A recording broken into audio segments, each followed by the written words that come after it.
show starts in 10,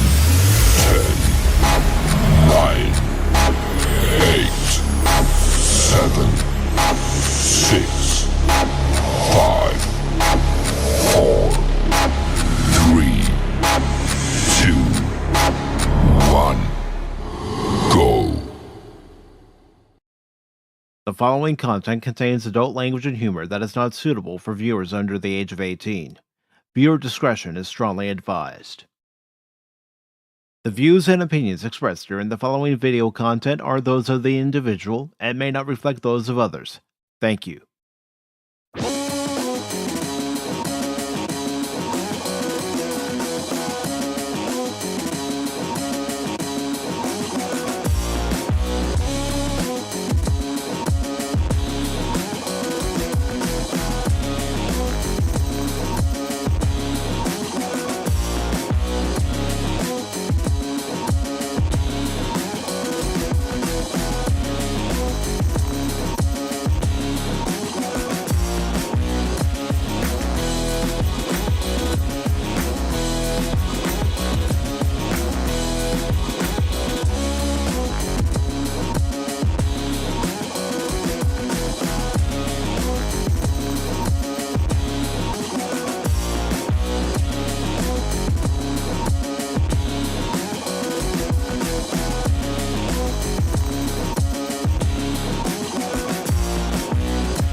Good morning, good evening, good afternoon, and welcome one and all to this edition of Pacific414 Pop Talk, along with Baron Norman Tag. I am your host, Mike, and tonight is our double feature watch party to end the month of April. And the double feature watch party are two great, funny movies, funny comedies, great comedies. The first being Good Morning Vietnam with Robin Williams and Forrest Whittaker, and then we'll watch Old School. Now, I do want to let everybody know that as far as the Kosmi link is concerned, it is available, but there are restrictions to enter the Kosmi, as these two movies are both rated R and have some adult content in them. So I am trying to make sure that someone or someones who aren't of age don't get in there. Well, you have adult supervision. Me. Oh, okay. I was going to say, it's only me and the dogs. What are you talking about? Oh, okay. I understand. Hey, well, if you go by dog years, I'm sure BB's old enough. Oh, Duchess definitely is. But she acts younger than me. Silly pup. But before we get into tonight's double feature watch party, Baron, how are you doing, brother? Not bad, not bad. Had my second live stream gaming. Running first time solo. So earlier today, if people didn't catch, I was playing Fuzz, Police Simulator Patrol Officer. And it was fun. I had a nice turnout. Mike was there. Lady Miss. I did. I did show up. Yep. Your Ron was there. Shane was there. Old man was there. Yeah. Tim. So we call him Tim. Tim. At least in the chat, and who knows who might have been watching or will be watching. But yeah, it was fun. A good 40 minutes went fast in that game for some reason. It's like, wow, this game is almost done. I'm glad I put a timer on there, or a company timer, or I'd probably still be playing it and you'd be going, "Where's Baron? Where's Baron?" I would just leave you to your game. I would leave you to your game. Mm-hmm. Like I left you to Star Trek Resurgence. Yes. Yes. You didn't have anywhere else to go. I did, but you didn't. I mean, what can I say? When I was playing Star Trek Resurgence, I know in that second part I kept saying, okay, I'm going to wrap it up here. And then the story just drew me in like a real good Star Trek episode story does. Yeah, you were teasing me, teasing me. Okay, we're gonna. Oh, great. Then I can. Nope. Uh. Then you're like, I gotta get to this live stream. Damn it! Damn you, Mike! Damn you! You blew it all up.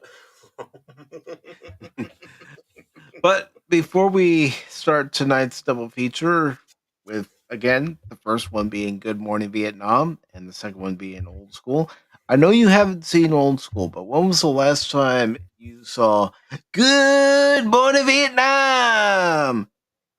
Oh, good 10 or plus years. So it's been a while. Yeah, it's been. So, yeah, it's always good that if you haven't seen it for a while to rewatch it, it's like, okay, it's almost like a new experience even though you saw it before. Mm-hmm. And do you have any recollection about what you saw, or has it faded away after all this time? It's kind of faded a lot. I mean, what Dennis Leary was in there, of course, playing Dennis Leary, um, and of course, I remember, of course, the character of Adrian Cronauer going out and helping the kids and stuff like that. But other than that, I guess I learned more about the real Adrian Cronauer from Yeah, him yeah, talking about himself. yeah. Everybody after this movie came out thought the real Adrian Cronauer was like the one that you saw in the movie portrayed Hmm. by Robin Williams. Hmm. Total opposite. Right. Yeah, I mean, he was a little wild, but nothing like that. He would never, never have gotten away with what Robin Williams was doing. He Mm-mm. would have been yanked off the air and, yeah, sent to Aleutian Islands and said, okay, you can run this radio station. Have fun broadcasting to the polar bears. Well, Snorty might enjoy it. Yes, Marine White. Think about Snorty. Snorty. And before we get started, I do want to say hello to everybody who's out there in the chat. Over on the YouTube side, we got the Padawannabe who says, I haven't seen this since I moved. Also, at least 10 years. I think I remember quite a bit. I've seen this movie several times. I did see Mm-hmm. this in the theater. Now, that would have No, been I an did. experience. I was too Yeah, young. I never. I was too young. Yeah, I never saw it in the theater. It was on cable. I saw it on cable. But my parents rented it from the video store down the street Mhm. when it came out on VHS. And they saw that it was rated R, but they said, hey, we're watching it with us. You're And in good. my household, oh, it's rated R. It's perfect for me. Perfect for Baron. Let him watch. And I also want to say hello to Tim. We call him Tim. Tim. So, I want to thank everybody, you. Yeah, I want to thank you all for being there, Tim. And today was it just Tim? Yeah, I want to thank Tim for, of course, being there. So yeah. good guy, Tim. And Tree Rock has joined us over on the Kosmi side, as has the Padawannabe. And That Tim little was green there, goblin. but he just left. I know he's probably still working, so he'll probably Mhm. pop in and out. But if everybody's ready, I will go ahead and hit play on our first movie of the evening. Good Morning Vietnam. I like doing that. I do. Tim better be careful hopping around because Padawan wannabe might think he's a little alien frog and try to eat him. Perhaps. Yeah.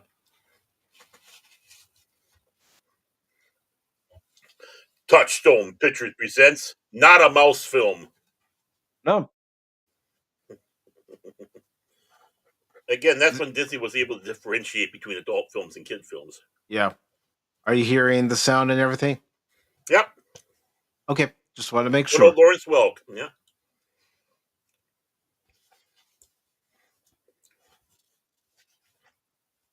Rock says, I've only seen this in the theater with my dad. Okay. So it's been a long while. Wow. 38 years. Forrest Whittaker, King of the Stink Eye.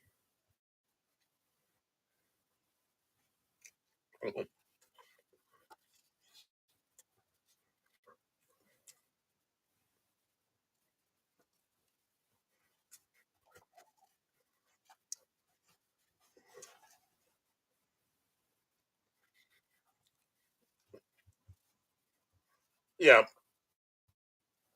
the radio, the announcers were not that bad on.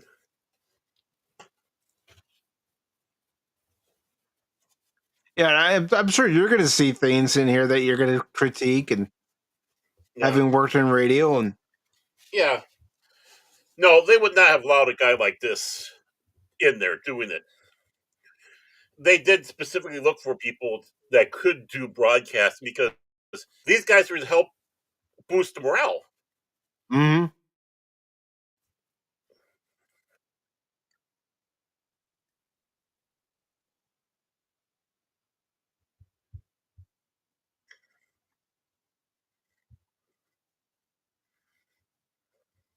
And for everybody who's just coming in, the Kosmi link is pinned to the chat on both YouTube and Rumble, and it's also pinned in the comment section underneath the original post for tonight's stream. Welcome to Vietnam, aka the Philippines, Hmm. which I think this is where they filmed that. No, they never would have a guy talking like a robot like that. He'd have to have more personality in his voice. Right. And even if you're doing like a news, it'd be a little bit more. And you would not come off a plane like that either.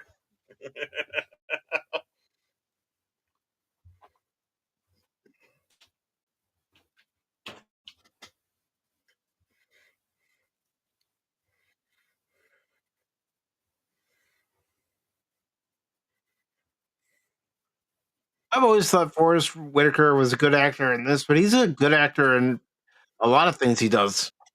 Oh yeah, he is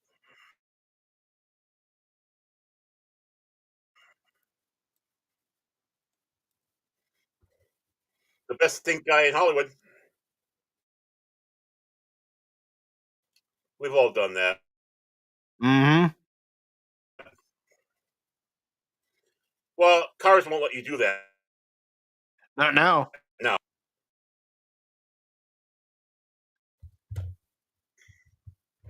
Where's the fun in that? There is no fun. I mean, I could tell you how many times I heard either one of my parents do it or someone I was with do it growing up, Hmm. where they turned the key and the Hmm. car was already running, Hmm. but it's habit. Yeah.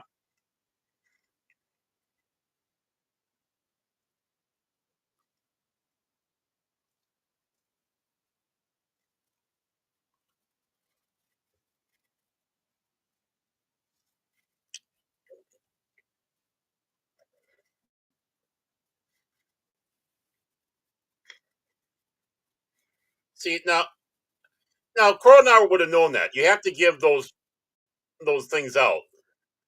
Yeah. It's like doing station ID on the top of the hour.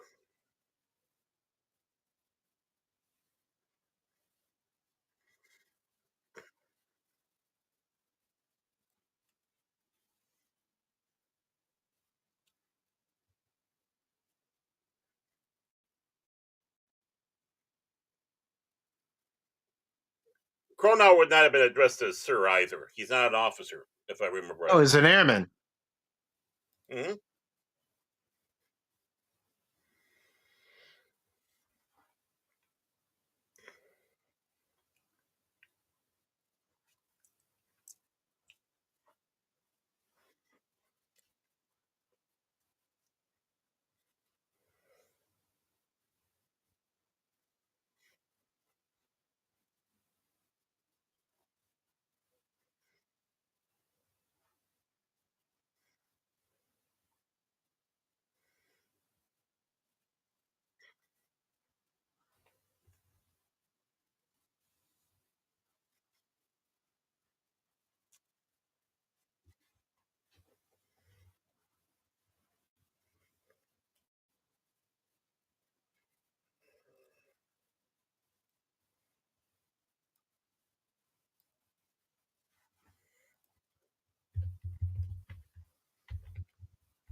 He looks so young.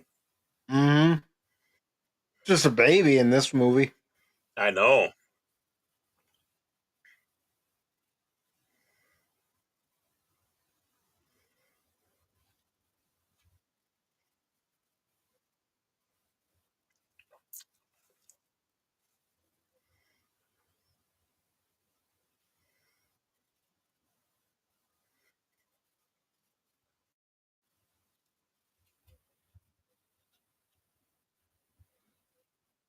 Oh, gold bar. No wonder why.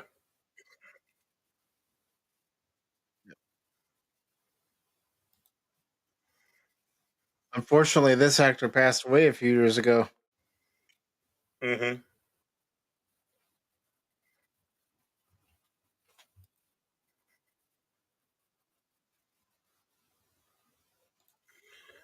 Bruno Kirby, and he's passed away too. Sadly, Mm-hmm. been a lot of many things.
See, one thing I like about this movie is it already establishes who the hard asses are. Mm-hmm.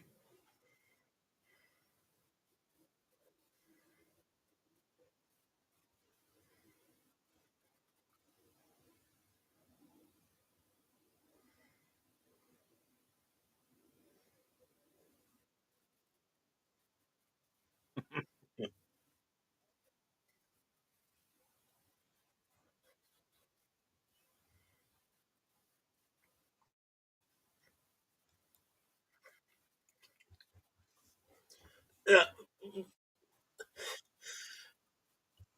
Unfortunately, it doesn't matter where you are, military, civilian life. They're all like that. Mm-hmm. Those radio preachers, not to be confused with spiritual snake oil salesmen like Joel Olstein.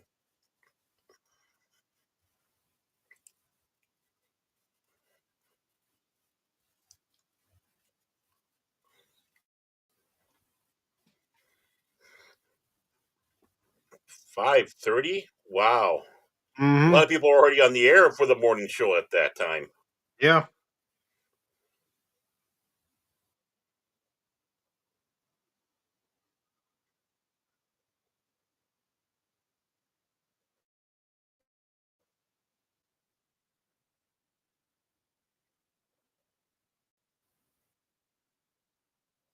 I don't have time trying to be at the station at 6 o'clock in the morning on a Sunday, Mm-hmm.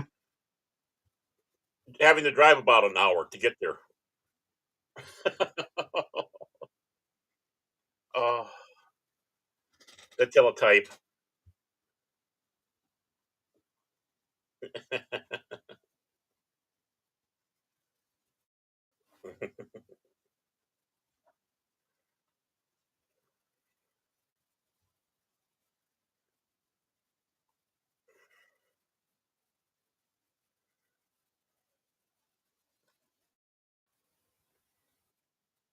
Of course, the guy that plays Ah, Marley Drivers was also an Orless.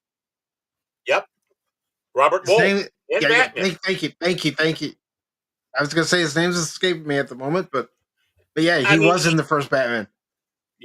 I would have been in the second one too. He was great.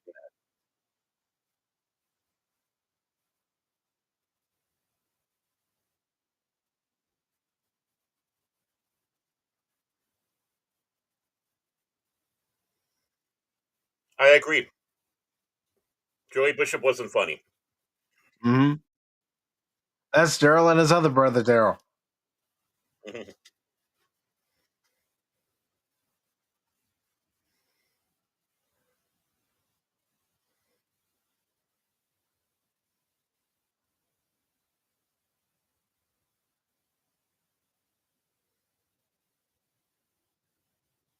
Here we go. Yep.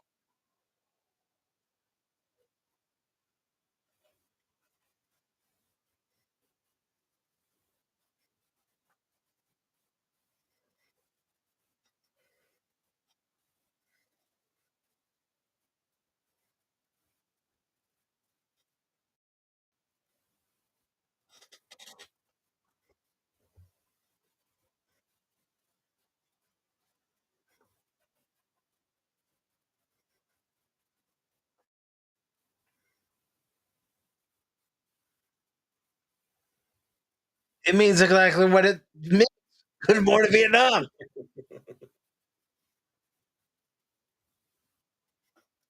Uh, Armed Forces Network did play modern music. Even I know that. Yeah.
Funny if they said Jane, but they would never have done that. No.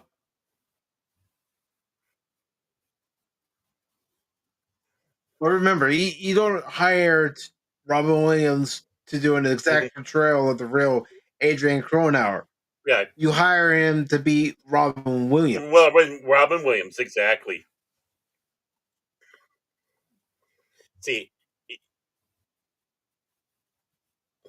People are going to see a Robin Williams movie that's fictionally based on yeah, an actual person. yep. Oh, there's no state nowheres would let you get away with saying slut in here. You have a hard time today. Mm-hmm.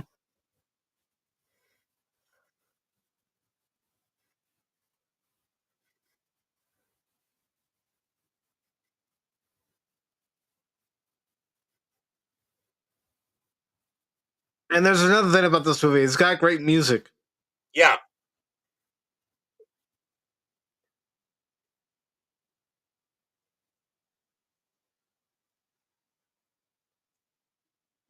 yeah. In a couple of years, Robert Wool would be in Batman. So Mm-hmm.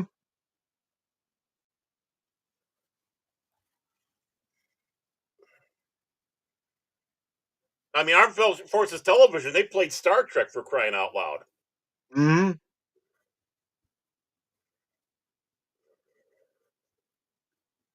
I it's hard to believe that wasn't legitimate laughing behind the glass.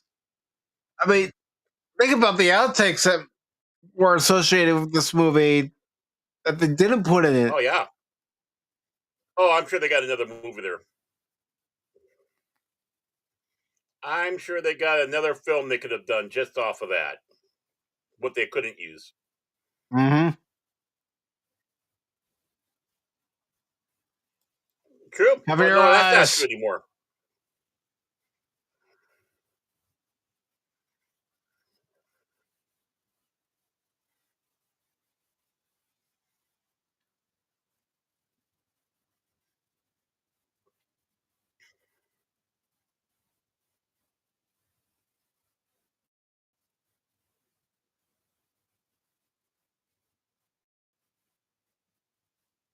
Mhm. Beautiful countryside. Oh yeah,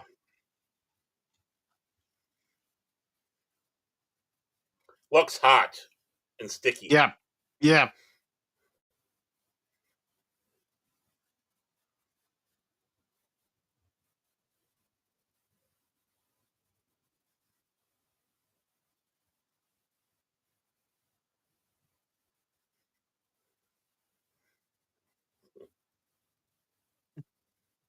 Mhm.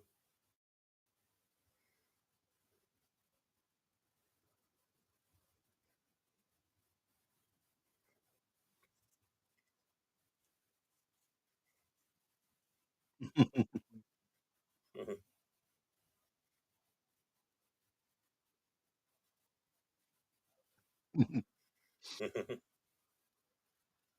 Ah, yes, the game of love. Such a problematic song these days. Maybe to some people nowadays, but this is a great song. Again, It is. I don't find it problematic.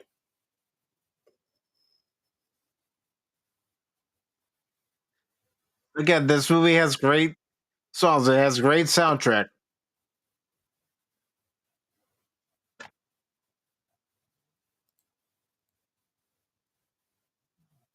No Steve Rogers.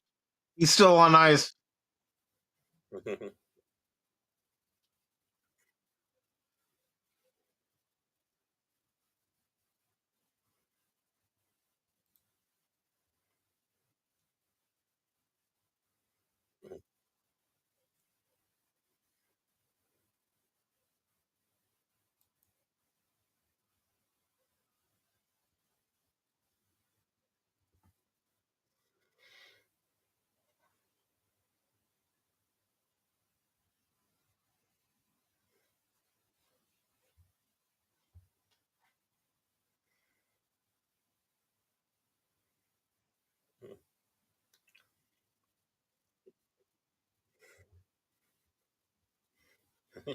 He would not have lasted that long.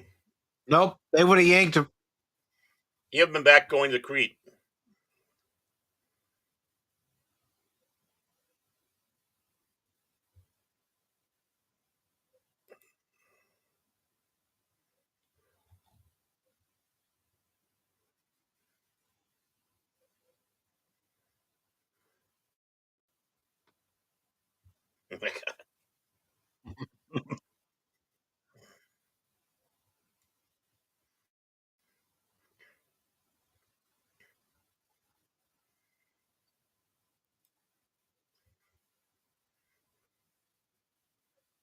You're a butter bar.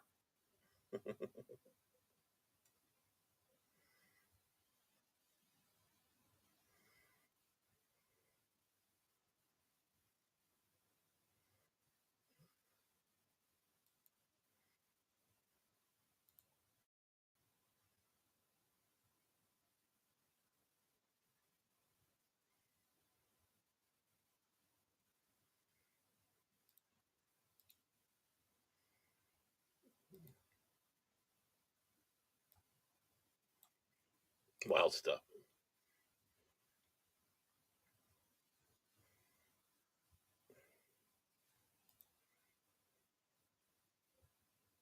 Mhm.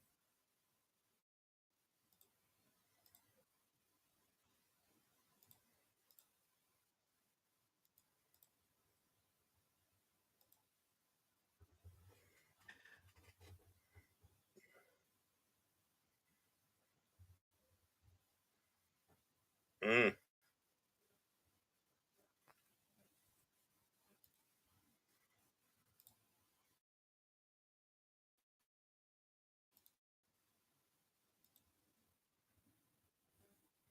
Yeah. Okay.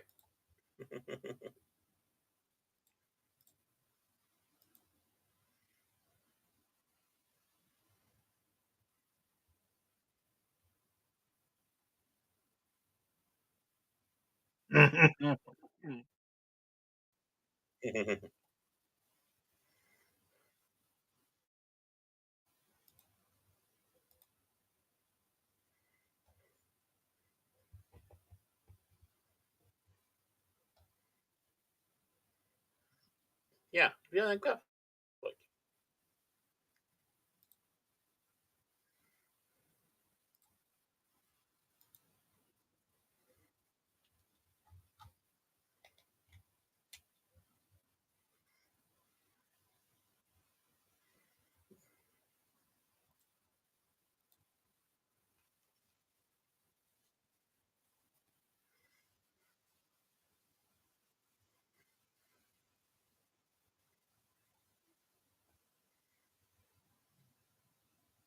May have been inappropriate to him, but you've got to give your troops out on the field a morale booster, and the Beach Boys would have done it. Mm-hmm. Well, they had a lot of people that came in that the troops really loved. So, Mm-hmm.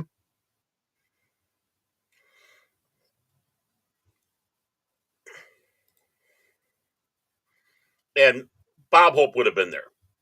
Yep. He would not have refused. The only thing why he would have been refused for something if he wasn't able to get there at that time.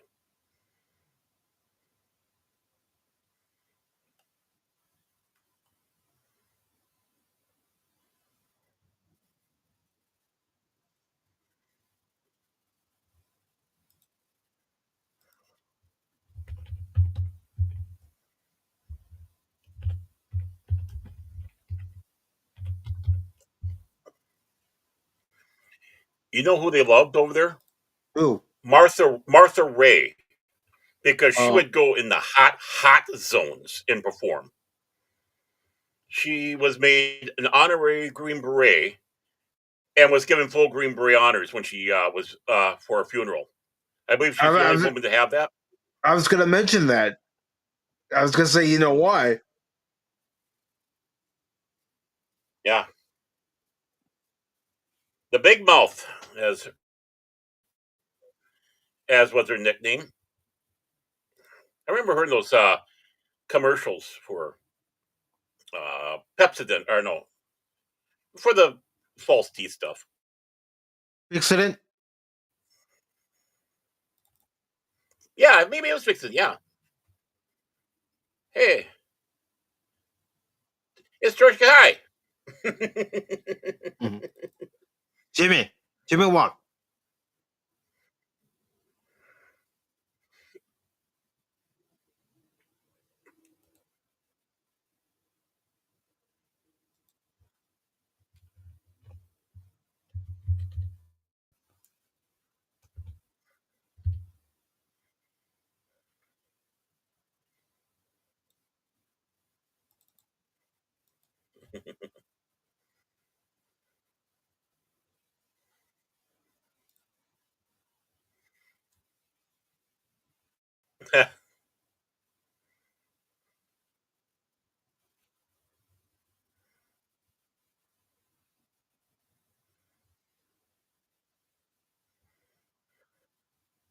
Jeez.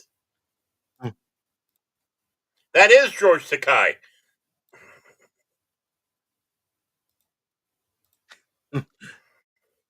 I know what you're saying, Barrett. I know what you're saying.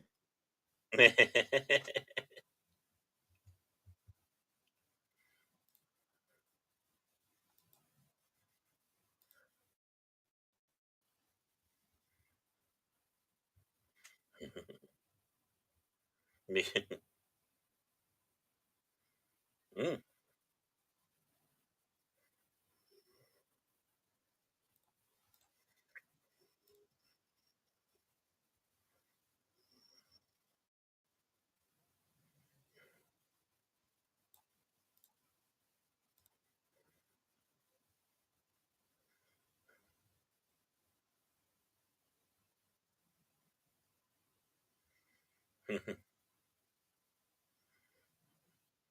She said F off. Get away from me. You're creepy. Mm-hmm.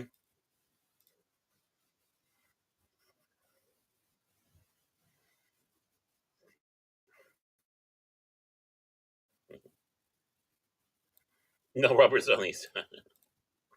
Up, garlic's right in on the rims. Mm-hmm. Mm-hmm.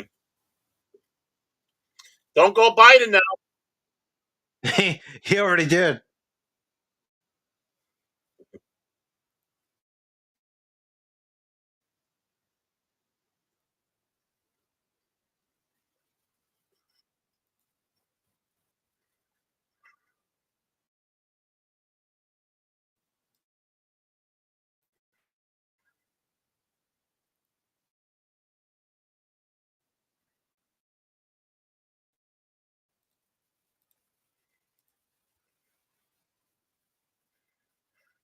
That's not Cambridge.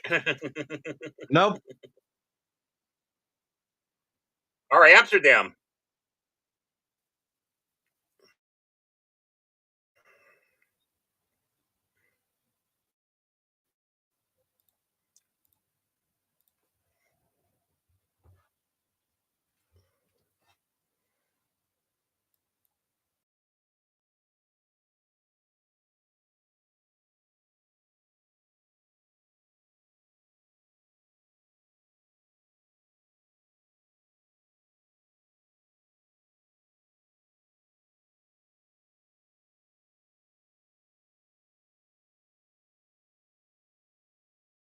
And good evening, Lady Mist.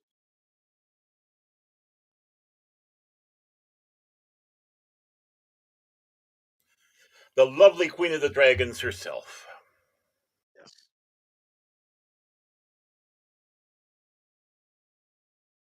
This is our first movie of tonight's double feature.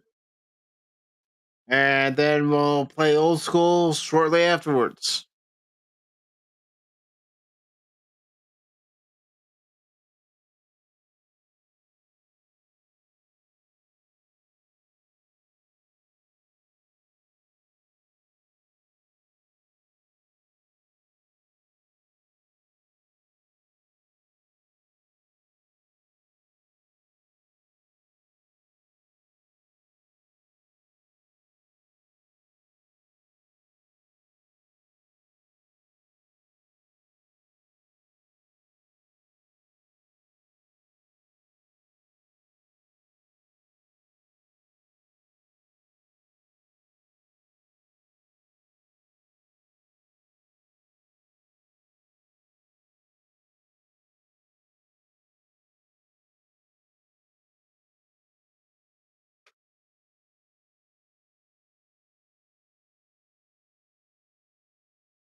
Mhm.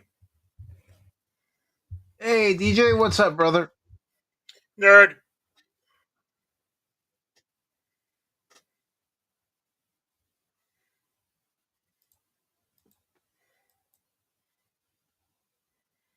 Kind of reminds me of Stripes.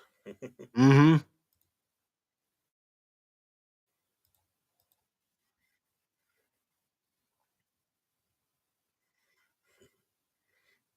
Can't do that joke today. Well, maybe you can now, but you got to do it a couple years ago.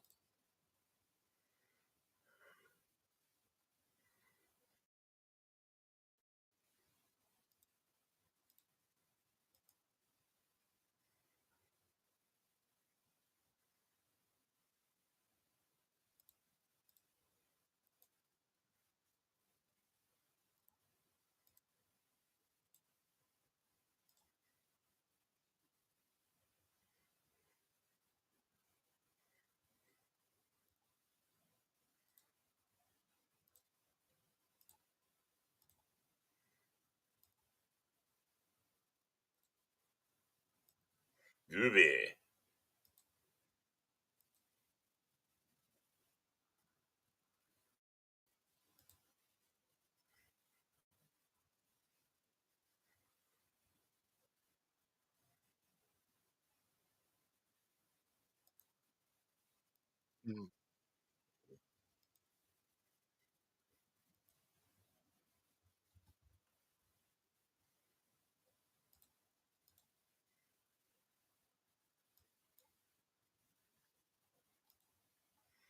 And Lady Miss is saying hello to everybody. She always does. She's she's always nice that way. Very welcoming.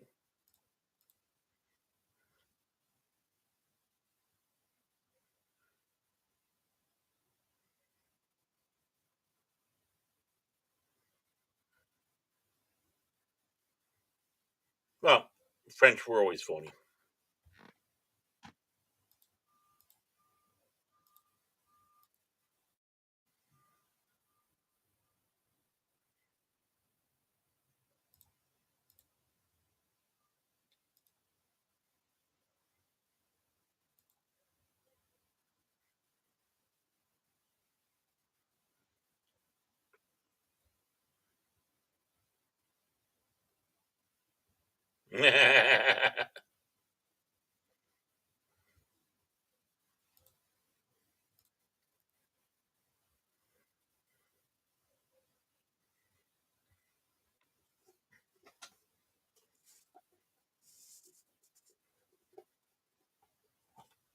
Yeah.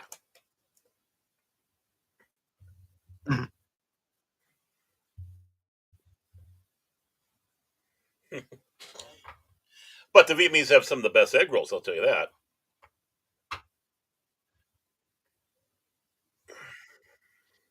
And Tom T. Tran is still acting. Mm-hmm. Stop it.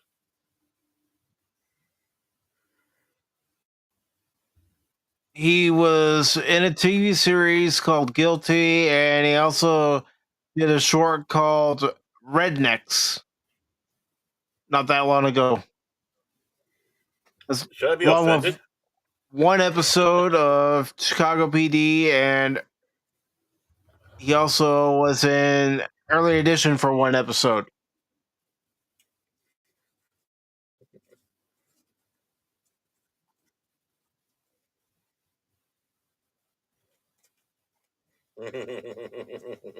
Yeah, we have a Thai, Vietnamese, and Korean restaurant in our Yeah. area, Be and careful. the first time I tried Vietnamese food, I'm like, whoa, yeah, Mhm.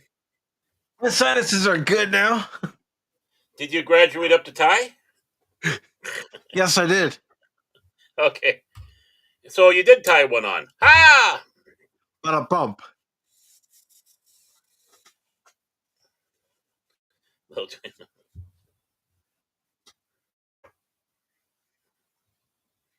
Don't look down.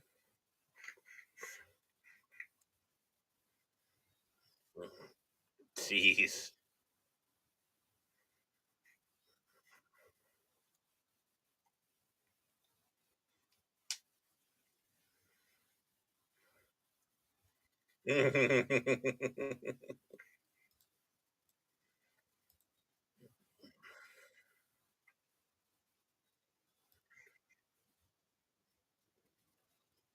Also known as Ho Chi Minh City. Mm-hmm. I mean, now. I know, I'm just playing along. I know.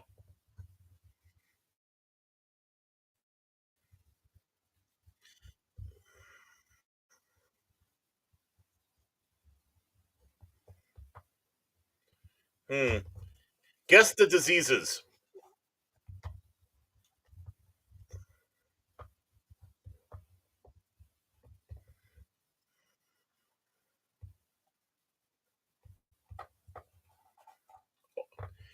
Hey, isn't that the guy that was on Walker, Texas Ranger?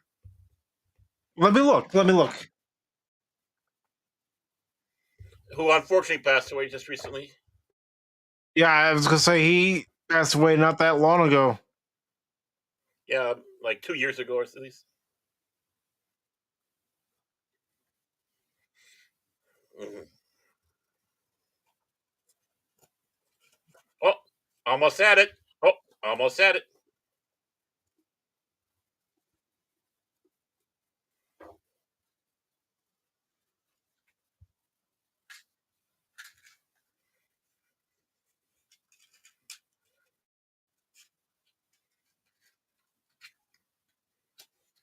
I'm William Holden.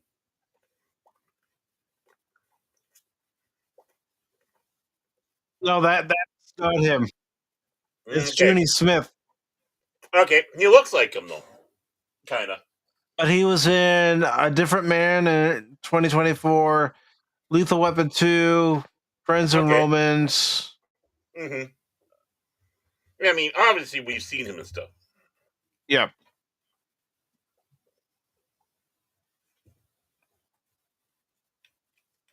You know, you see an actor, you may not know his the actor or actress's name, but you know Mm-hmm. you've seen them in a movie or a show, and Mm-hmm.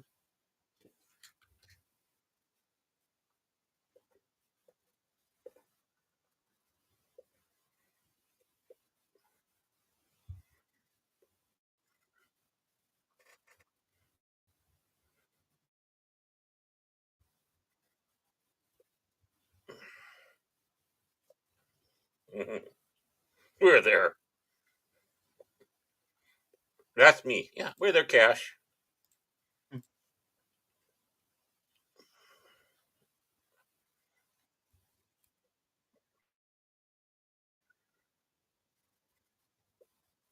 good to see you, Shane. And yes, rest in peace, Robin Williams. Hard to believe Mm-hmm. he's been gone 11 years.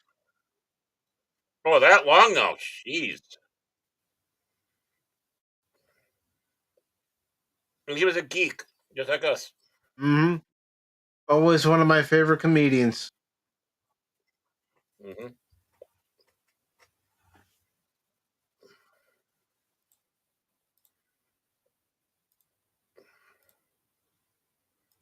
It happens. It happens more than you Hmm. care. Yep.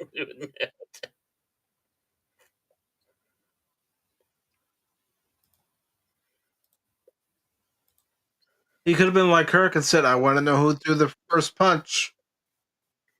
Mm-hmm. Well, you think about it, he didn't throw the first punch. He just headbutted. True.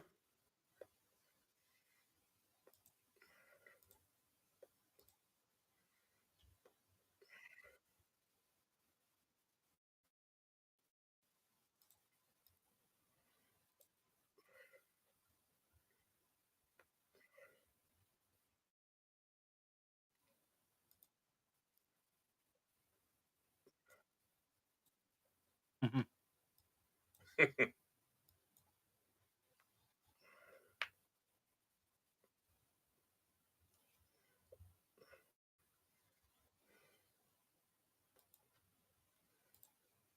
And unlike Tim Walz, that's not stolen valor.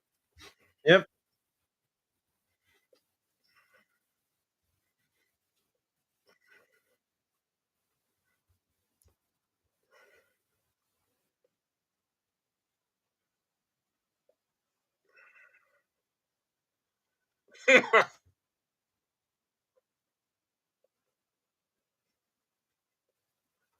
I never had the joy of working with a teletype.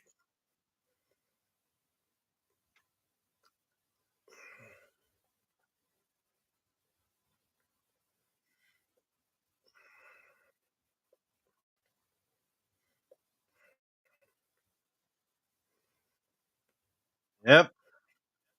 And you don't have to be in the military to know that either.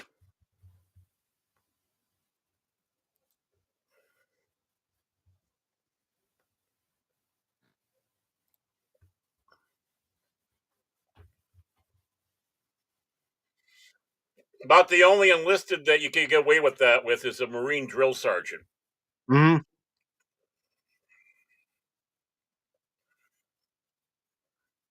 Oh, I haven't heard this song in ages. Again, like I said, this movie's got a great soundtrack. Mm-hmm. Now, if we had real radio stations, we'd hear more music like that.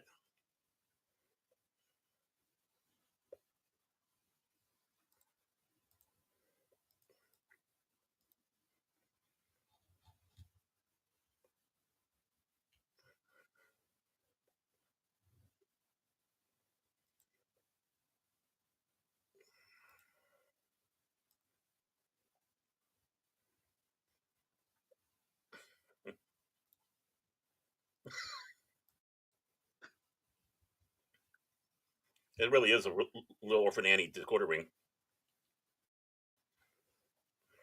That's a joke that would have fly today if this movie was written today.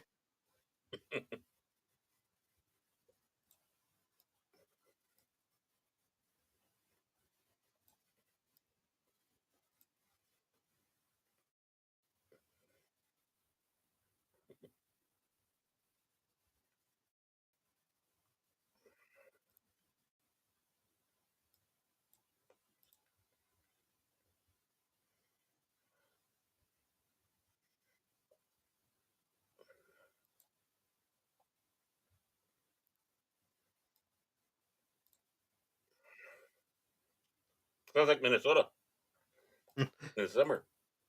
Sounds like my area during the summer.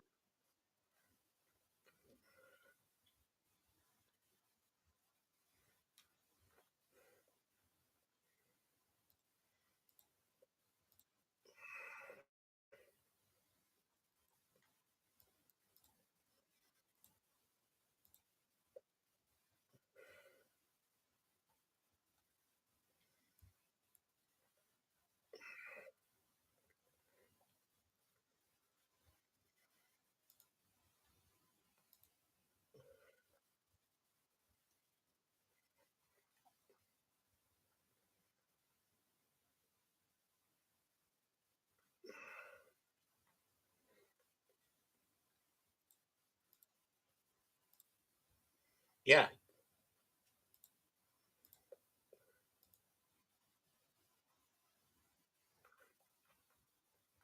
Mm, Just another way of telling him a short joke. mm, mhm.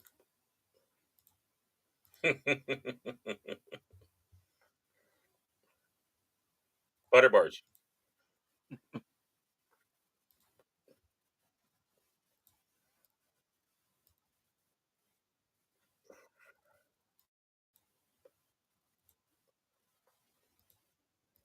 I feel good.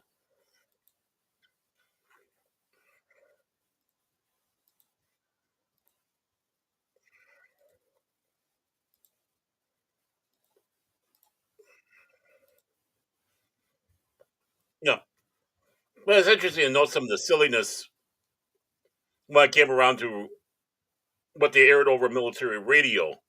It's like Hmm. during the Gulf War in England, they would not allow "I shot the sheriff." Interesting. Was there a Yeah, reason why? because of the war. I mean, I don't know. They're English. I don't know. No one can figure out what's wrong with this one. It's like, no, no, we got to keep the morale up, type of thing. I shot the sheriff. I don't know. Maybe they're afraid that someone gets fragged. I don't know.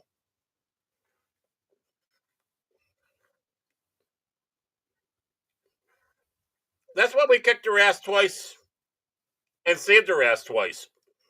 Hmm. I'm just kidding, English. I'm just kidding, partly.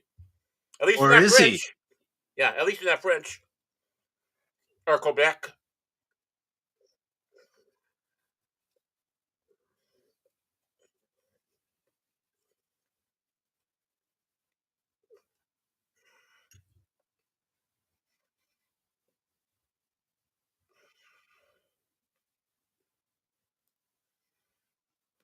Did not speak to you before. Kind of like when we talked to Phil. Didn't we talk to you before?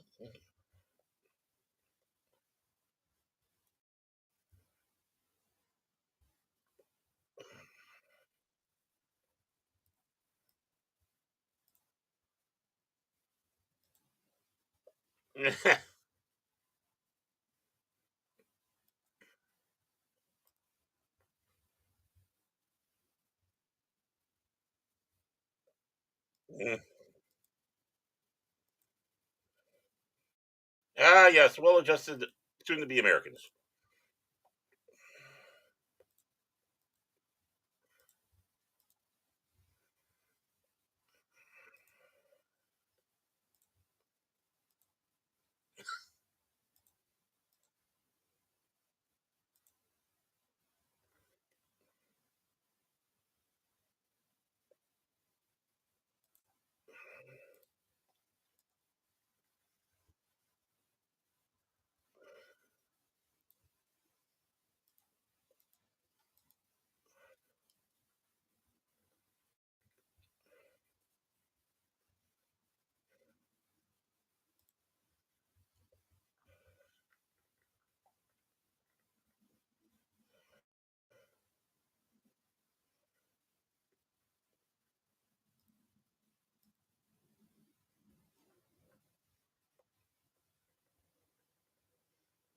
I want to speak to your manager.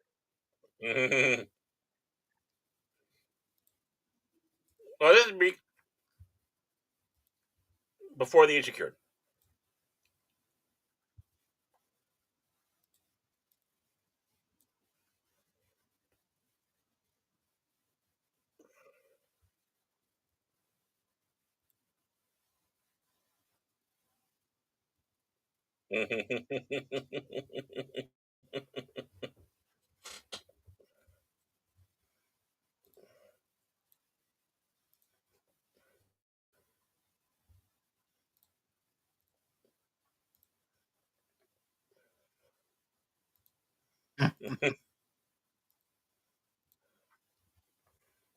Oh,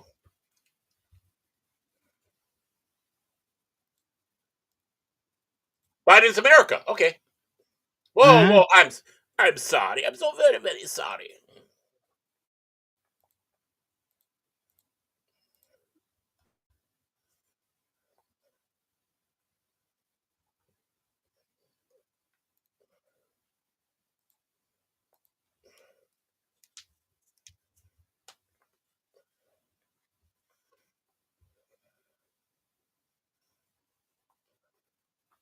But you want to know something I like about this movie too? Is that Hmm. they make the interactions seem natural. I have a feeling a lot of interactions was natural in here. I'm sure there was a lot of, uh, you know, like Altman. It's like, okay, we got the I'm not lineup, just but talking about Robin Williams' interactions with the actors who are supposed to be Vietnamese. I'm talking about everybody's interactions that's what I mean. Yeah, as a whole. Robert. Yeah, I mean Robert Wool is no slouch at doing the improv game. I'm sure there was a lot of improving in there where everyone was. No, this is the scene. Let's just go with it. Hmm. I mean, really, how can you go with a script with Robin Williams? You got to try to keep up. Yeah.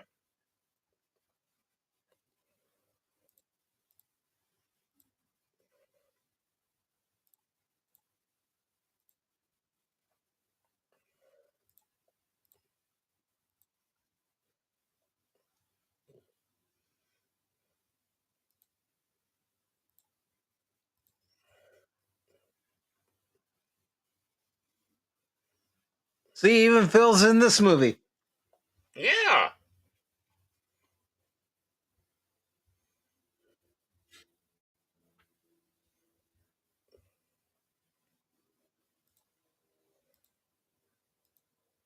Aw.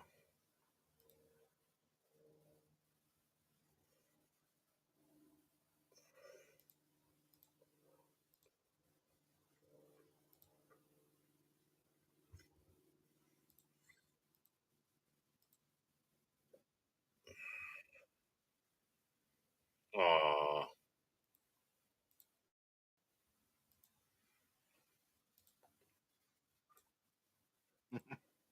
And that's Robin Williams being Robin Williams. Hmm. I mean, Adrian Cronauer had a lot of interesting things to say about being on the set of Williams. I mean, nothing bad, but just his Hmm. observations of Robin Williams. When he was basically with everybody was on, but when it came to being with the kids or whatnot, the change that he had, where you Hmm. started seeing the real Robin Williams compared to where he felt like he had to be on for everybody around him. Yeah. Yeah, Whittaker's.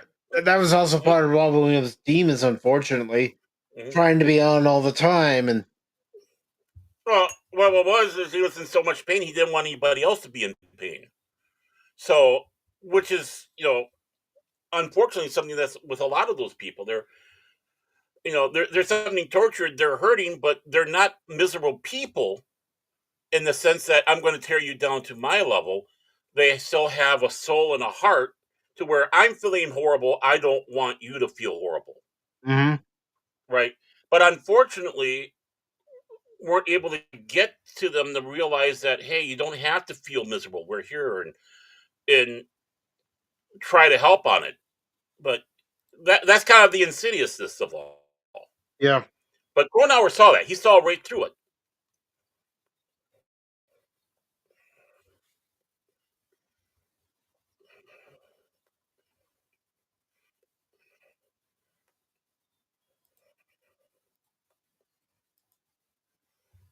Mhm.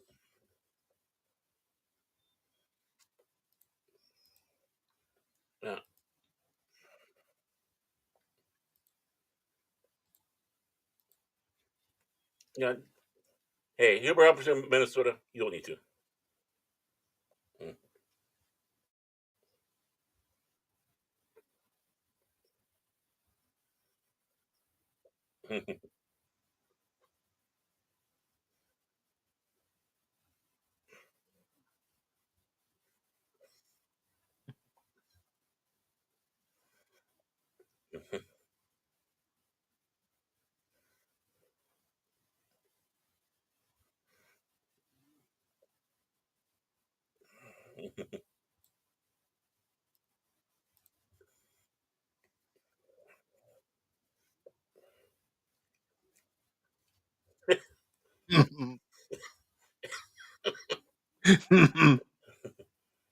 Yeah, the Russians would say that. Yeah, they would.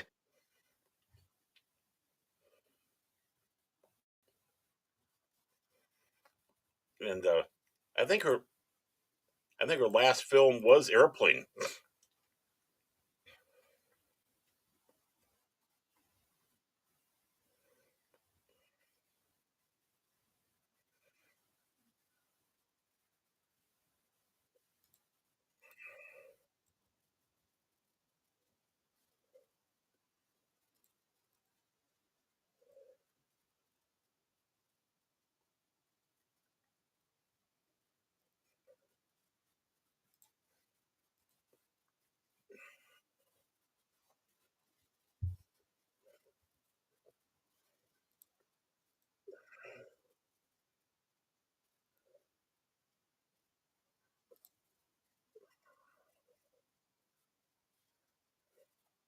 I haven't heard this song in ages too.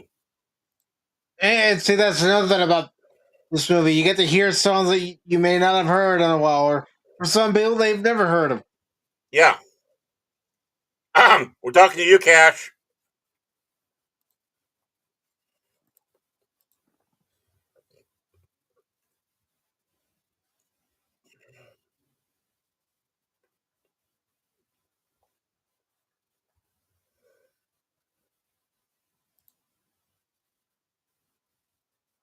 He broke himself up.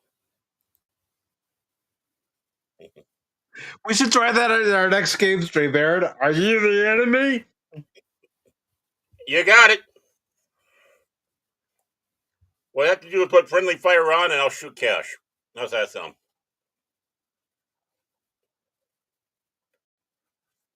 If Phil's ever brave enough to join us, I shoot him too. And the game YouTube. You're not safe either, my way, Mike. Yeah.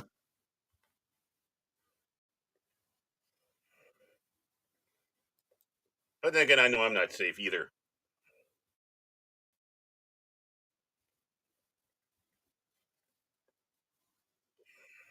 I got a feeling that and a lot of things you see in this was a lot of improv from Rob Williams. Yeah.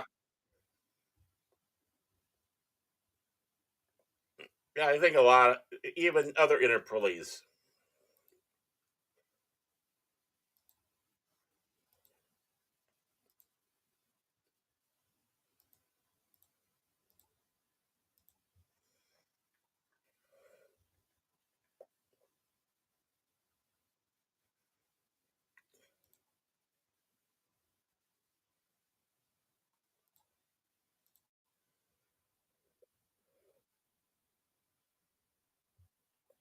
Actually, a 4 hour shift on the air is actually kind of long. Usually they go 3. This is the military, son. Except for me, I worked, when I was in radio, I did 6.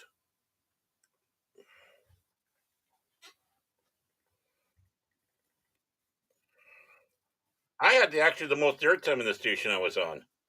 Hmm.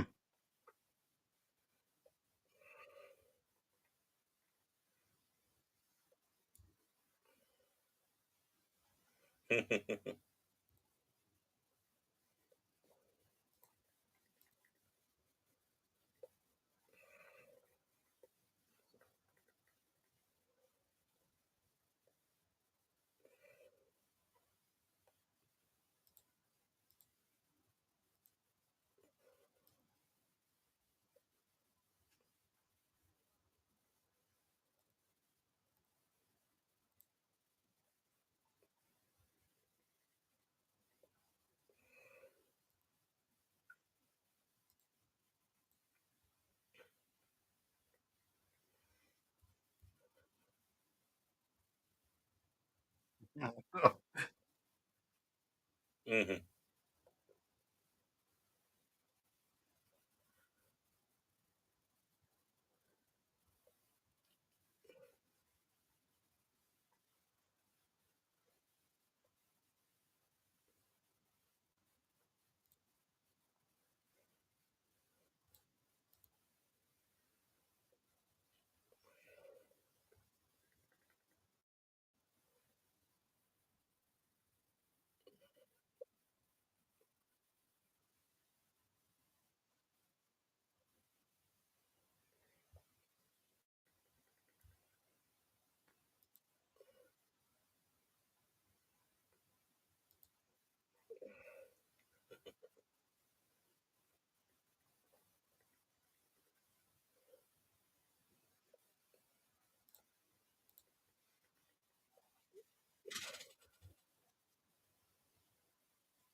You've been dismissed, Lieutenant.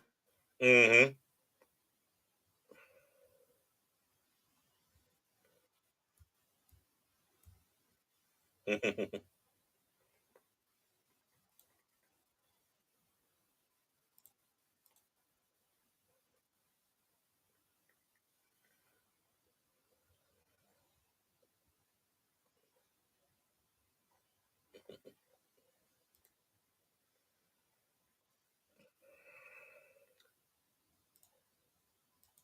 They made it personal.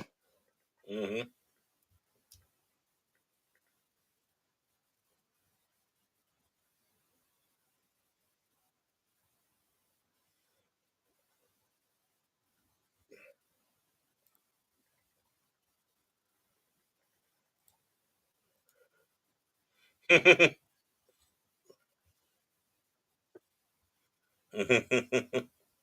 all these all these politically incorrect jokes. And Yeah, you know but who would have laughed at? You know who would have laughed at that? Jay Silverheels, the guy who played Tonto. He would have laughed at it. mm-hmm. And who knows? He may have. He may have seen this movie. Yeah, he might have. Uh, I don't know. Let me see when he passed away. yeah, I think he might have been gone already. Sadly, he died in '80, so he wouldn't have seen it.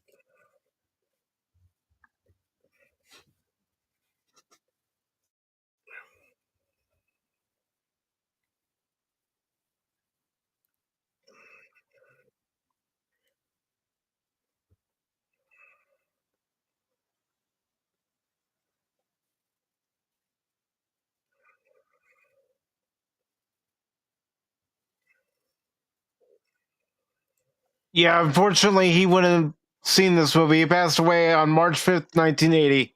Hmm. He had a stroke in '76. I'm sure that kind of helped. Sadly.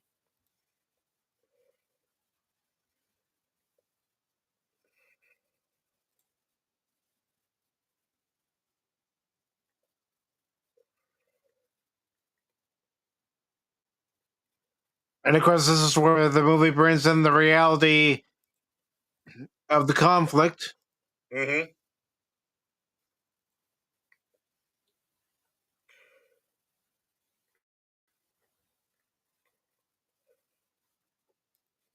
Yeah, they got to worry about the living on, Mhm. unfortunately.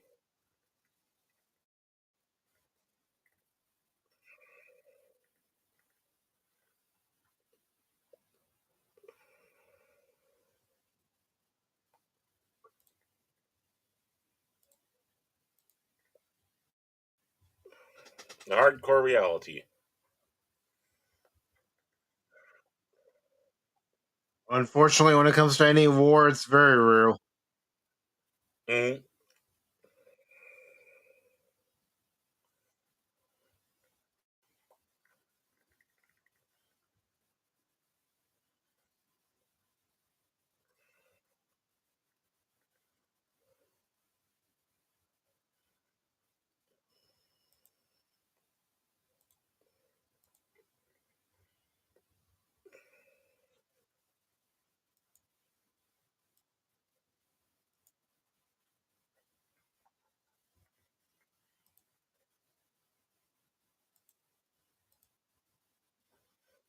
Mm.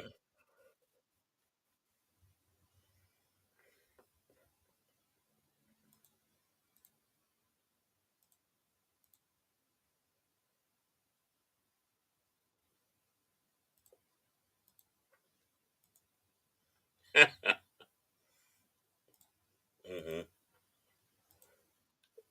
Locking door. Watch what he does. Watch what he does. Mm-hmm.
Well, he did say unofficially.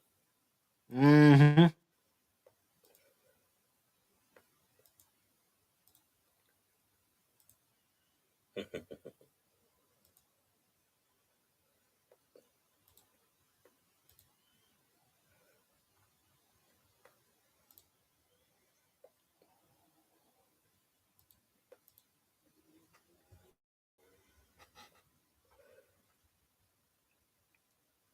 But I mean, try to put yourself in that situation. What would you do, Baron? Mm-hmm.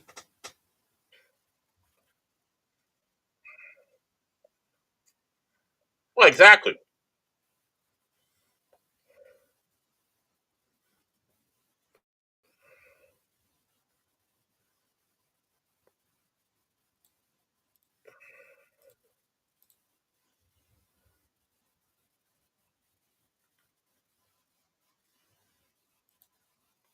Amen. Yes.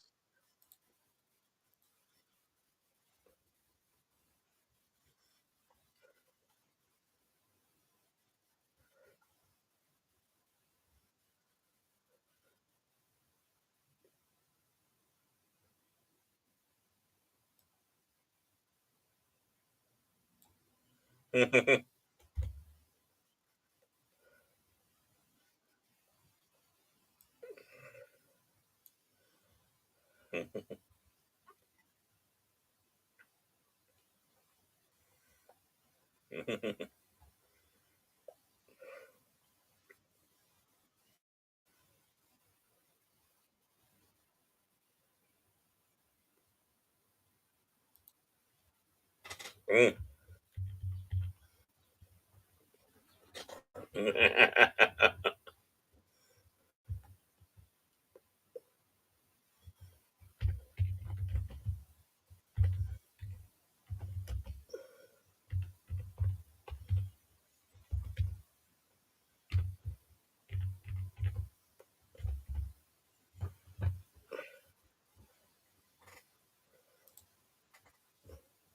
Okay.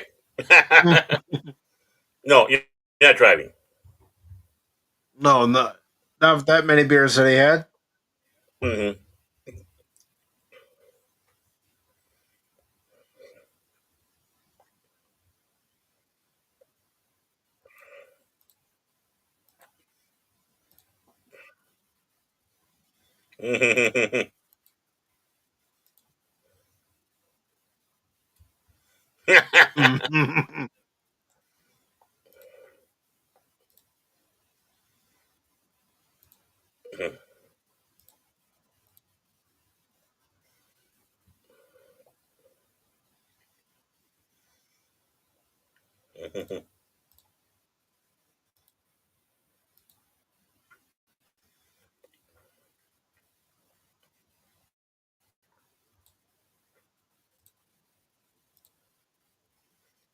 No, I'm surprised. All right.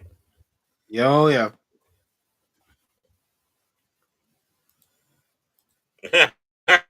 Oral.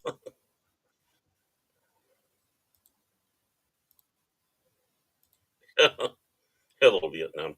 That sounds like me when I'm on the show. Yeah, it does.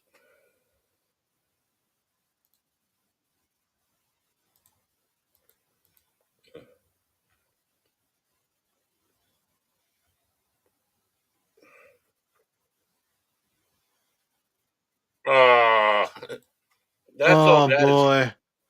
That's so bad. I like it.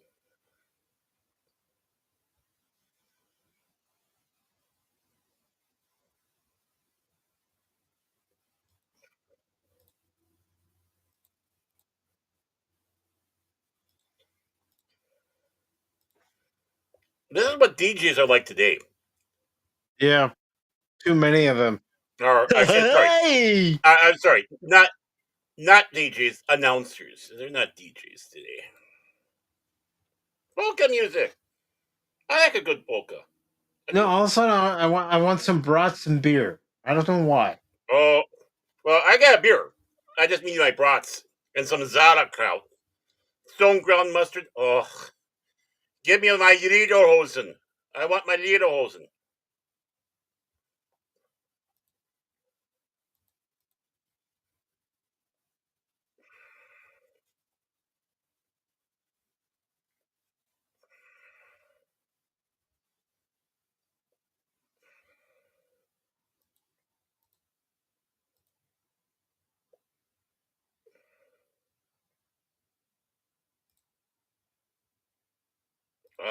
I can just feel the mosquitoes giving me malaria right now.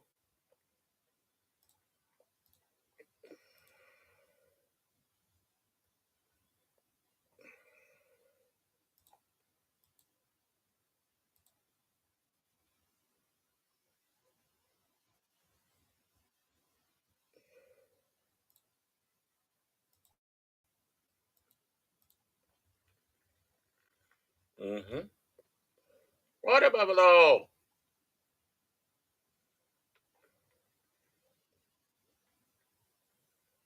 No worries. No worries. Did I miss something? I must have missed something. I was just Mm. replying to Tree Rock and hope everyone's Ah, enjoying the movie.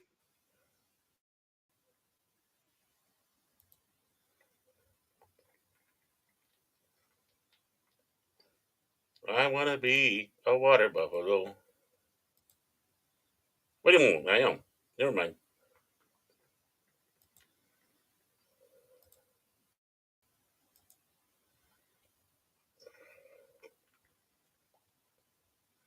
I see she went to an English dentist. Ooh. You I'm know going to what? make When enemies. Hmm? when I've worked with students who come over to our area for the summer to work, or from Thailand, Korea, you name it, I Mm-hmm. would ask them about their country. Oh, yeah.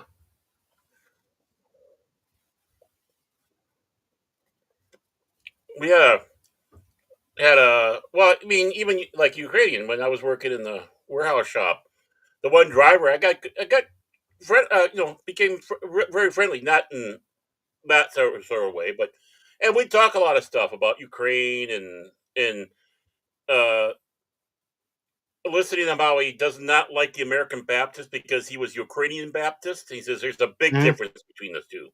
He says, "Yeah, we might be Calvinists, but,"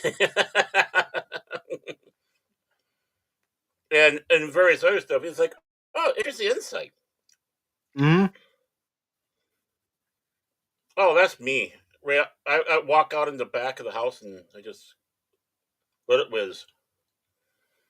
I just don't have chickens. I got turkeys in the attack.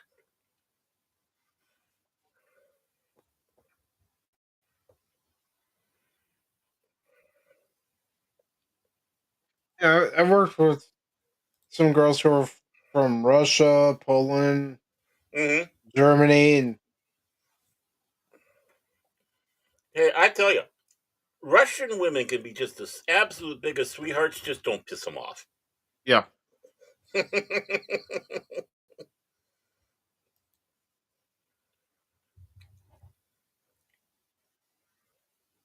Yes, Padawan, it's organic. Whoa, whoa, what's organic? The scene we just saw. Okay. I think there's a lot of organic scenes in this that they did in this film. I'm sure they went off a script many times.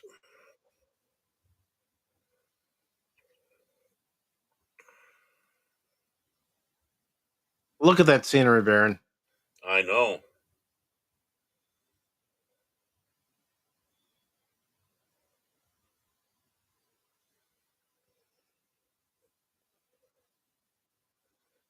Ah, yes.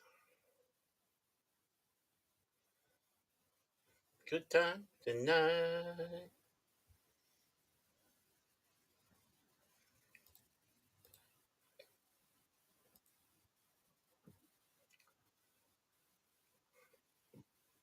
I always like this scene too, the way they sped it up to make it more like a silent film Yeah. because of the music. Mm-hmm.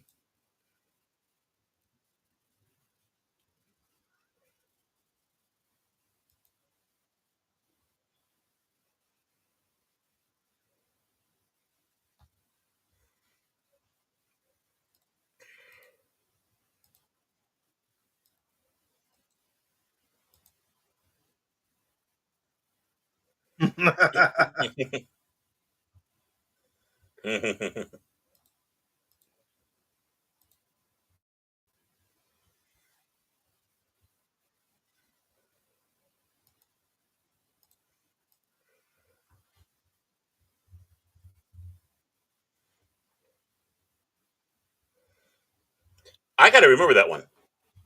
Me too. Do you hear that, Mark Hammer? See what I did there?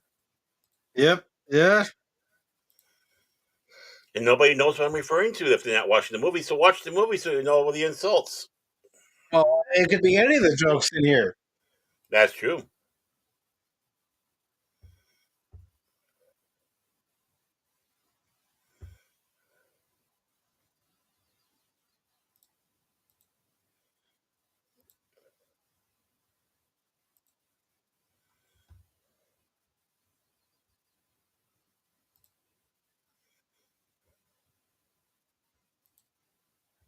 Silent mess.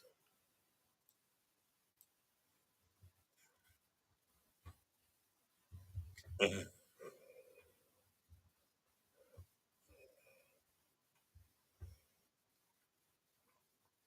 Hmm.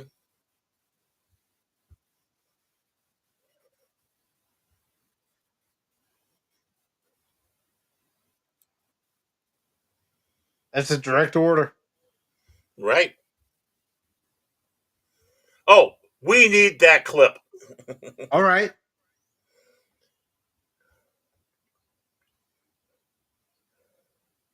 Because in my And heart, I know I still got to make the clips from Alien too. hmm,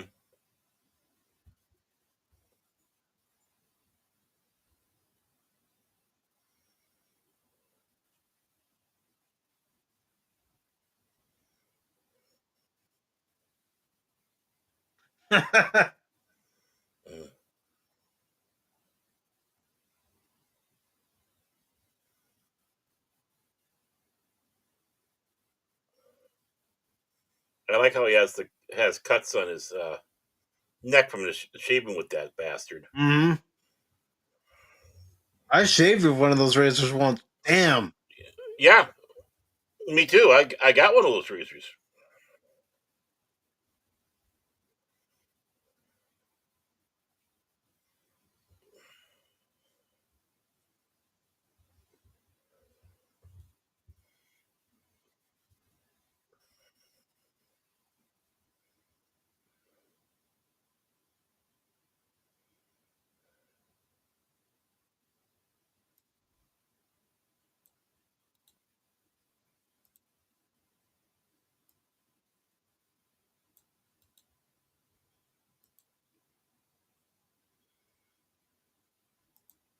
He does really.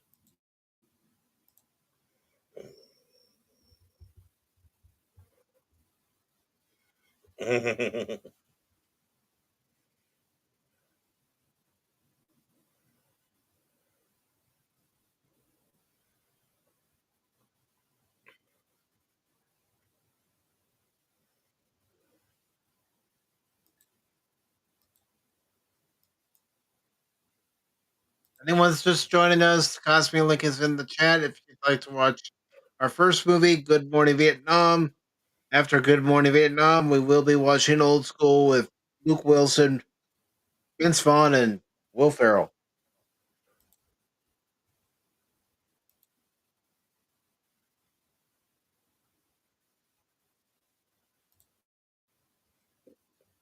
Dickerson can't do that. You're Air Force.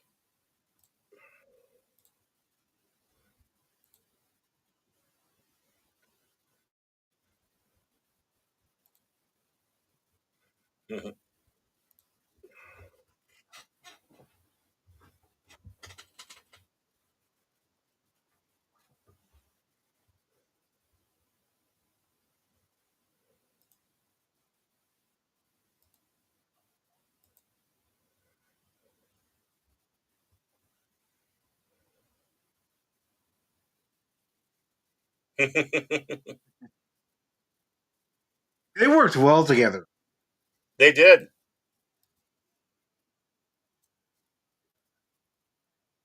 And by they, I mean Robin Williams and Forrest Whitaker.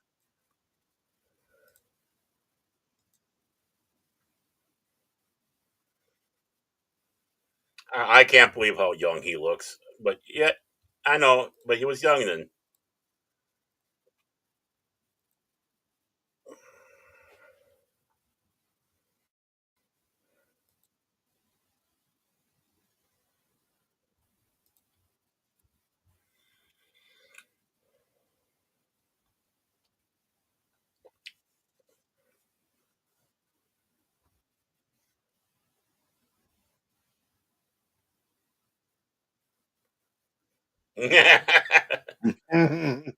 That sounds like you before a show when you're talking to me.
Oh, you can't do that? Nope. Well, maybe now we can. No, maybe now you can. Because people have a sense of humor now.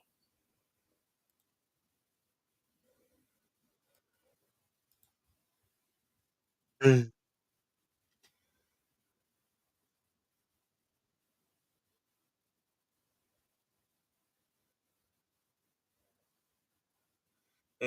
to see old gamer 72 Cutlass. How are things going tonight, old gamer?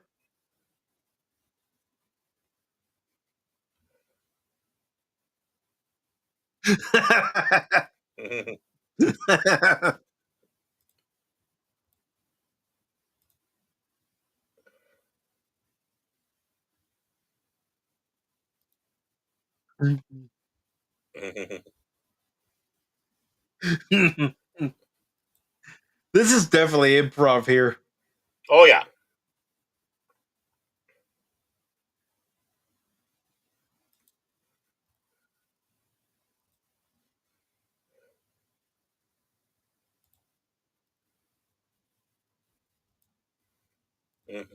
How many days of rain are you supposed to get, old gamer?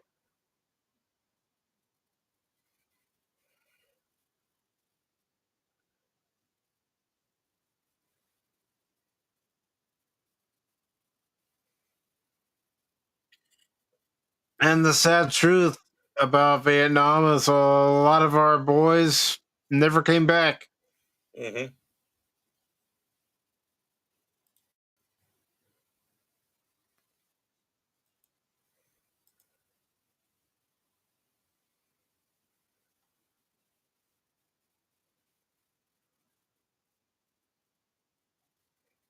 Seems a lot. Oh yeah. You know, it's interesting because for the 12 years we're involved in it, actually, we had the least casualties in field with Mhm. Vietnam. It's what happened afterwards, Yeah. Yeah. especially when you had the people spitting on the soldiers, treating them like crap, not giving them jobs, Calling them baby discriminating. killers. Right, and them not getting the proper. Well, I mean,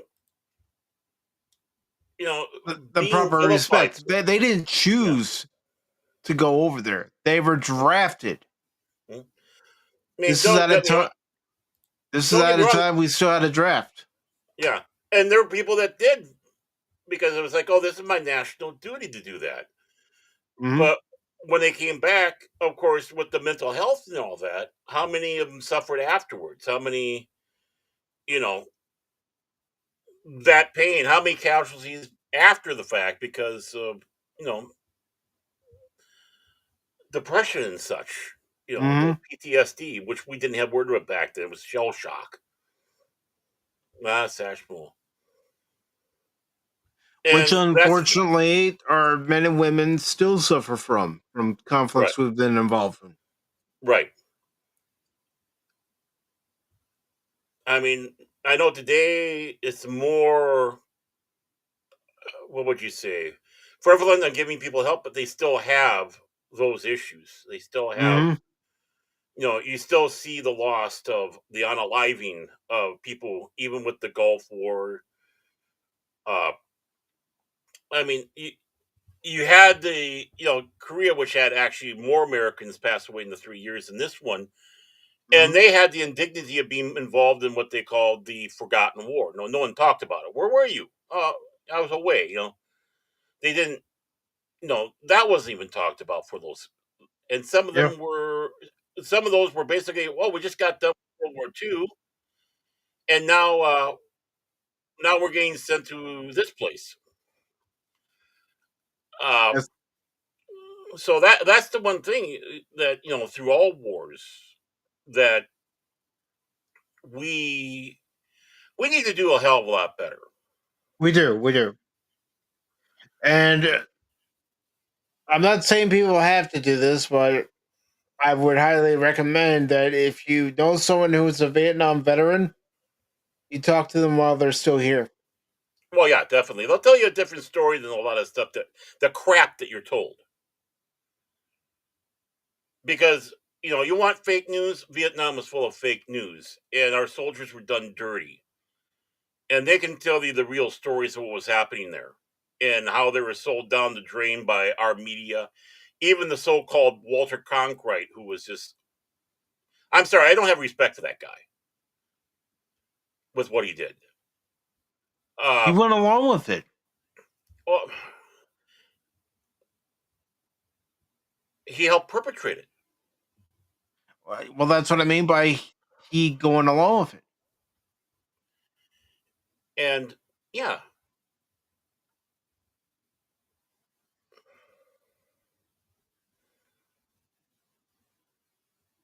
and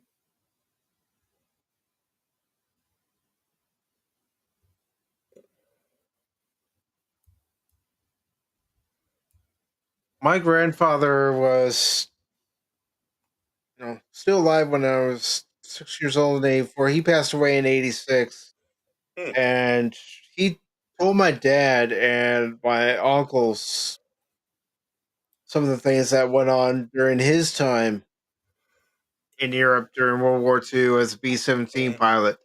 yeah, And I would then ask my dad, you know, did Grandpa ever say what it was like?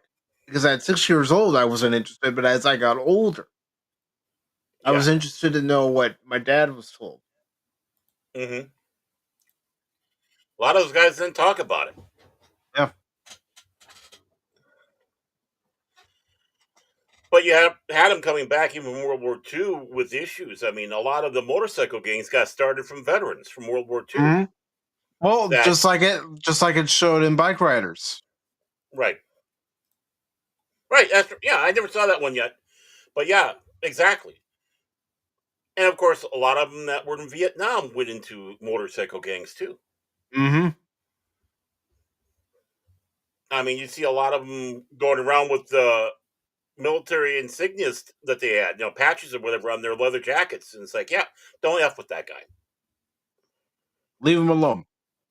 Yeah, yeah. You say the wrong thing to him. Yeah, I'm not gonna. I'm not helping you. I'm not coming to bail you out. Yeah.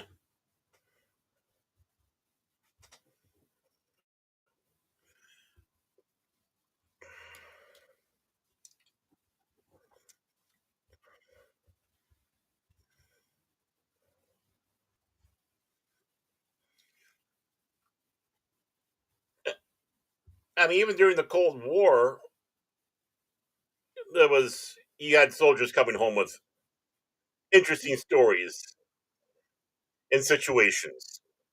You know, one of the guys that we knew when I was growing up, first met him when my dad sold his boat to him, and they became friends. And Hmm. he served in Desert Storm, Hmm. and I did get to hear some of what he experienced in Desert Storm. Hmm. Because I would ask him question after question, he said, "I can't talk about that." Hmm. Yeah, yeah. There's things even today people get either one reason or another or both. It's like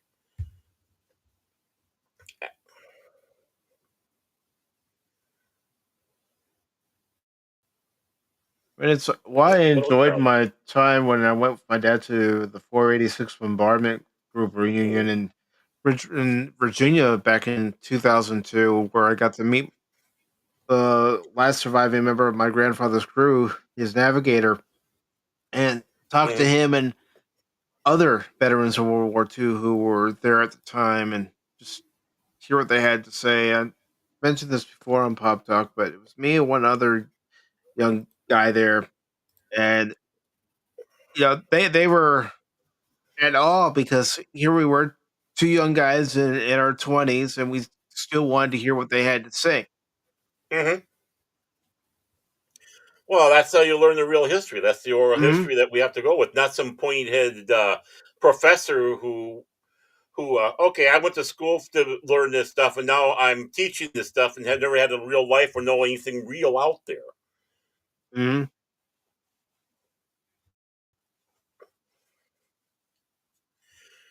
I still remember.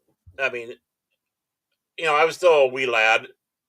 No major conflicts happening, but again, like I said, there's a lot of shit that was still happening. But was in a tavern with my dad and grandfather because they like to go every Saturday to have their boom up, oil Yeah. their elbows a little bit.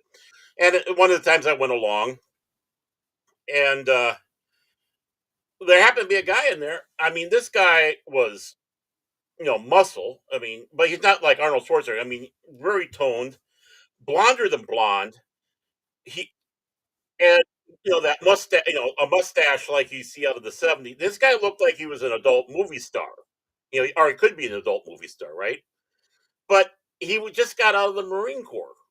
Hmm. And he's just cutting loose, having fun. And he comes over to our table, sits with us for a while, and starts talking. And he's three sheets to the wind, but right, of course, is this a good time? We're not going to cause shit or say go away or anything like that. No, we're having, we're all having a good time. Some damn fool thought it was smart to pick a fight with this guy. So we're sitting there, we watch him and this other guy go out. One, two, three. The Marine comes walking back in. It's like, yep, that's about how long that fight lasted. I hate to Hmm. see what the other guy looked. It was back to having a good old time. He was like, "Don't fuck with a Marine, not like that, especially when they having a No, good time. He's gonna you grab your don't. cock and go And, back and and have yet, more fun." and yes, Tim, that was one of the reasons why I chose this movie for today. Little history lesson. Hmm.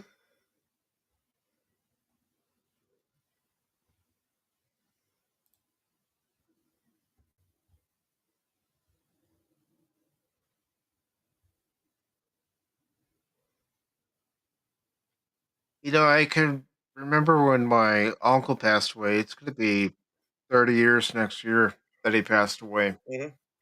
But Hmm. I remember after he passed away seeing the medals that he earned during his time in Vietnam. Hmm. Where a lot of guys put their medals after the war in their box. Hmm. That's where his was. Hmm.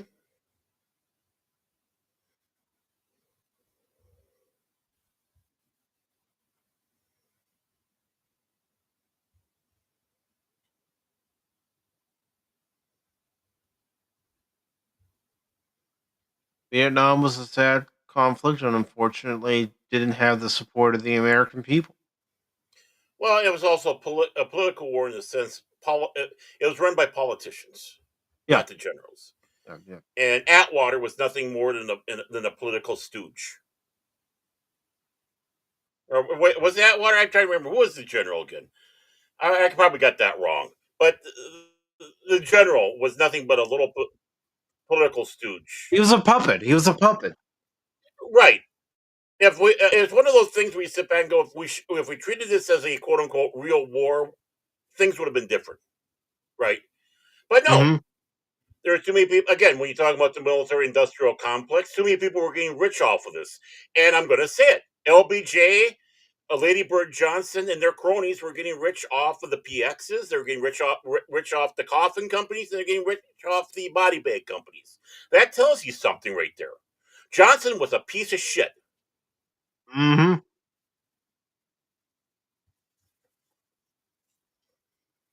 So was Lieber.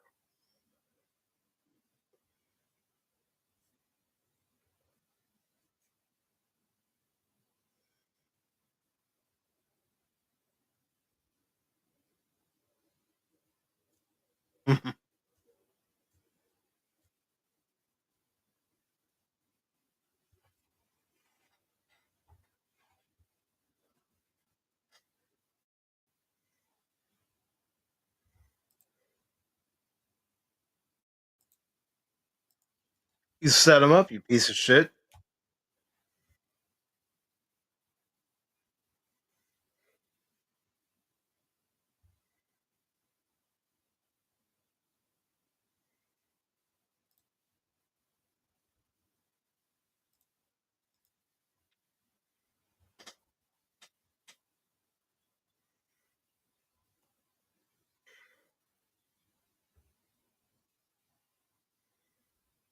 And the thing about Korea is it's still an ongoing war. Yeah, we only got a ceasefire.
They're going to save their reputation. That's why they're giving them the honorable discharge. Mm-hmm.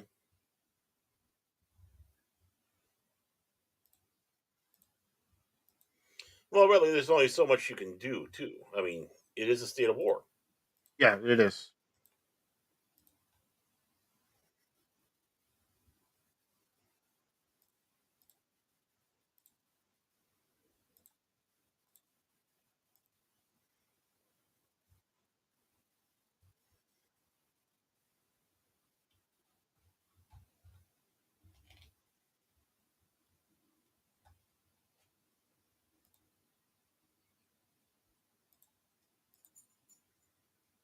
I like this line that he gives right here. Mm-hmm.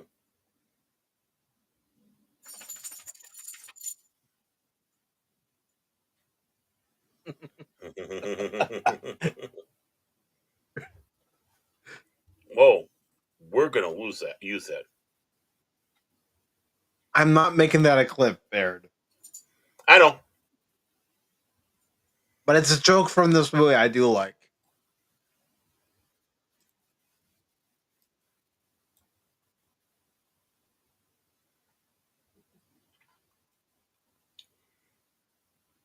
Yeah, and that's the thing. You did have, men and maybe some of the women. I'm not really sure, but I'm going to stick with the men that served in all three wars: World War II, Yeah. Korea, and Vietnam.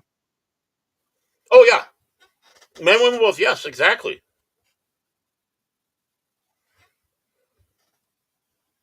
Well, the reason why I didn't want to say women's because I didn't want to speak out of my ass, Oh, just in there were a case. few. Mm-hmm.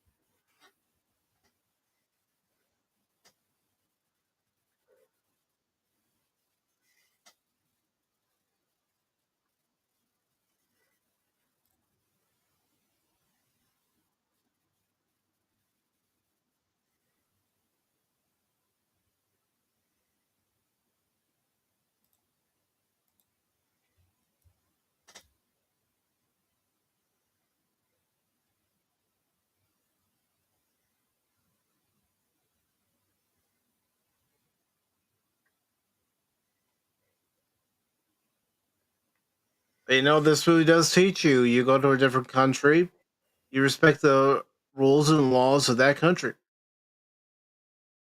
the way things are done in that country. It's not your home country. Yeah, you got to know the customs. You have to. Mm-hmm. That's how you win people's hearts. And there was a lot of people that were in Vietnam that were trying to do that in the military. Mm-hmm.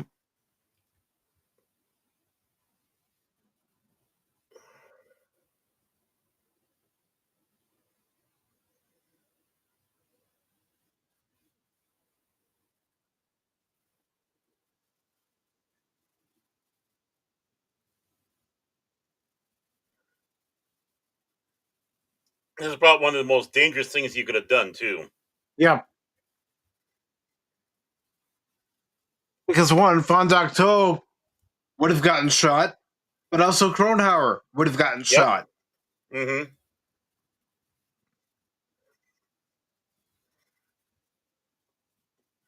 Well, now he's in a lot of trouble with his own people. They'll Mm-hmm. kill him, or they would kill him. Old Gamer says my grandma's best friend was a nurse on the USS Missouri and got to Ooh, see the signing of surrender by Japan. wow, That's impressive. it is. Very impressive to be there at the site on the ship of a historical event. And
And Vaughn knows how to get out of there without Cronauer seeing him because he knows the yep, land.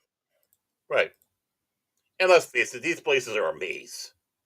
Mm-hmm.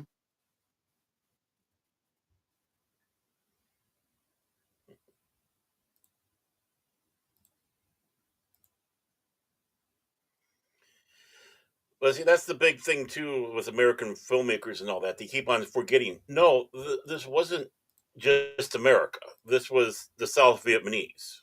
Mm-hmm. Vietnamese were killing Vietnamese. It was their own form of a civil war that was going on. Yeah. Yeah, the country that was separated, and then you had a hostile country, North Vietnam, that decided it wanted to invade and cause this.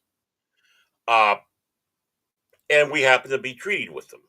And again, it turned into a freaking BS war of the military industrial complex. I hate saying that word because it's such a trite thing to say. But But it's the truth, Bear. yeah, this is something you can't sit back and point squarely on the Americans. Just like there was a No. lot of Russians that were on the other side helping. They had their military, quote unquote, advisors. It's been 50 years since the fall of Saigon. Yep. 50 years. Yeah, this was a hot moment in the Cold War. Mm-hmm.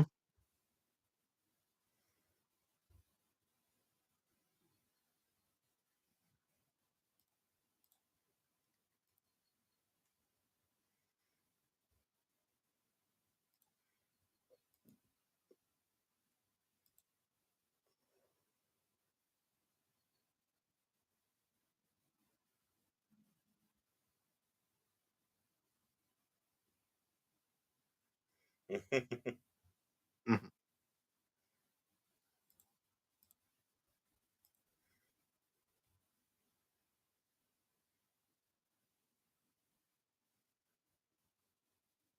And, you know, our servicemen did have relationships with women over there in Vietnam, and they had children. Yep. And you had bringbacks. I mean, Mm-hmm. they brought their brides home just like they did with Korea, just like they did with World War II. I mean, Yeah.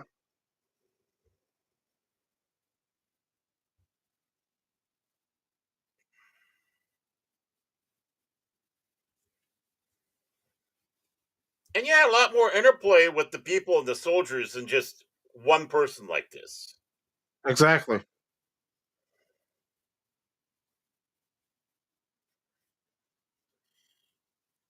It's part of that Hollywood history that does not do justice to our soldiers over there in this time and understand the full complexity of what was going on.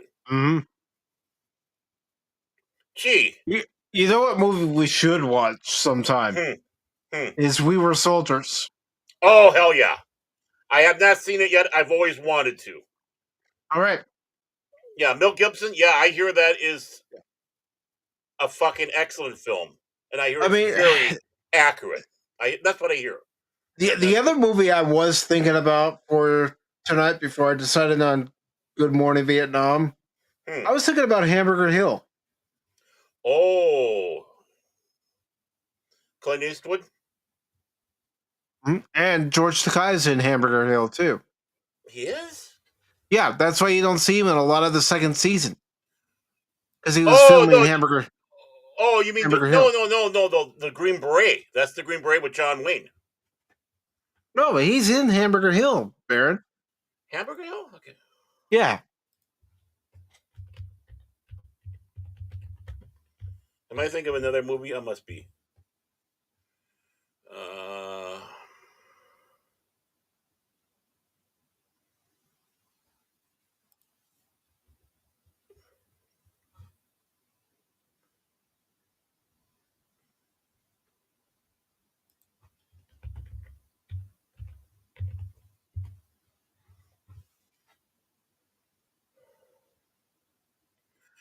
1987?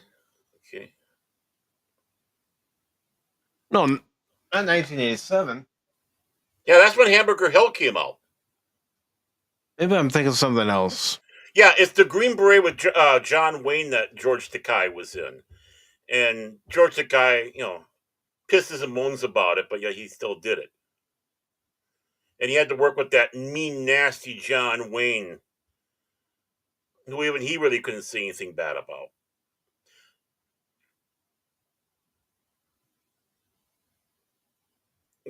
Yeah, Don Cheadle, Tim Quinn.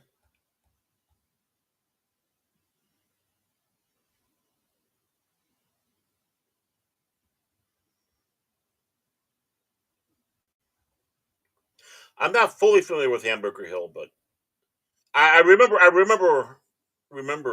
when it came out, because this was during the time when all these Vietnam films were coming out. Platoon, this, Hamburger Hill, all that. I mean, don't get me wrong. Platoon would have been a good movie for tonight too, but like I said, the first thing that came to mind was Hamburger Hill. But even I'm capable of making errors. I'm not perfect, like I said Sunday. Of course, you're a Cubs fan. Of course not. I'm human, Baron.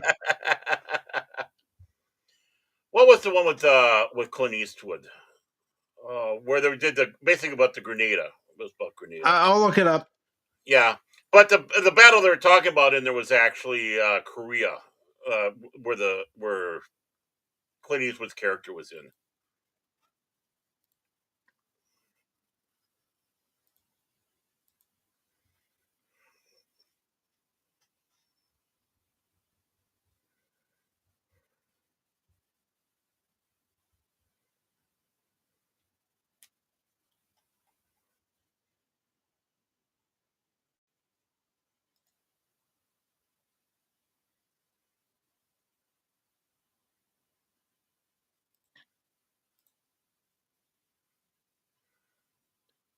Well, one of the movies that Clint Eastwood was in was Heartbreak Ridge.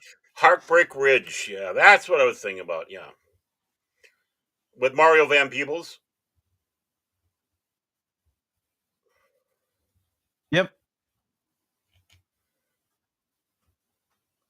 That was a good movie.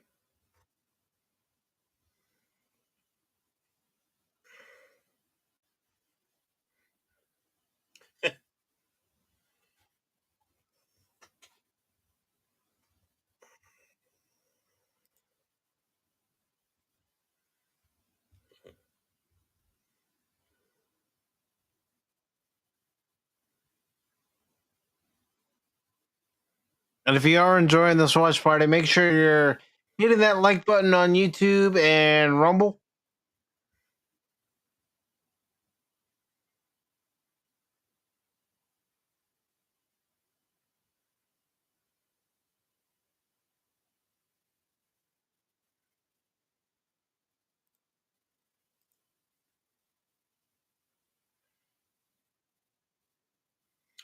Good old United. Yep.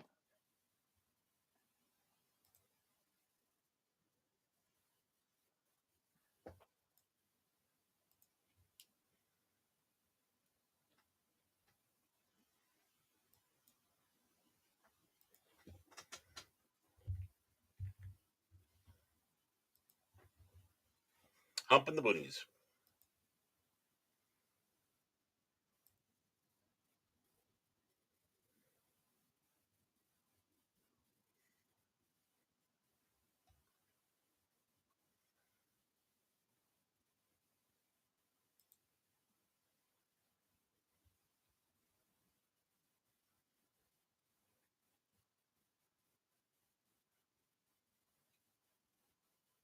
Mm-hmm.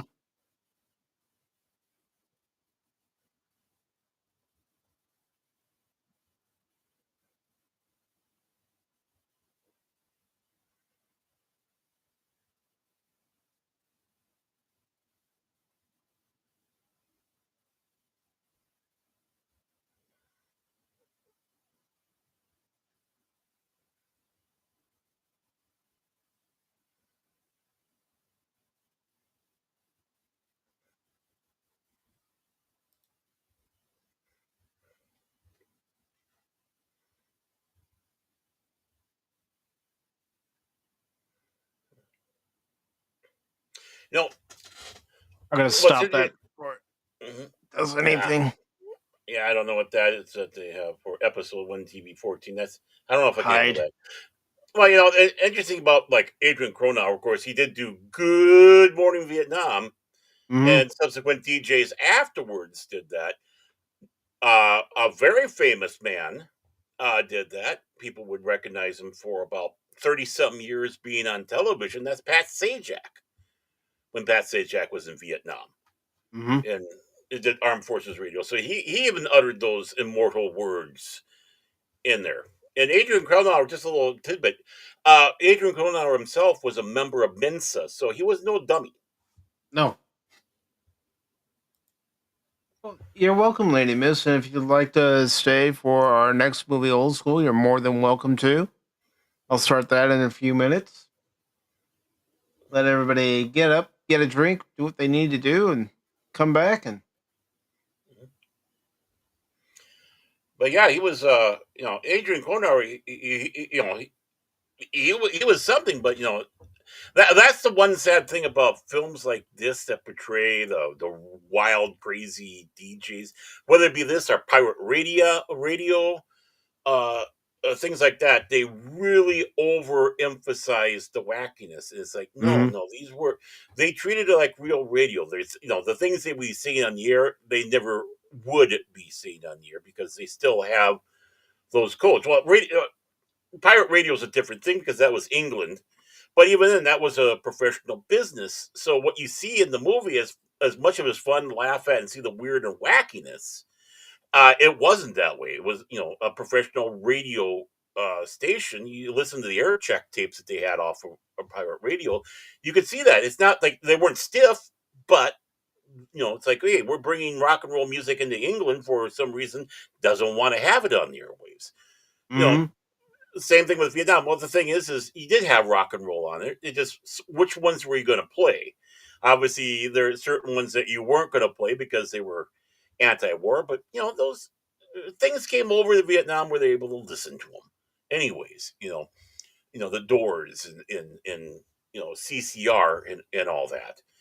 Hmm. Uh, but they weren't a stick up the butt. I mean, yeah, you had moments of stick in the butt because they had okay, we're one station trying to cater to many people. So yeah, this hour people ain't gonna like this group of people ain't gonna like it, but this people will. And we're not gonna please everybody. No, So well, I mean, isn't that similar today? Not just with radio, but with what we do every week for live streams. There's right, some exactly, things that people are gonna like, some things that people aren't gonna like, so they may not right. show up. Right, and that goes. I mean, how many people turned off Turnabout Intruder when it came on for the Star Trek reruns because this episode Mhm. sucks. And that's just it. You hit miss or it's not my hour or my because a lot of stuff would be like by the hour. Where you'd have what they're playing. Or in the case of Cronauer, 4 hours on, and then what he had in there 4 hours, whatever, which is a lot of time for a DJ. It really Mhm. is. Like I said, when I was doing that, I had a 6 hour long shift when I was on the radio. I was the one on the board the longest. I didn't complain about it. It's like, hey, I'm living the dream, man. I'm living the dream. So, but some they, once you get to that point, they don't necessarily like it. It's like, I'm done. You know, my four are I've up. been on the air for 4 hours. You know, in between the music, they're trying to get other music. Look at other Hmm. records and say, okay, I'm gonna play this. Hmm. Oh, there's a lot of planning beforehand. I mean, you walk in. That's the one thing I really hated about when I was working the radio. At first, you get paid when you came in, you get your show prep stuff like that. Then the Hunyak who run the station said, "No, you're only getting paid for the time you're on the air," which of course it listens you a chance to want to do that prep or do the commercials. Because you don't do the commercials obviously when you're on the air. You have to record and do that stuff and editing afterwards, which can be time consuming. But I'm not getting paid for this, you schmuck. But yeah, I mean, a guy goes in there, especially if it's a station where they do allow you to pick your music. I mean, um, it depends on what your program director's like. That's why WKRP in Cincinnati was such a radical look at radio because he had a PD who let the DJs pick what they wanted to be on the air instead of going, "Okay, here's your stack of wax. Have fun. Talk to you later. Ciao." Hmm. You know, uh, This which is is what kind of you like can play. This is what you can't play. And if I right. hear any of this, we'll be talking later. Right, and it's a fact that the PD had everything planned out time wise, so this is going to fit into the format, not the style, but the time lengths, because that was the important thing. You had to go through, make sure that you closed on the top, the bottom, then the top of the hour because you have your station IDs, and make sure you get your commercials in. I mean, it's a lot of work. It's a lot of work behind the scenes plotting and planning into a show, and a lot of strange math because you're trying to. Instead of doing math in the 100s, you're doing them in the 60s because 60 seconds in a minute instead of Hmm. going, what we're used to in 5, 10, 15, 20. Now it's like, oh God, now what I'm going, okay, what's the formula for this? Blah, blah, blah, which I could never get. which I could never get. And they always wanted you to end the song, boom, when it's supposed to go in there. None of this fading out stuff into the next hour. At least a lot of stations back in the day, that's the way they were. But when you have 5 minutes of news on the top, a few minutes on the bottom, local stuff. I mean, to take care of it takes a lot of work, and so being on the air for 4 hours, it's tiring. I mean, look how much just doing this can wear us out when we're doing a show.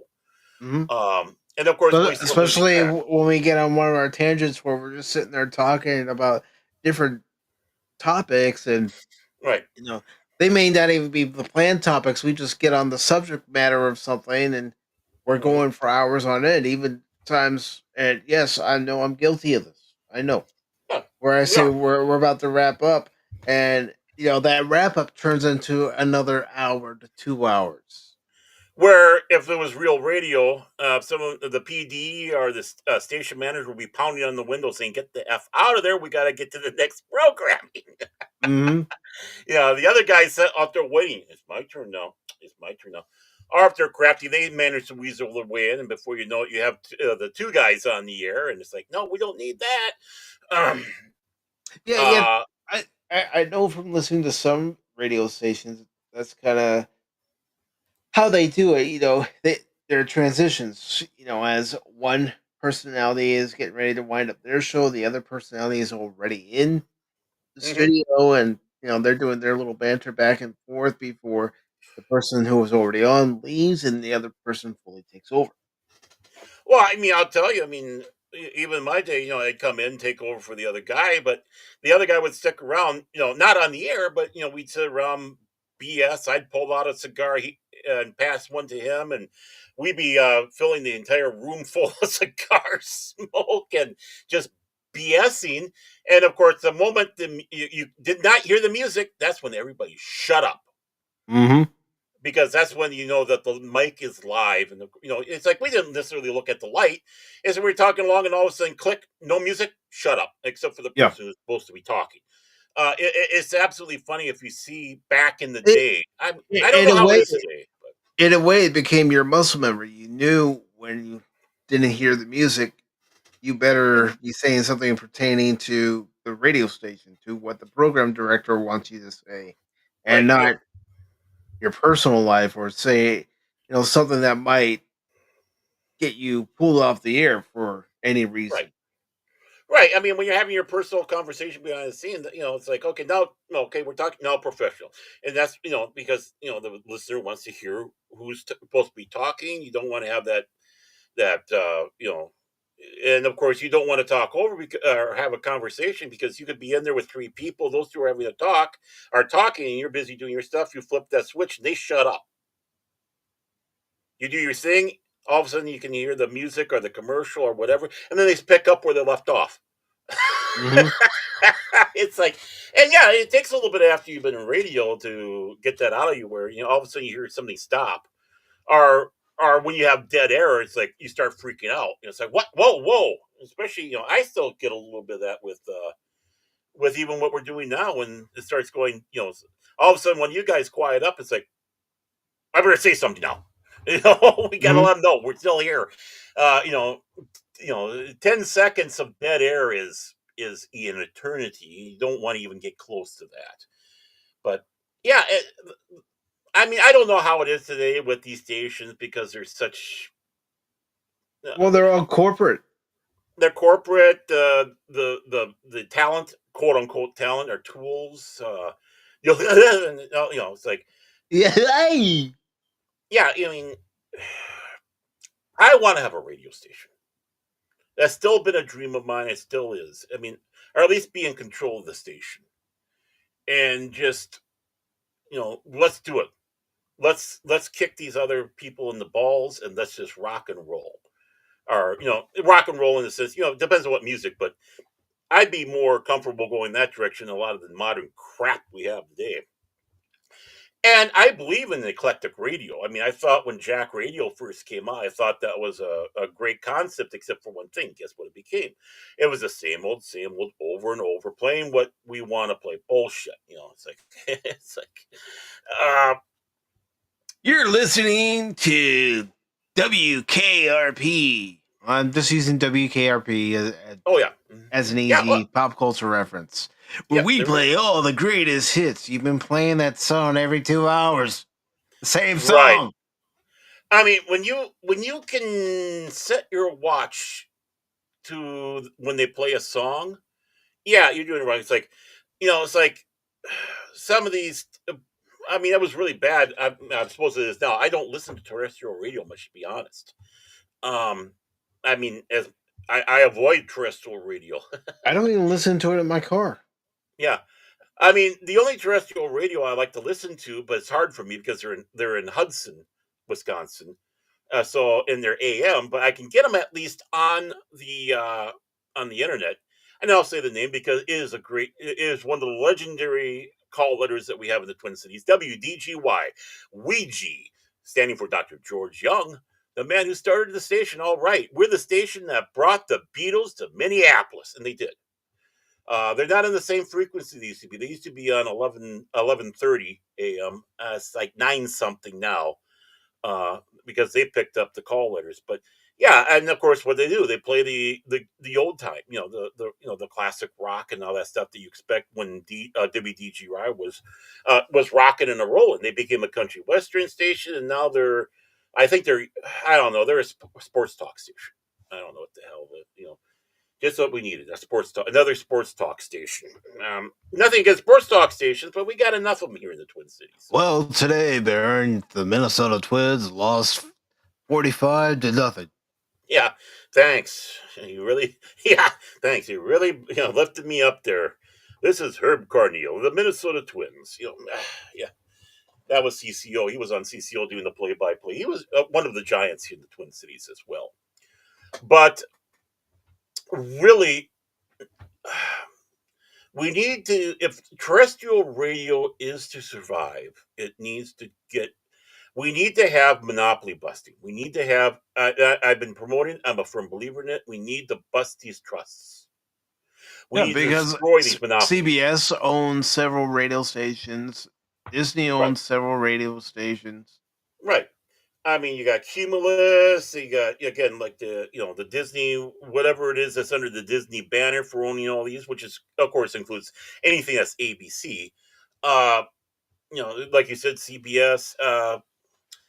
I mean, we yeah, you had, like, in the day, Mutual, and I know I think Mutual's still around, but it's like it was a service. It wasn't necessarily we're going to go out and buy all these stations. It's we're here delivering this in Mutual Radio Broadcasting System or stuff like that. Uh, but they need to be busted. Well, that means you have more competition, which means, okay, what we're going to bring in for talent. And I don't think we got anybody out there. I mean, I'm sure we do, but I mean, not enough, or not enough noticed, that can sit behind a microphone and absolutely go nuts. Because I tell you, it's exhausting. Do you think that Wolfman Jack might have been after his shift going, "Give me a drink, I need one," you know? Probably more than once. Right, because you have those bursts of energy. Of course, the moment you're done, it's like you're back to normal and you're getting your stuff done. But again, you're doing some form of constant working, monitoring, making sure things are great. You put that extra long song in so you can go down and pinch one off in the bathroom. All the tricks, people, all the tricks of the trade. And like I said, my bathroom song was "We Are the World." I fucking hate that song, except for one fact. It gives me enough time to get down to the bathroom, do my duties, wash my hands, get something to drink, come back, sit down, and go, yeah. you know, hard to do with some of the other songs. And with that, we are going to start our second movie, which does take quite a bit of a shift in tone from our previous movie. The previous movie dealt with the Vietnam conflict, and took a lot of liberties with the actual Adrian Cronauer as far as depicting its story. Well, this one, Baron, I think you're gonna laugh a lot. I think this is the reason why Cash isn't here. He's afraid that I might not like it because I don't like Will Ferrell and I'd go ballistic on him. So So he's safe now, coward. All right, so here we go with Old School. Old school. Yeah, and that's the other thing too, Tree Rock. Everything you're saying there is absolutely right about the '80s. '80s station only 33%. There's still some Michael Jackson songs that have not been touched that they should play. And of course, again, that's the other problem. Too many effing commercials. I used Now to we're take going my to old school. Walkman with me to school. Yeah. How Hey, are you when I doing could get, tonight, Shane? I tell you, when I could get a cassette player and then a CD player in my car, ooh, heaven. Now I have my phone I can plug in and listen to the internet stuff out there. Listen to our Radio North Sea International. Look for Radio North Sea International people on the internet. Listen to them. Great stuff, man. All right. If you want variety, there it is. Again, it's that pirate radio. That's where it came from. That was And for Cash, anyone, wasn't yeah, that was Cash. it? But anyone who wants to join us for our second movie of this double feature can do so by clicking onto the Kosmi link in the top of the chat on YouTube and Rumble. It's also in the chat on the X side and also pinned in the comment section below the original post on X. Yo.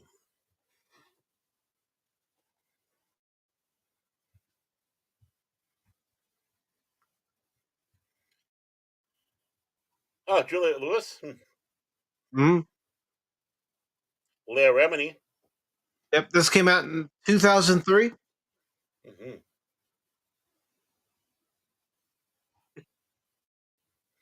There we go. Looks like Paul Giamatti after a couple too many cream pies.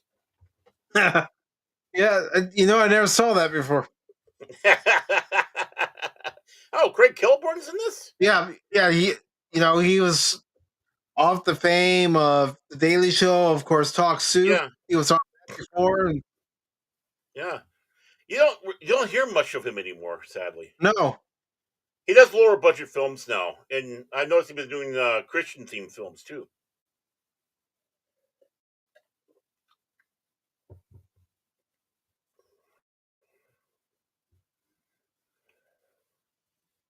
this is what happens when Cash goes through the metal detector at an airport. But I tell him to lay back on the iron or his diet.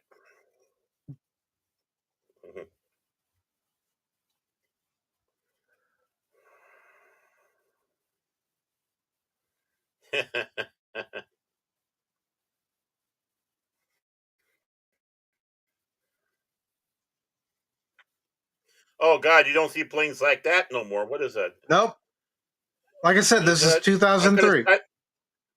So this is I think that 23 was an years, L1011. not 23 years ago, but 22 years ago. Mm-hmm. But L1011s were still starting to phase out at that time. Yep. Airbus was starting to become the thing. Yep.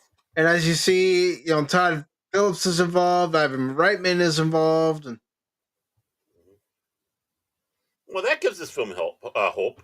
It's just Will Ferrell. Yeah, where's mommy? Uh-oh. oh, he's not gonna like it. As long as if I see boobies, I'll like it.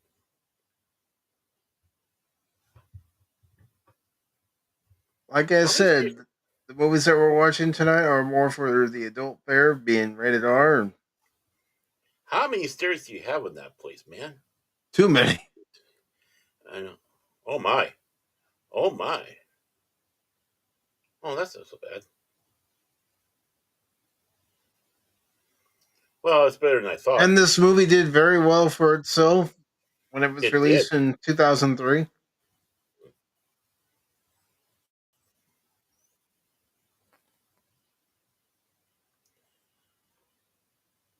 If I walked in, my wife watching a film like that, it's like, why didn't you wait for me? I'm surprised that Cash wasn't going to be here tonight because I know he was looking forward to Old School and. Oh, hello.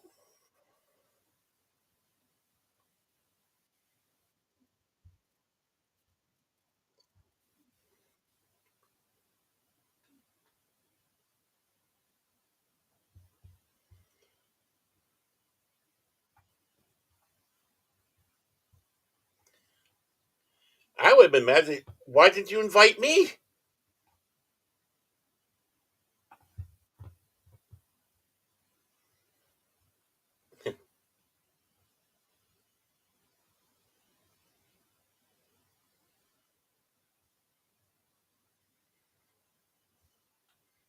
Well, you gotta have better communication, Blondie. Mm-hmm.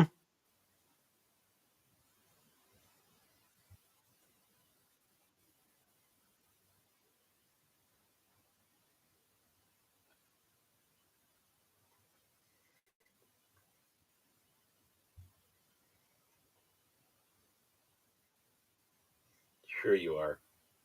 No, she's not.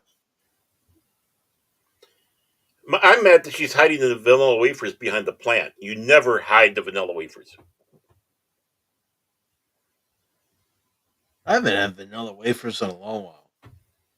Oh, I had some the other day, but not the name brand ones. Actually, I found the stuff that's not name brand better, more vanilla-y.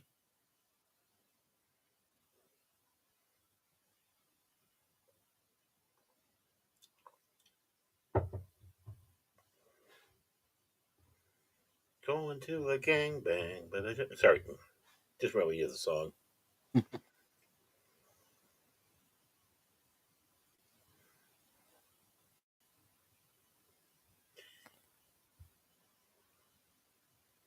I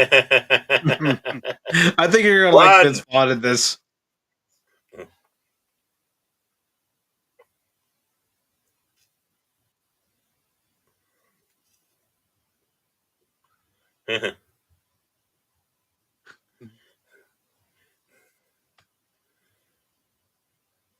If Cash ever decides to get married, I'll be Vince Vaughn. I think we both will.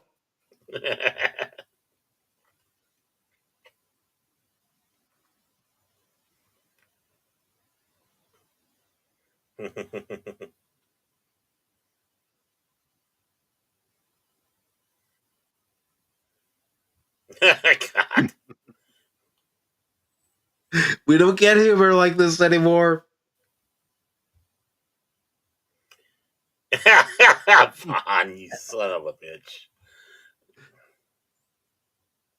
He still acts. He's just started movies like he used to be. He does a lot of television shows. Yeah, I know.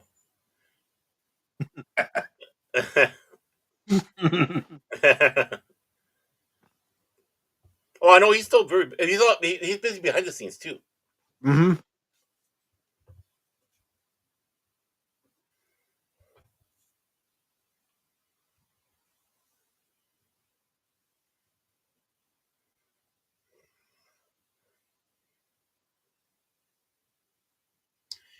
And this is another thing too. Having a live band instead of a DJ. Yeah. Makes a difference. I mean, there's a little improv vision.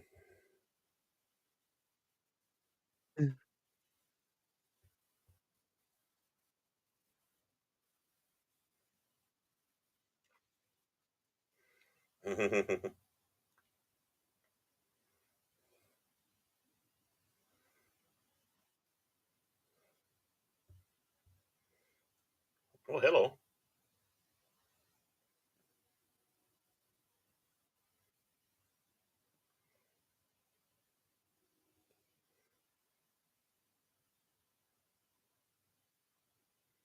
She's got coffee, and he's 3 shoots to the wind. Yeah, he's had more than one shot of whiskey.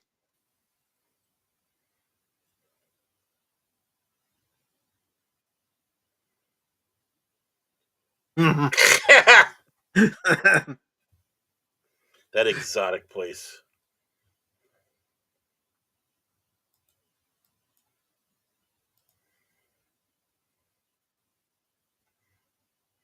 If you're scared of flying, go to Denver. You can with your special girl, and you'll be part of the Mile High Club without flying. That is true. It is the Mile High City. Yep, in the Sunshine State. Baron, don't get your education from a movie. Never do. Unless it's good humor. Yep.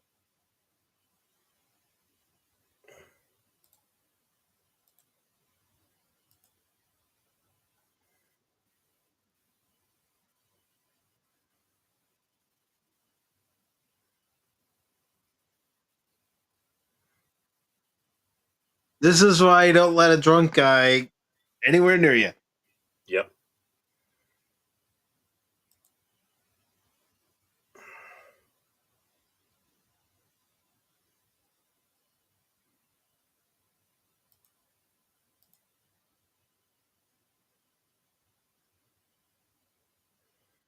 Mm.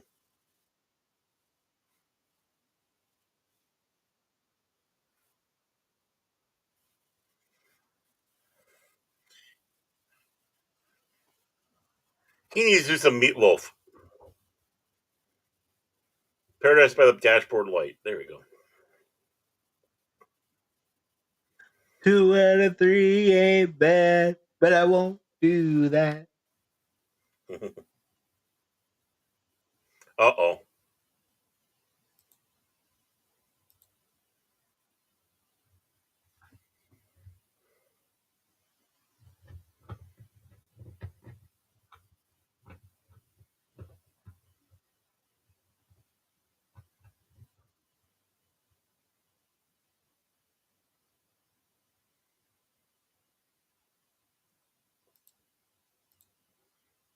Uh-oh.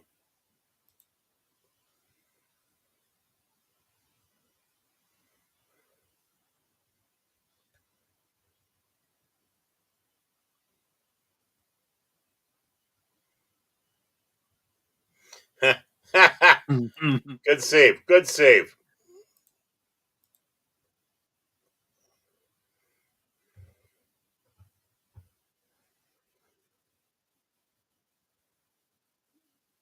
I like the picture. Will Ferrell's picture. Yep. Huh? Well, like Well, I've said, and I've said it to you in Cash, I like Will Ferrell when he's more in a supporting role, not when he's the right. main star. Oh, yeah. I think that's the major thing. Some people are not made to be the lead.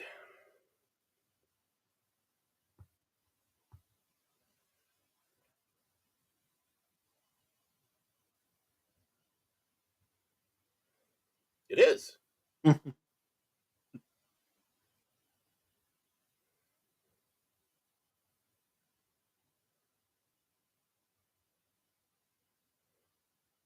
Ooh, bread maker.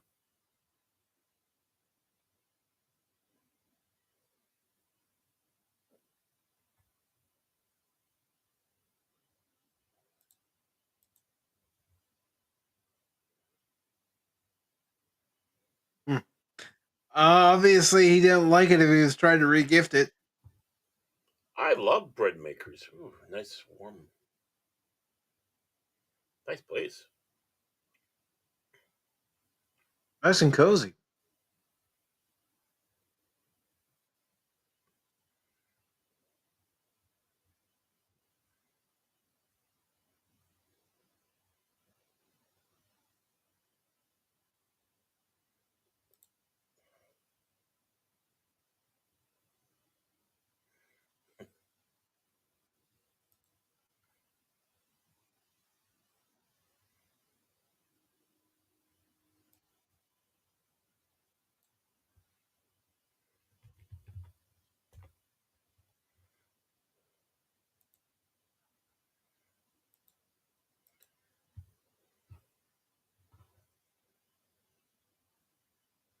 Oh.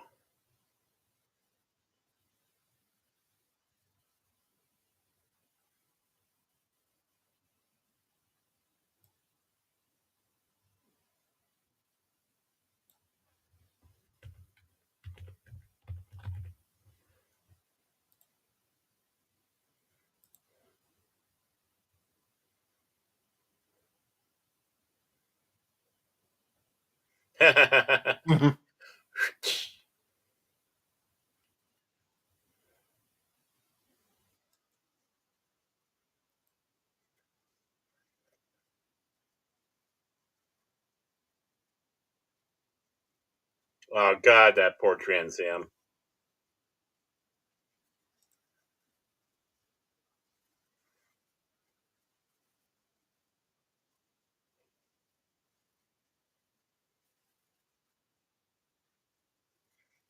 No.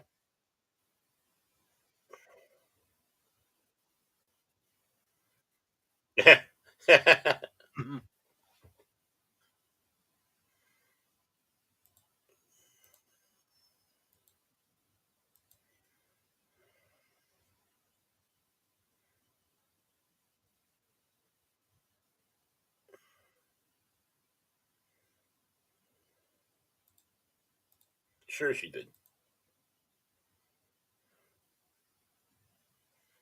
He's fallen into a trap. He is.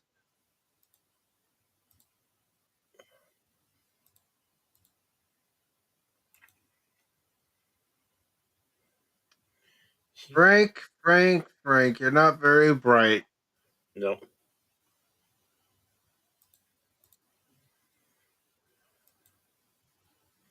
Oh God. The way she's talking. Oh God. Mitchapalooza.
No, that's me.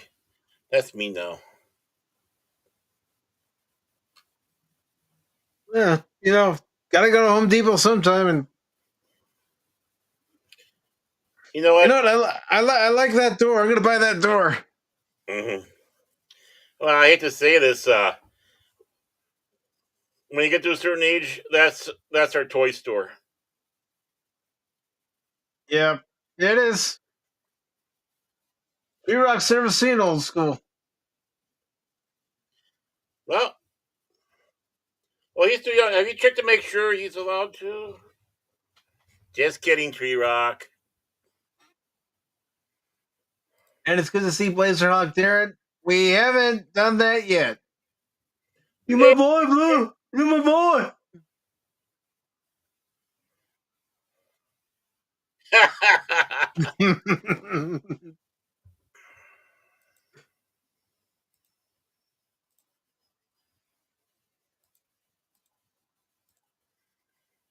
Beepers. Oh, gee, they just date yeah, themselves. yeah, I know it dates it, but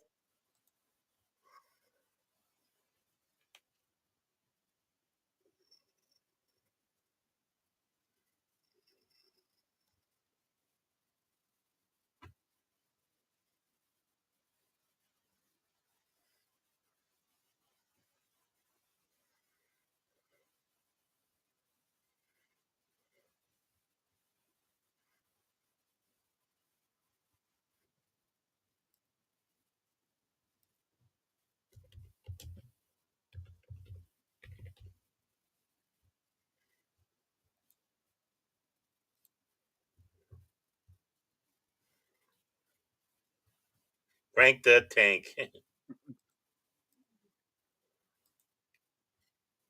yeah, Padawan for Shizzle.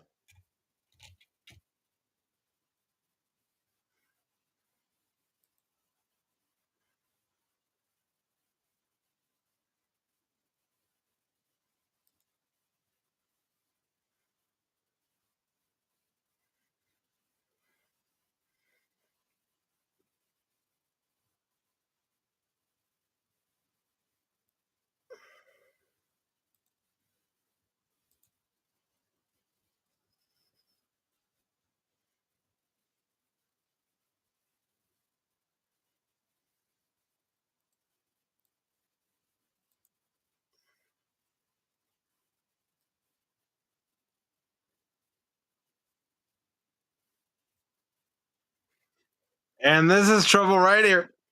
This is you, Baron.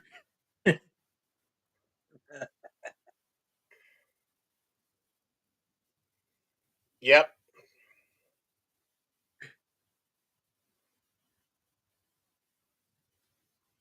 Hey, Tommy. How you doing, brother? Snoopaloop. Where's Tyrus?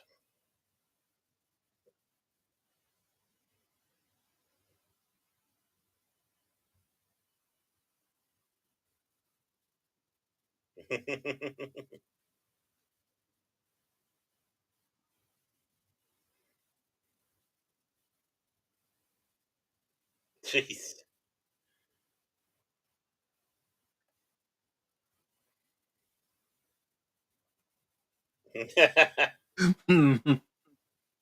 Uh-oh.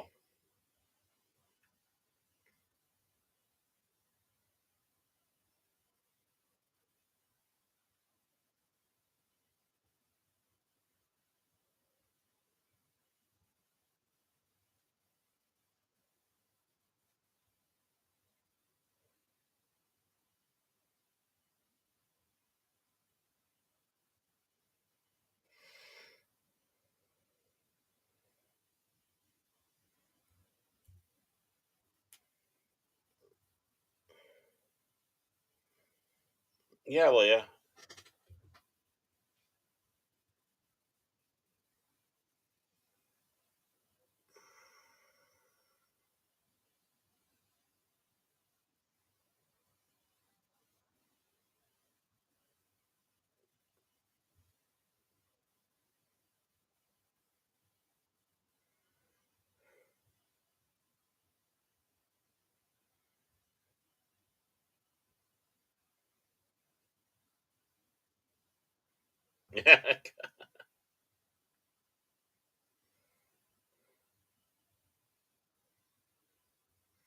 Jeez.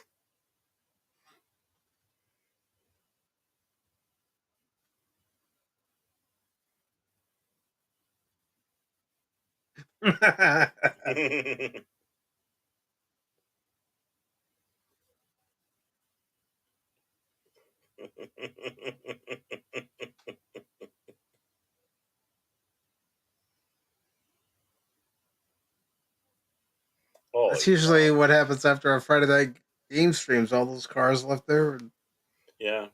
And then Cash comes up. destruction. You guys could have done better.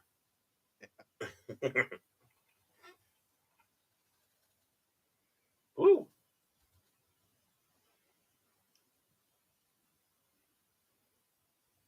Where she was in 24 at the time this movie was made. Elisha Coulthard. Mm. Pretty in pink.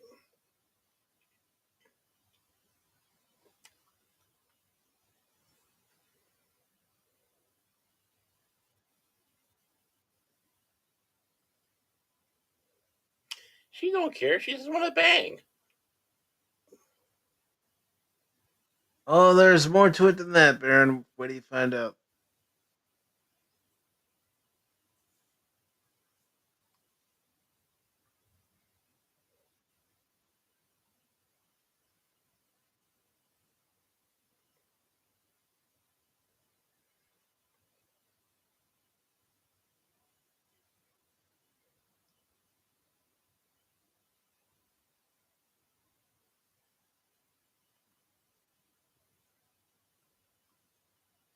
Ooh. I don't really know Well, what the last thing that Luke Wilson did. oh, jeez. I'm gonna look it up. Mm. Horizon, chapter 1, 2, and 3.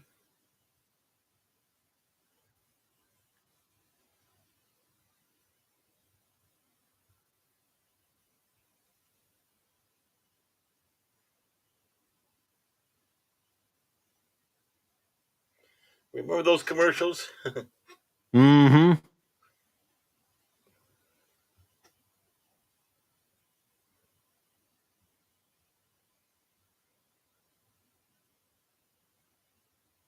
The hell you say?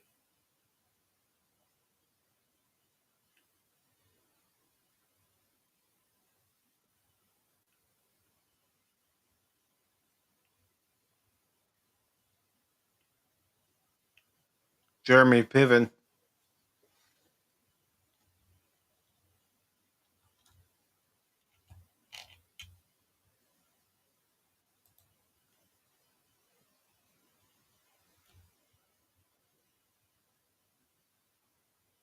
Gordon Pritchard.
It's improbable. Mm-hmm.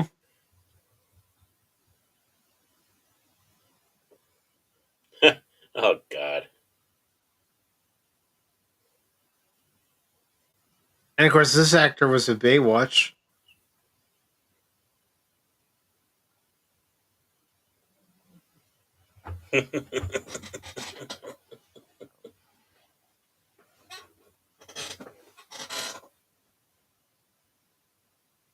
He's confused.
I mean, the long suffering knows I do that all the time.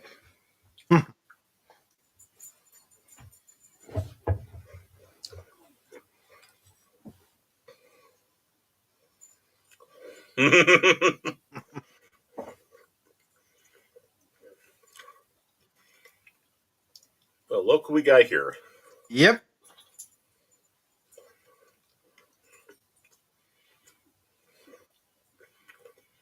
Terry O'Quinn.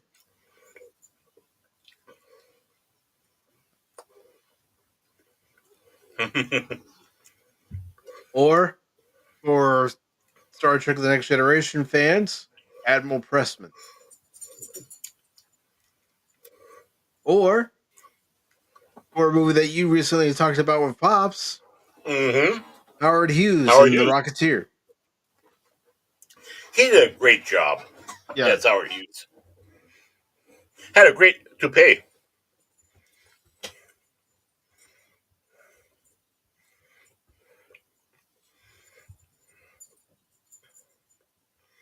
Mm. Mm. She looks so young. Yeah.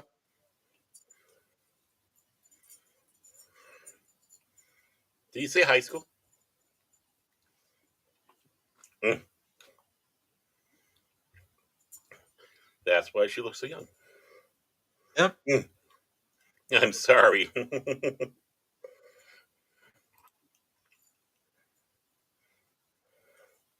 Mm. Frank the Tank is He's being kicked out of the house. that was didn't take long.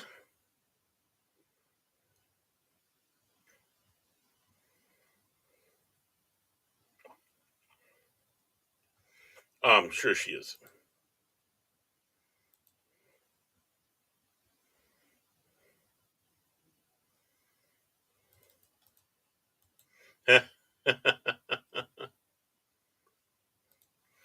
Never say that to a friend.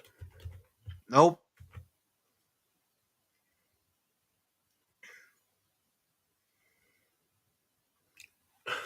What the hell?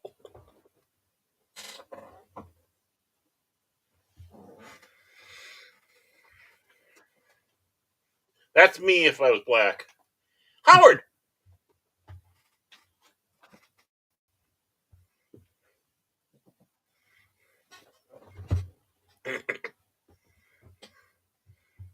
If he can get away from his mom. Yeah.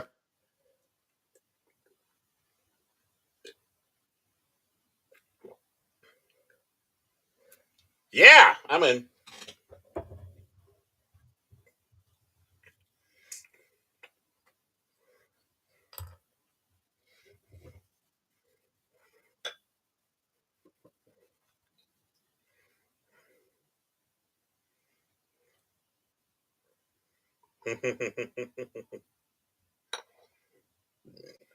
No, Timmy.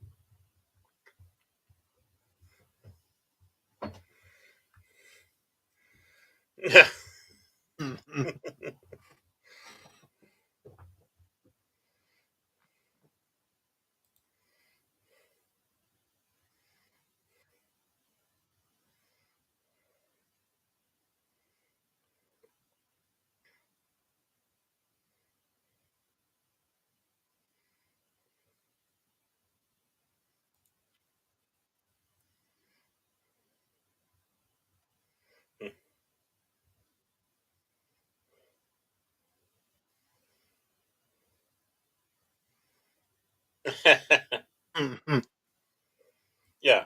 For Will Ferrell, little is good. Yeah. The less than Will Ferrell, the better.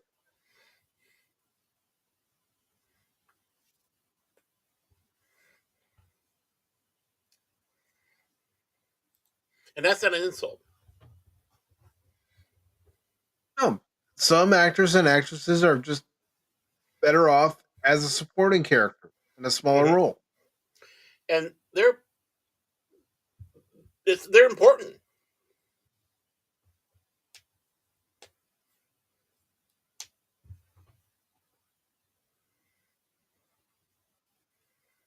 Mm. Why not? Look at that cell phone. The brick.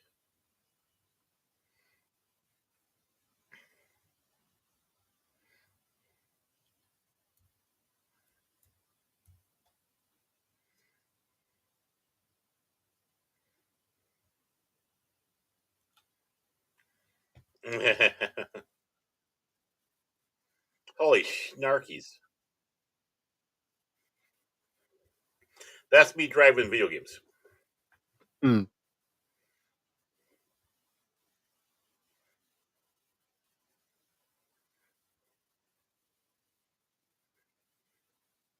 Huh.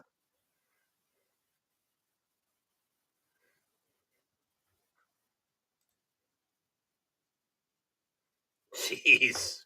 So Barrett, is this the three of us trying to recruit somebody to the game tonight? Yes.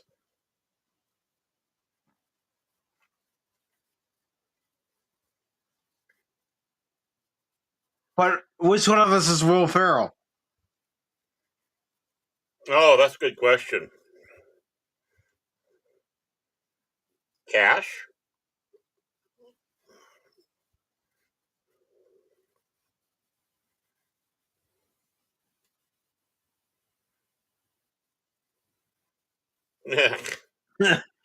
I'm Will Ferrell. Okay. I'd be picking out the food.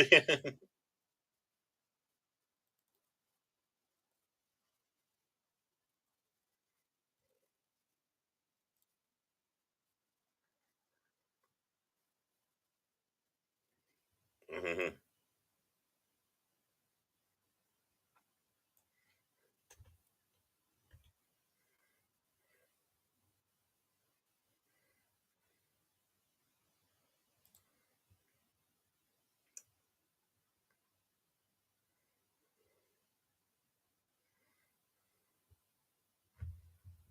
That's called what? That's called marriage.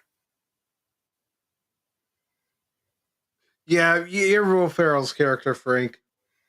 Yep, that's me. I wasn't kidding when I said that.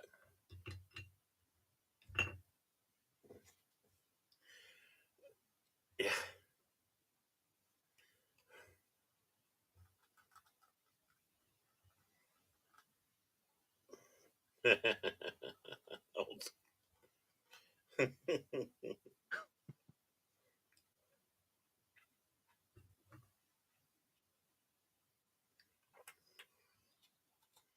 Oh, they went with the penis instead of the testicles. Okay.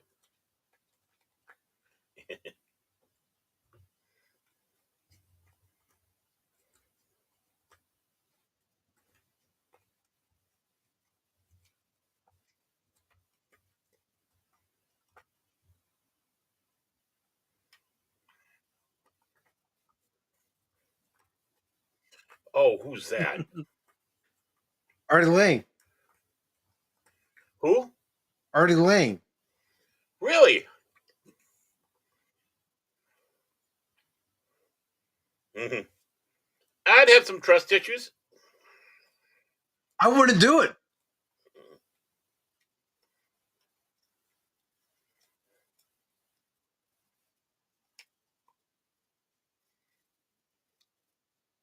Oh, ah!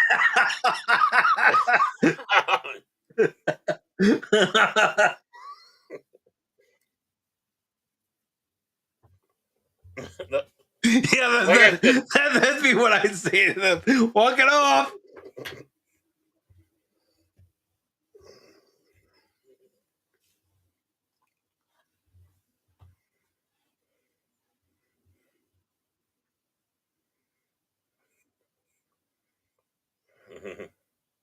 You want popcorn, Phil? Get it yourself. Who wants popcorn? Phil. Oh, you don't want me to make. You don't want me to make popcorn. I burn it. How are you doing tonight, Phil? It's the Mr. McCracken. Come on in. The water's fine. Cash is in here to keep it warm.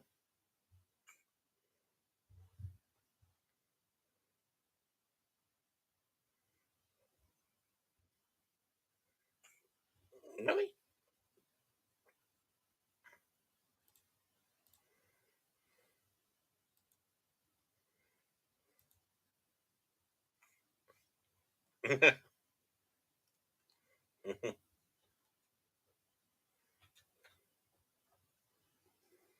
Yeah. And as you can tell, in this movie, Jeremy Piven is Jeremy Piven.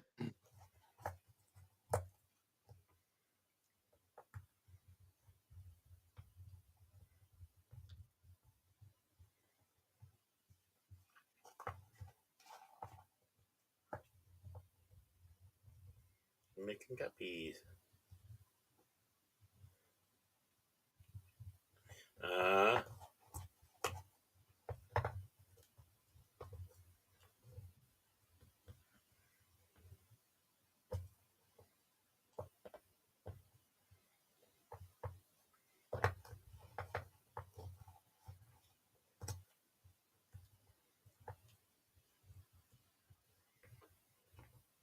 Mike, we need to start a fraternity. What do we call it? The Pacific Baron Money. Well, it's got to be done in Greek. You know, Greek. You know.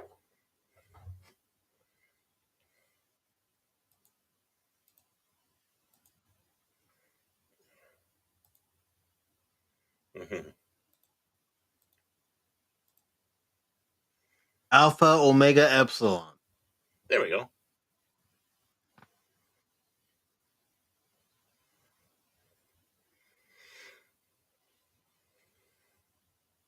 Hey, look, Phil, Lady Miss has your popcorn.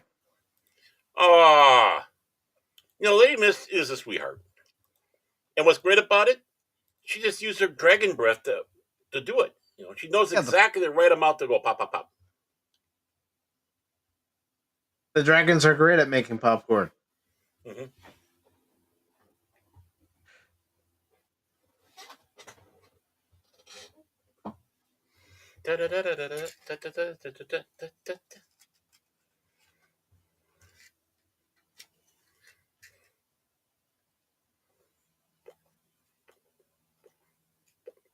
Well, she's sweet.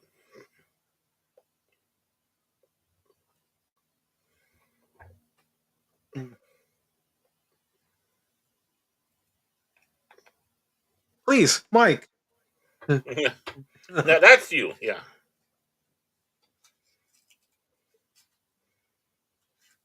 Actually, Okay, so Cash is Mitch.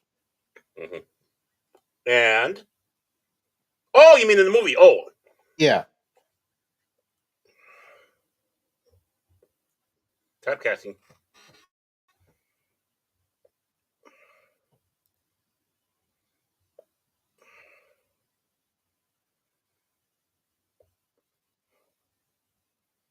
That's you.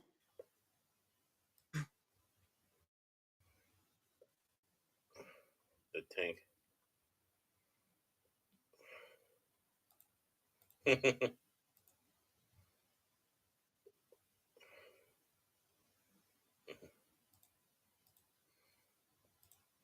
That's me. That's me.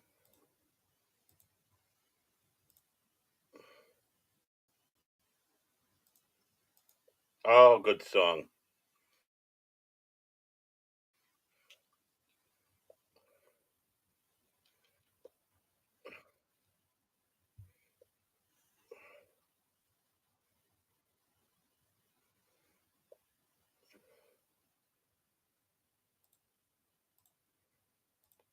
I'm never satisfied.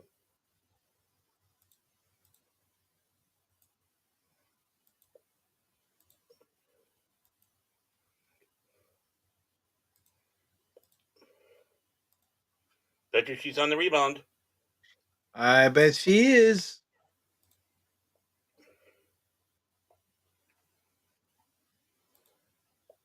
I mean, he didn't cheat. Oh God, and Andy Yeah, Dick. Andy Dick. I hate to say this, but he'd probably know how to perform moral on the guy.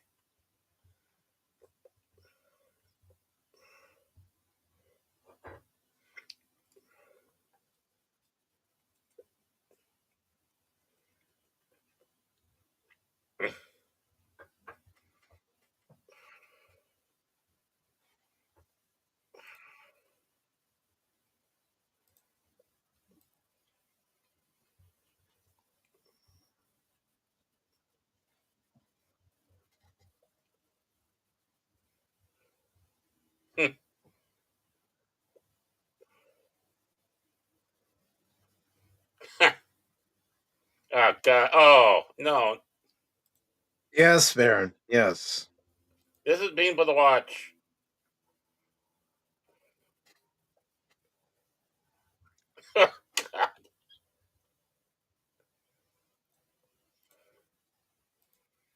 Andy Dick proves that he's good at being himself. That was my reaction the first time I saw this movie, Lady Miss.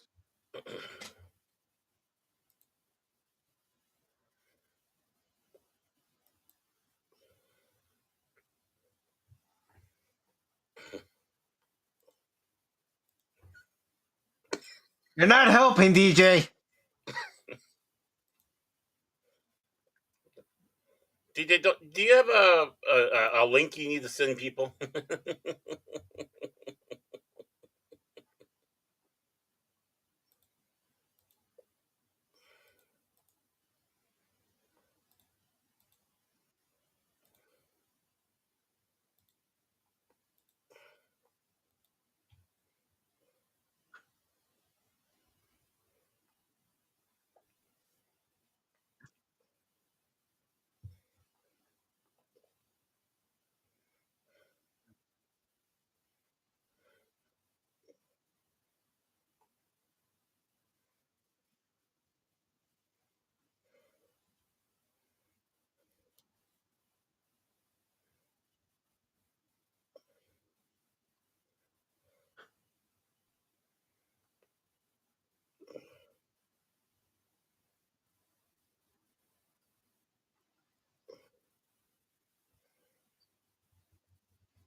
Ow!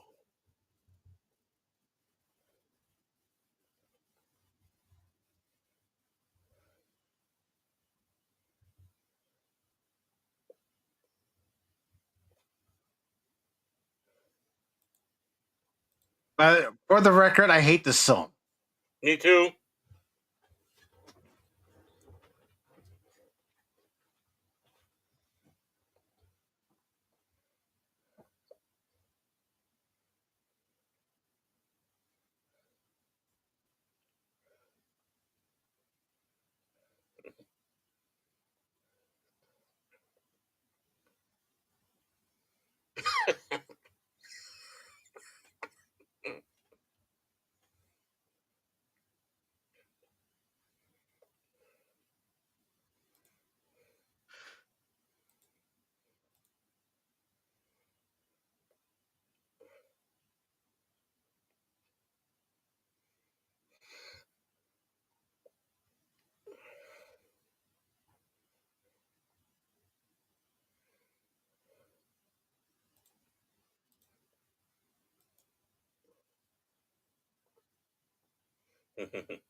Yeah, that's you to Phil Barrett. Yep. Sorry, Phil. Sorry about that, Phil.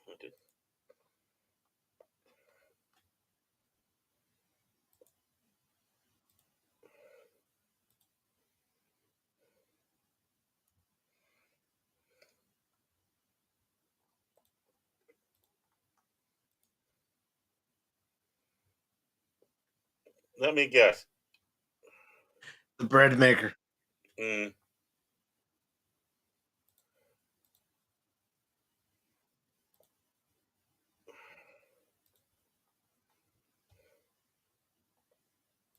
Mm. Trying to pass off the gift.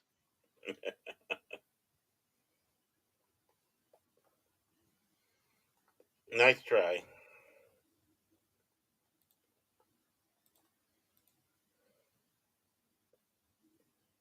Ooh, Mark likes Tracy. Cute. Okay. Mark's a slime ball. I kind of gathered that. So am I.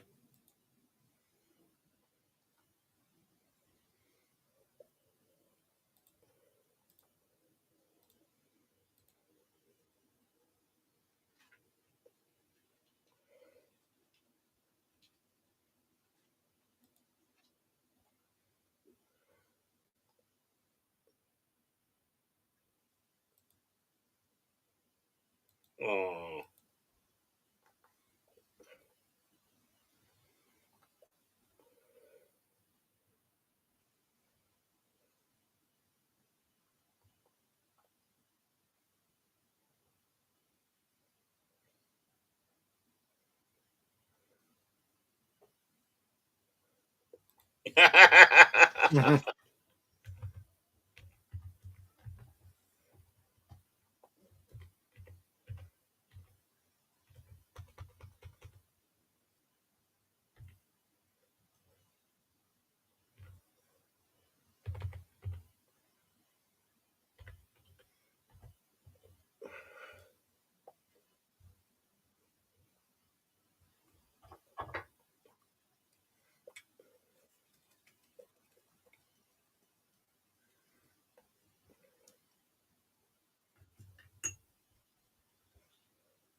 Yeah, you gonna tell him you?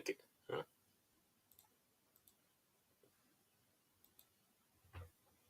Oh.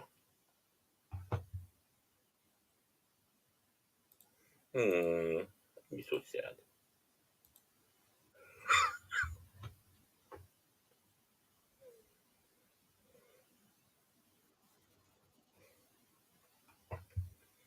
Tranquilizer gun. Mm-hmm.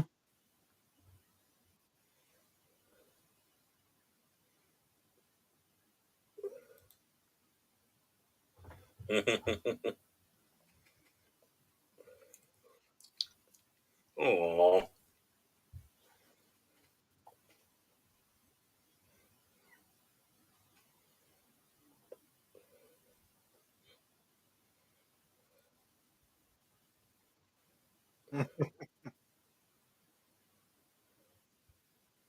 Would you do something like that, Baron?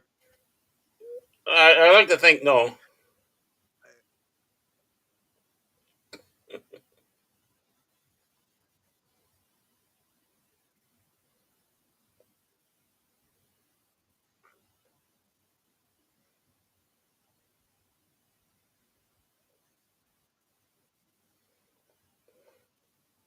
Yeah.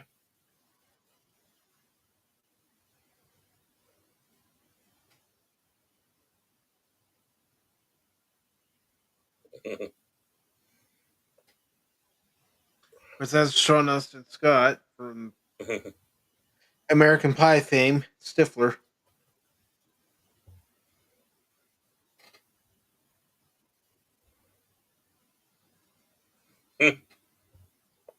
Oh God.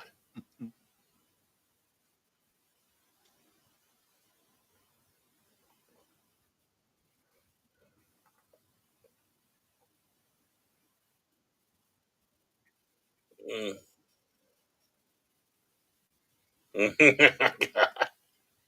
Yes, this is you, Baron. This is Yeah. you.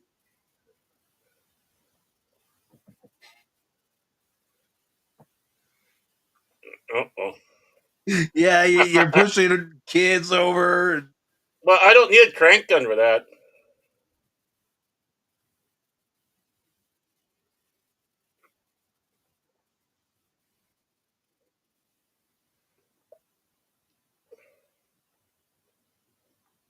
Hello, darkness, my old friend.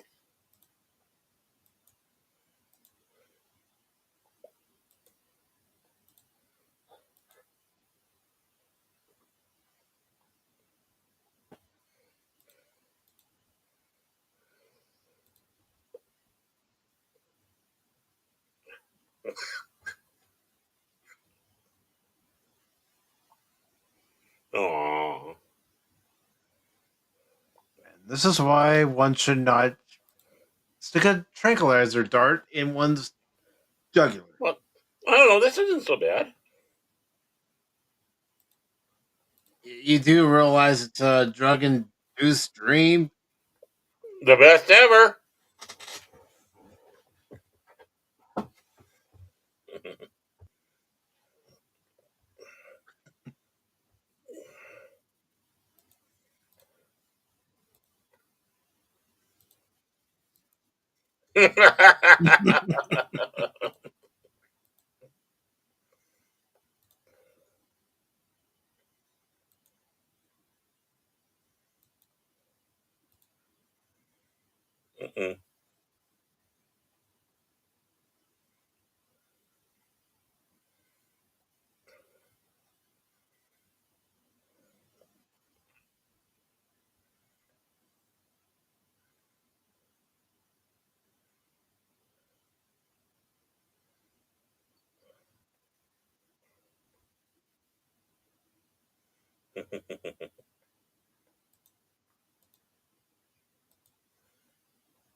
Oh.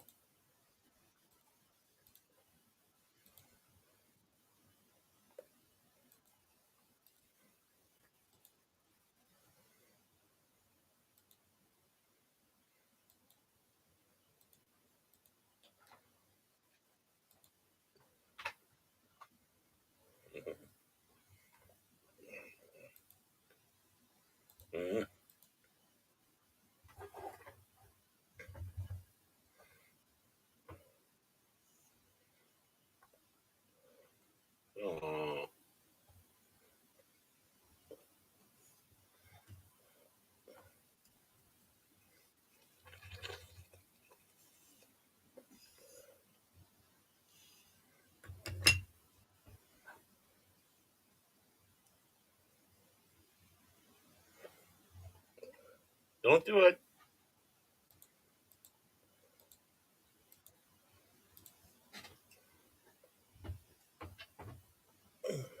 Hi, Mouse.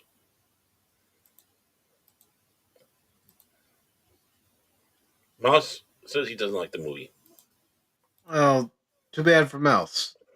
He says he really hates Will Ferrell. Or there's more than just Will Ferrell in the movie. Well, this is a cat, though. They only fixate on one thing.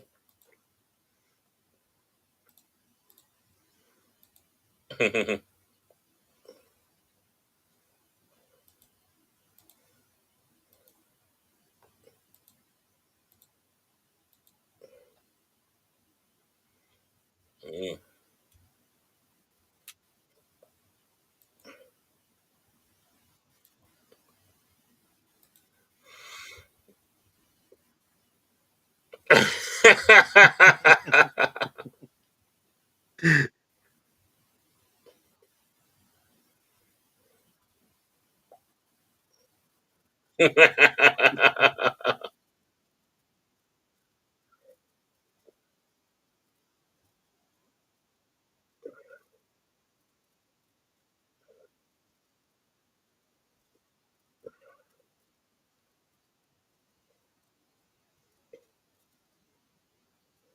Ow! Ow! It's his birthday! Come on! So what? No, it's Blue's birthday. Oh, okay. Rip his head off.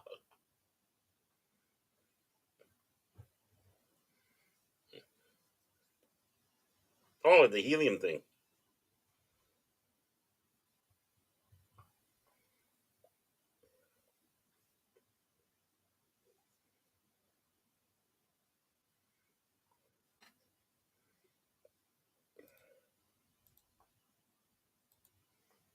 Mm.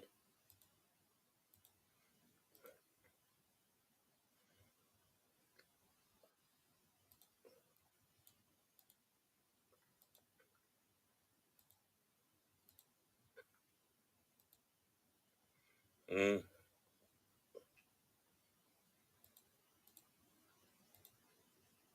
Mm.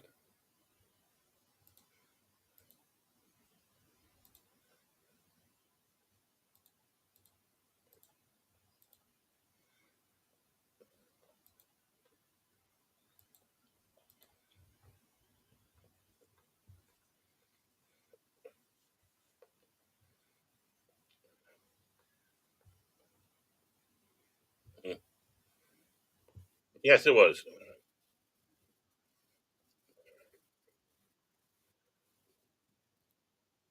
See? See, I got it right.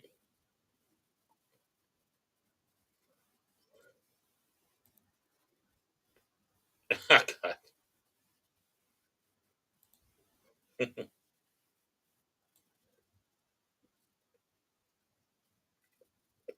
Blue, blue, blue.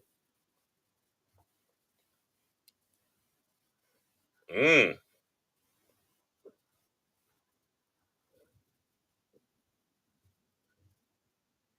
Oh, even better.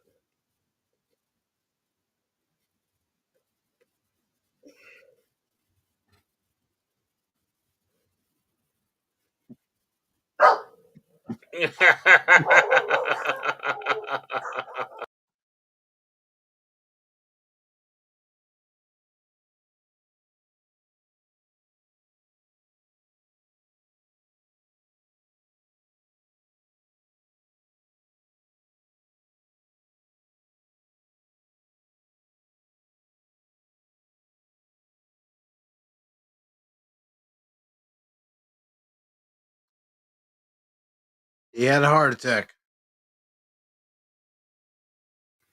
But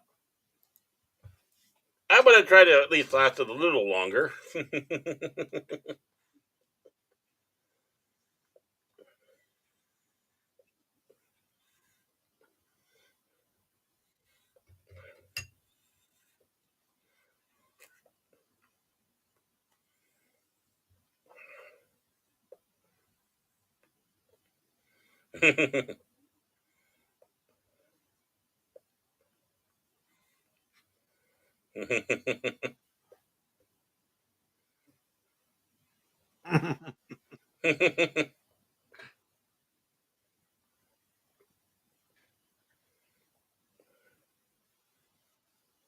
Don't sing, Baron.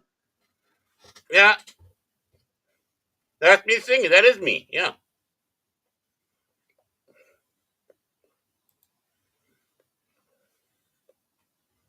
Yeah, my boy blue.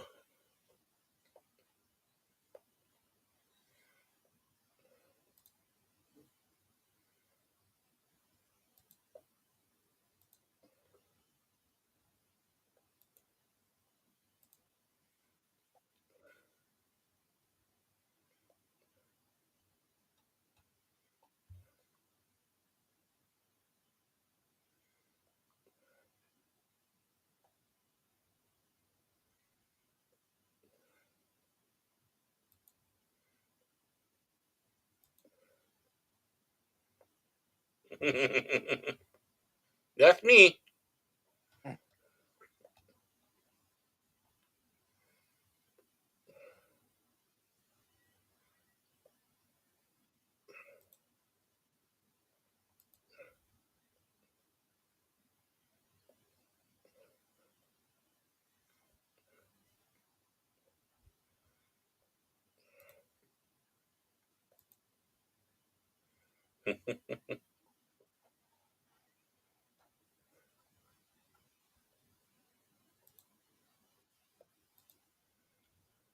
It's really I'm thinking at the moment.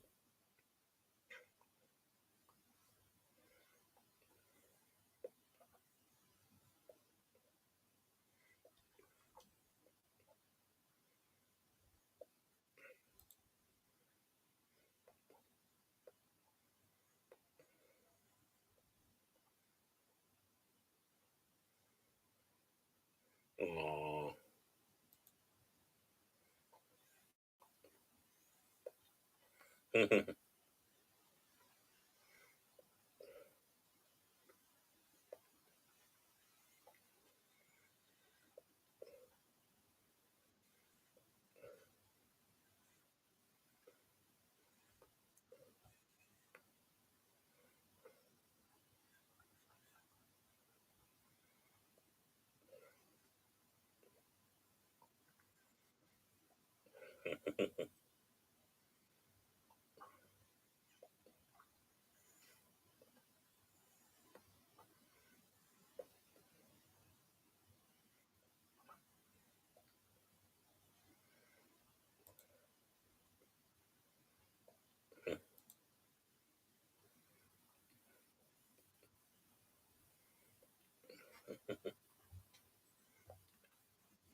That was you lying sack of shit.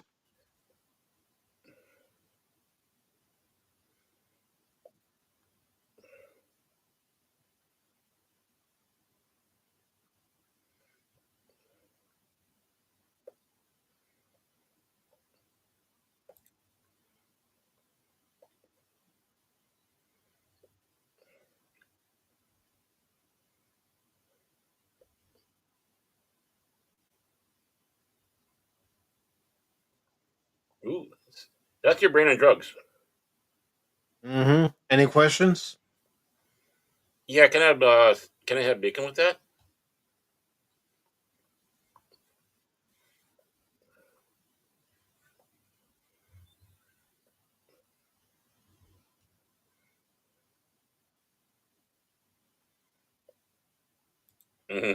Hobby.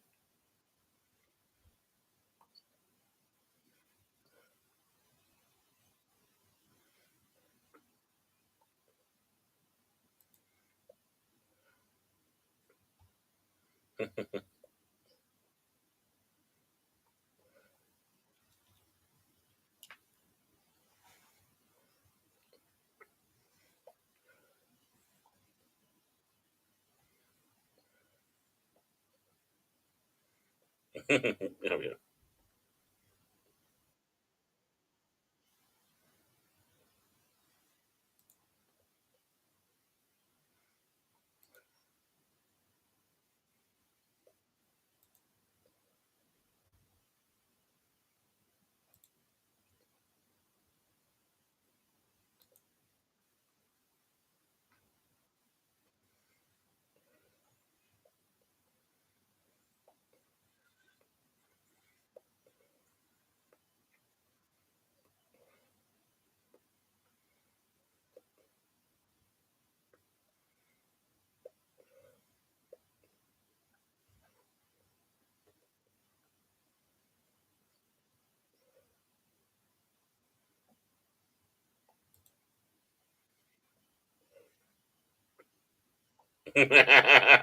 You talk about shit and hitting the fan.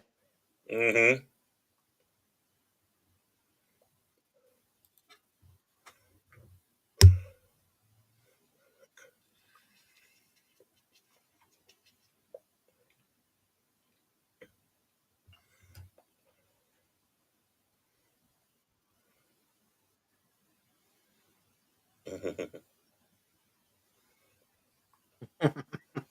That's like That is a good Waddle. quote, though. Yeah, it is. That's like Waddle if you ran a joint like that.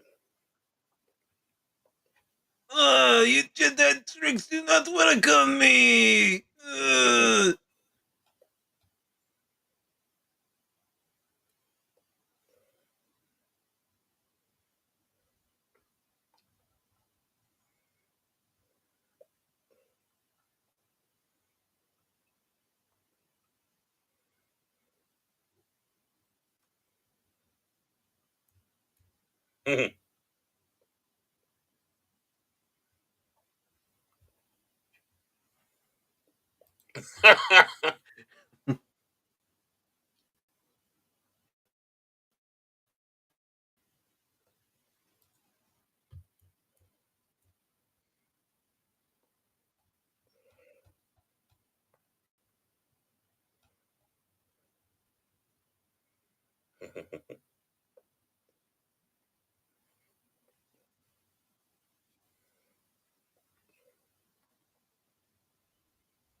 Yeah.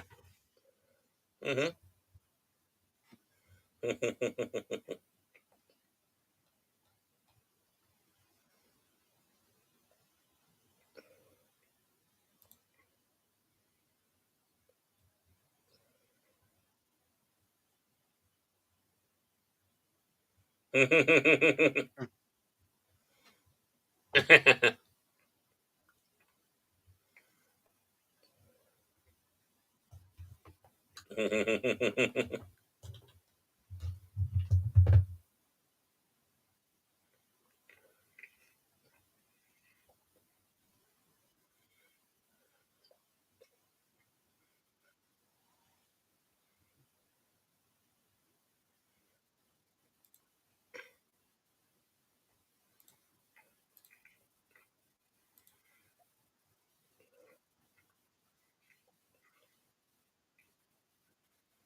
Wow.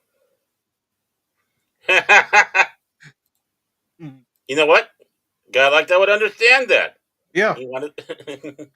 that's kind of boss you want. Lots of Hmm. understands when you say, "I got this. Yep. Get out of my business." Hmm.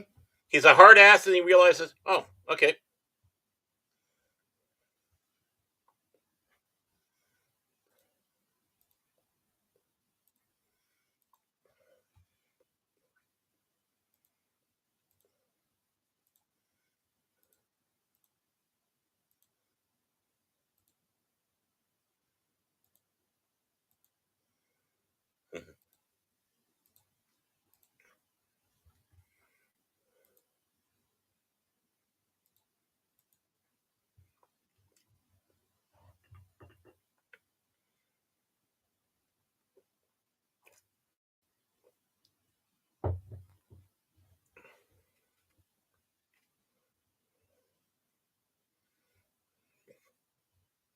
Hmm.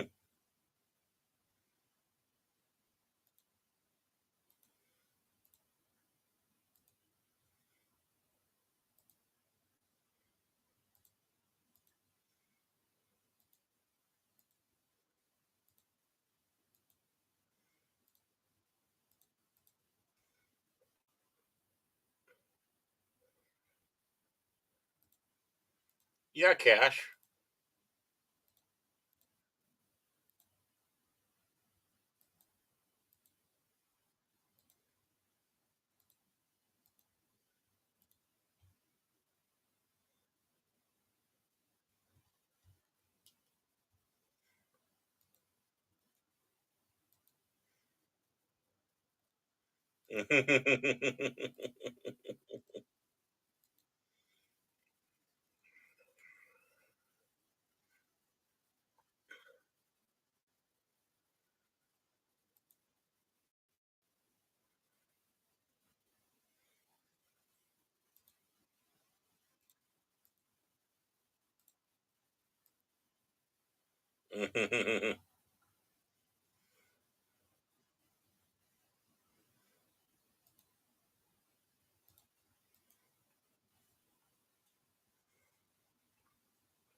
How convenient.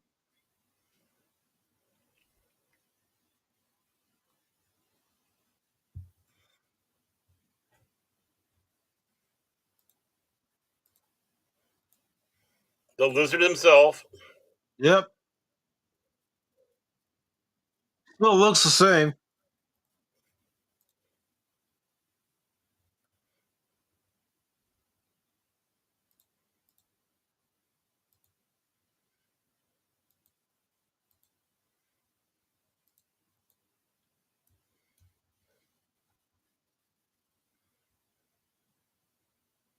Jimmy.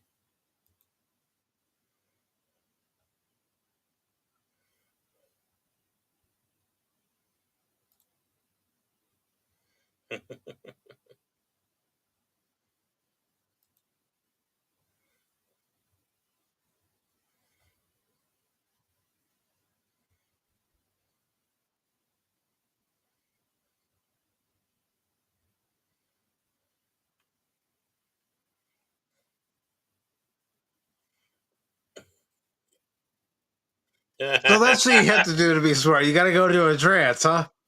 Yep. I'm only joking on that. No, it's not. That's true.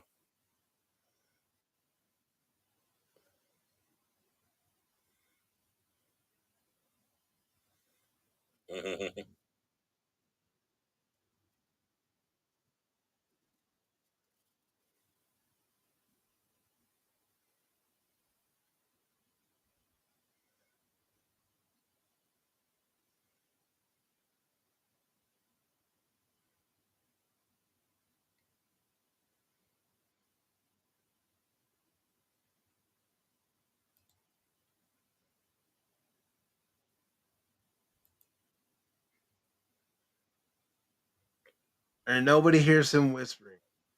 Of course not.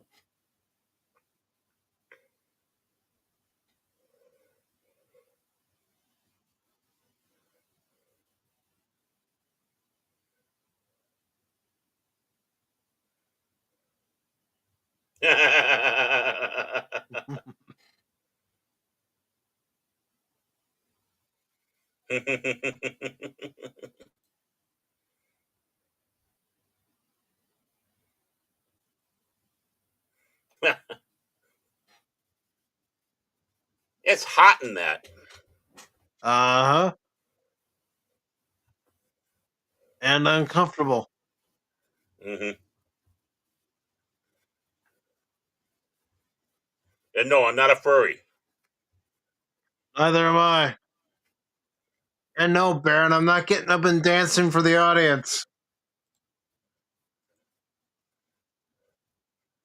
Just lay on the floor and do the worm. That's what I do. Except they call it the beached whale.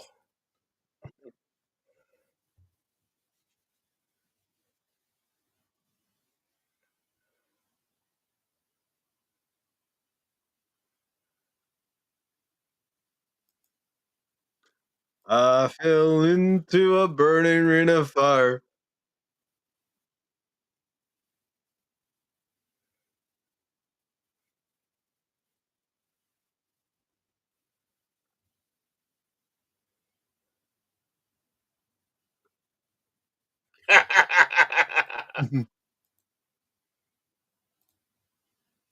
Lady Miss is dancing.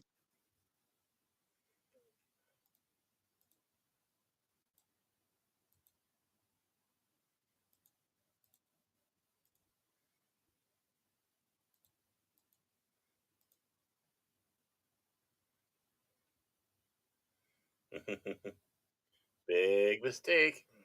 Mm-hmm.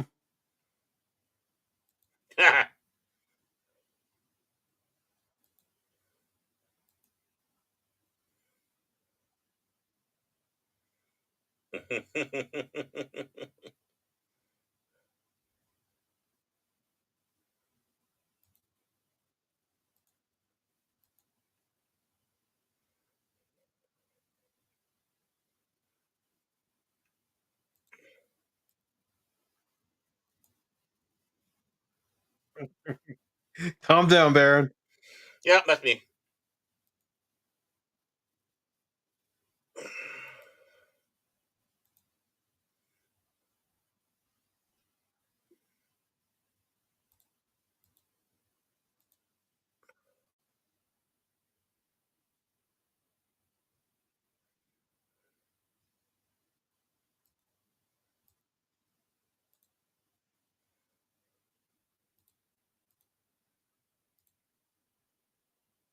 Me.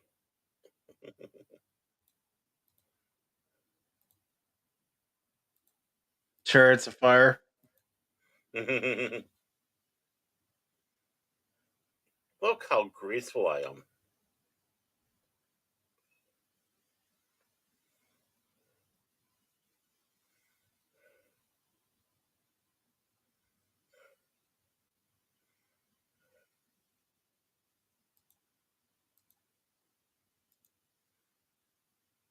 See how well I healed? Uh huh.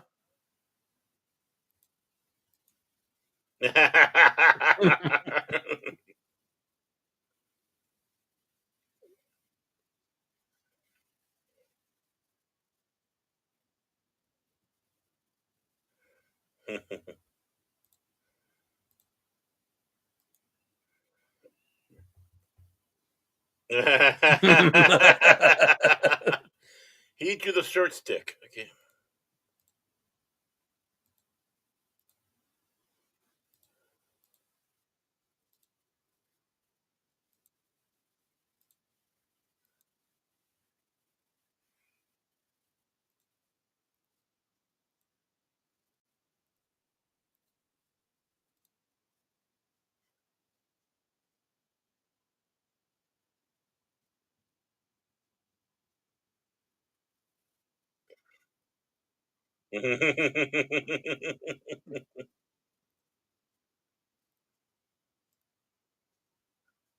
That's how you do it.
I have no reason to live, Mike. I don't.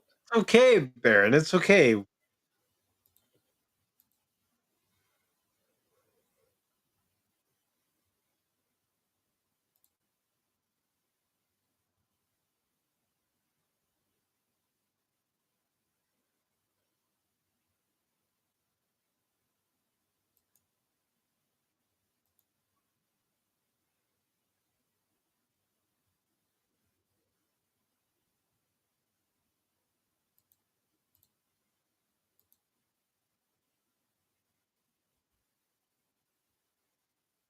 Bird dogging, Baron.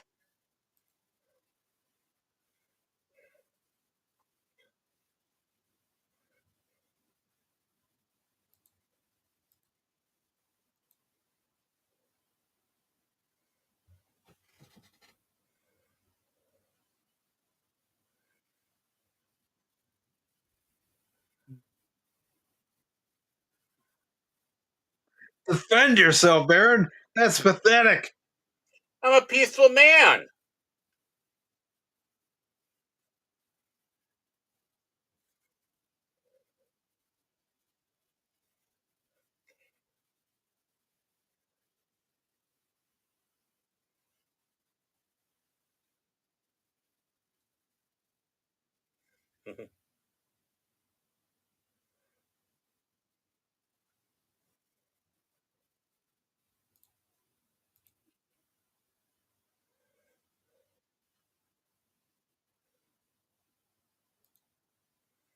I'm so cold.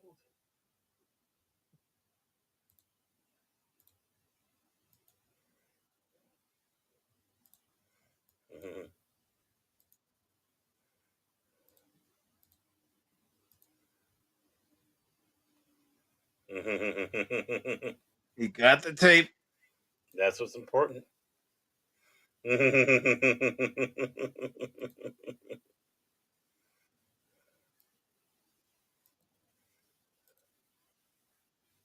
I'm the hero. Remember that. Let me guess. Sunday's Pop Talk, you're going to put on your name, I'm a hero. I'm the hero. Yes.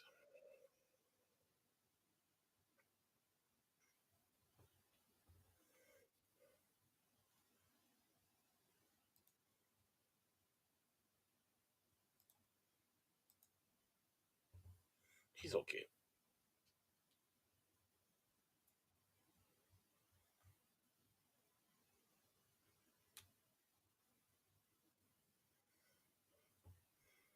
Mm.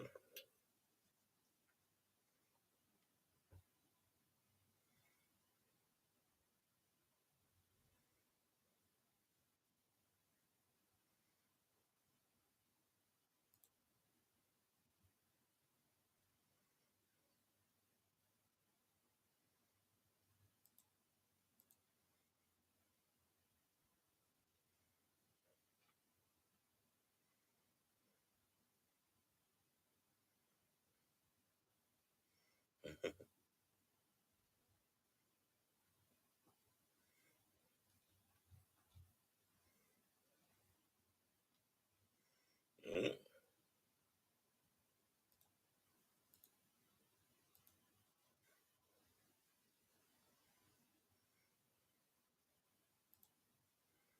Aw.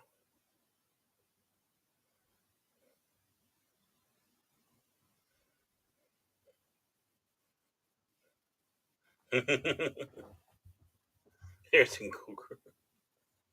I know they're the Cougars, but still.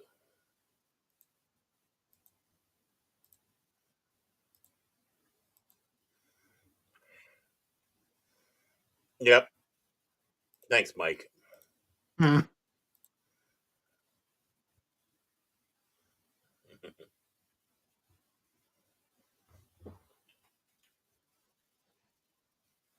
The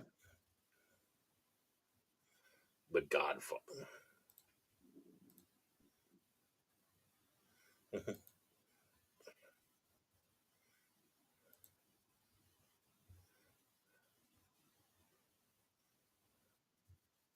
Yeah. Yeah, it's your Mhm. fraternity now, Baron. You got it. I don't mess around. Ooh.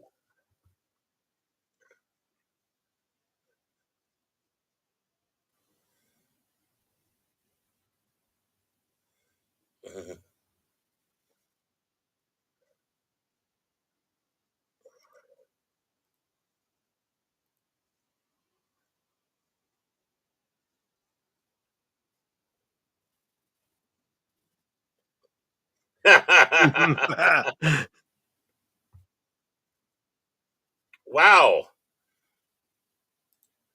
That's a double douche. I'm sorry, it's Patrick Cranshaw that was blue. My bad. Mm.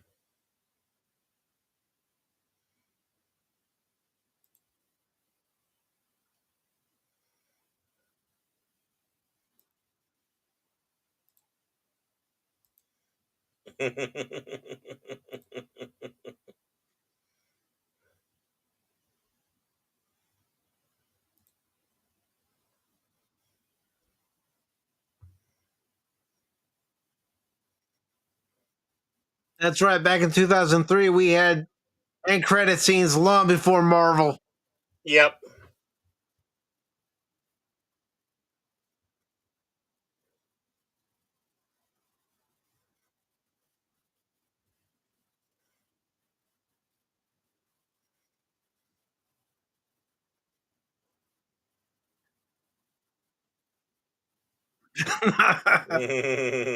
that part's always made me laugh.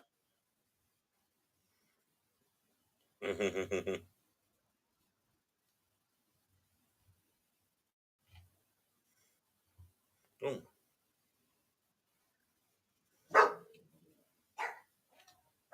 Really?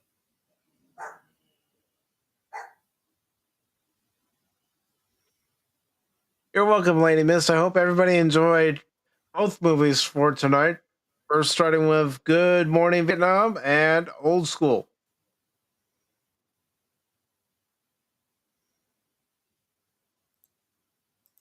Mm.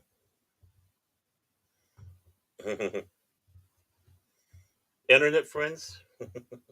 Yes, she said internet friends. Nah, you never trust internet friends. That's all I gotta say. Nope.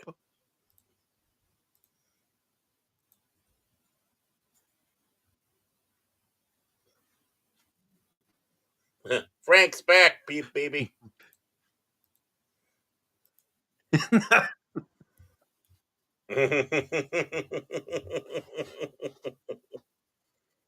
How do they know I did that in grocery stores?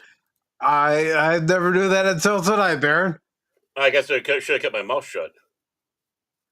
What the hell was I thinking of? I don't know. What were you thinking of? I don't think that's the problem. But you know that. I'm glad Lady Miss was able to put up with our sophomoric humor movies. Us men being Well, men. this was more sophomoric than Good Morning Vietnam was. That's what I mean. I'm glad she put up with us being sophomoric men and watching a sophomoric movie. See? Try it along, honey.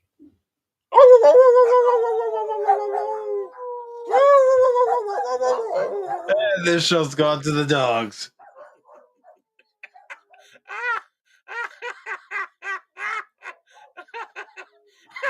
I'm not even going to cut the mic. I'm not even going to cut the mic. Don't. Honey.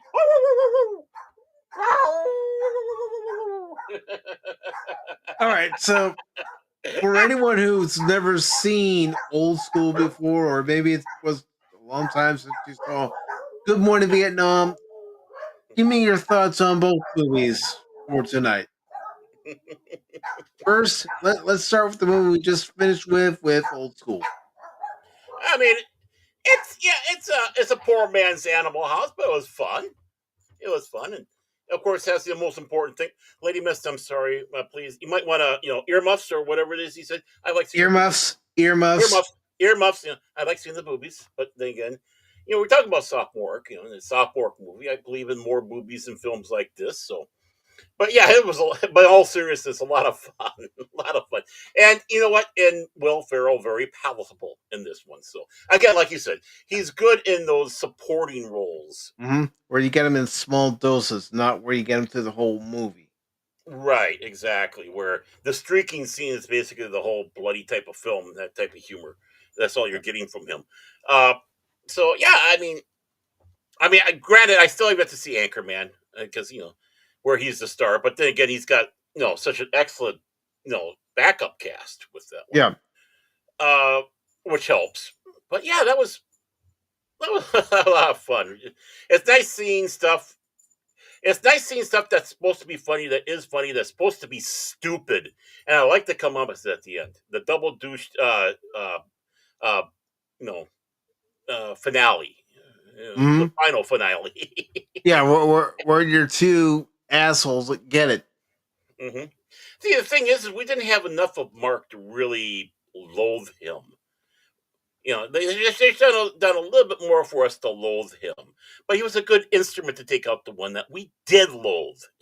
And I have to sit back and say he was, the old Dean Cheese was able to have a nice recovery, was out there doing the fishing so soon after being kicked out.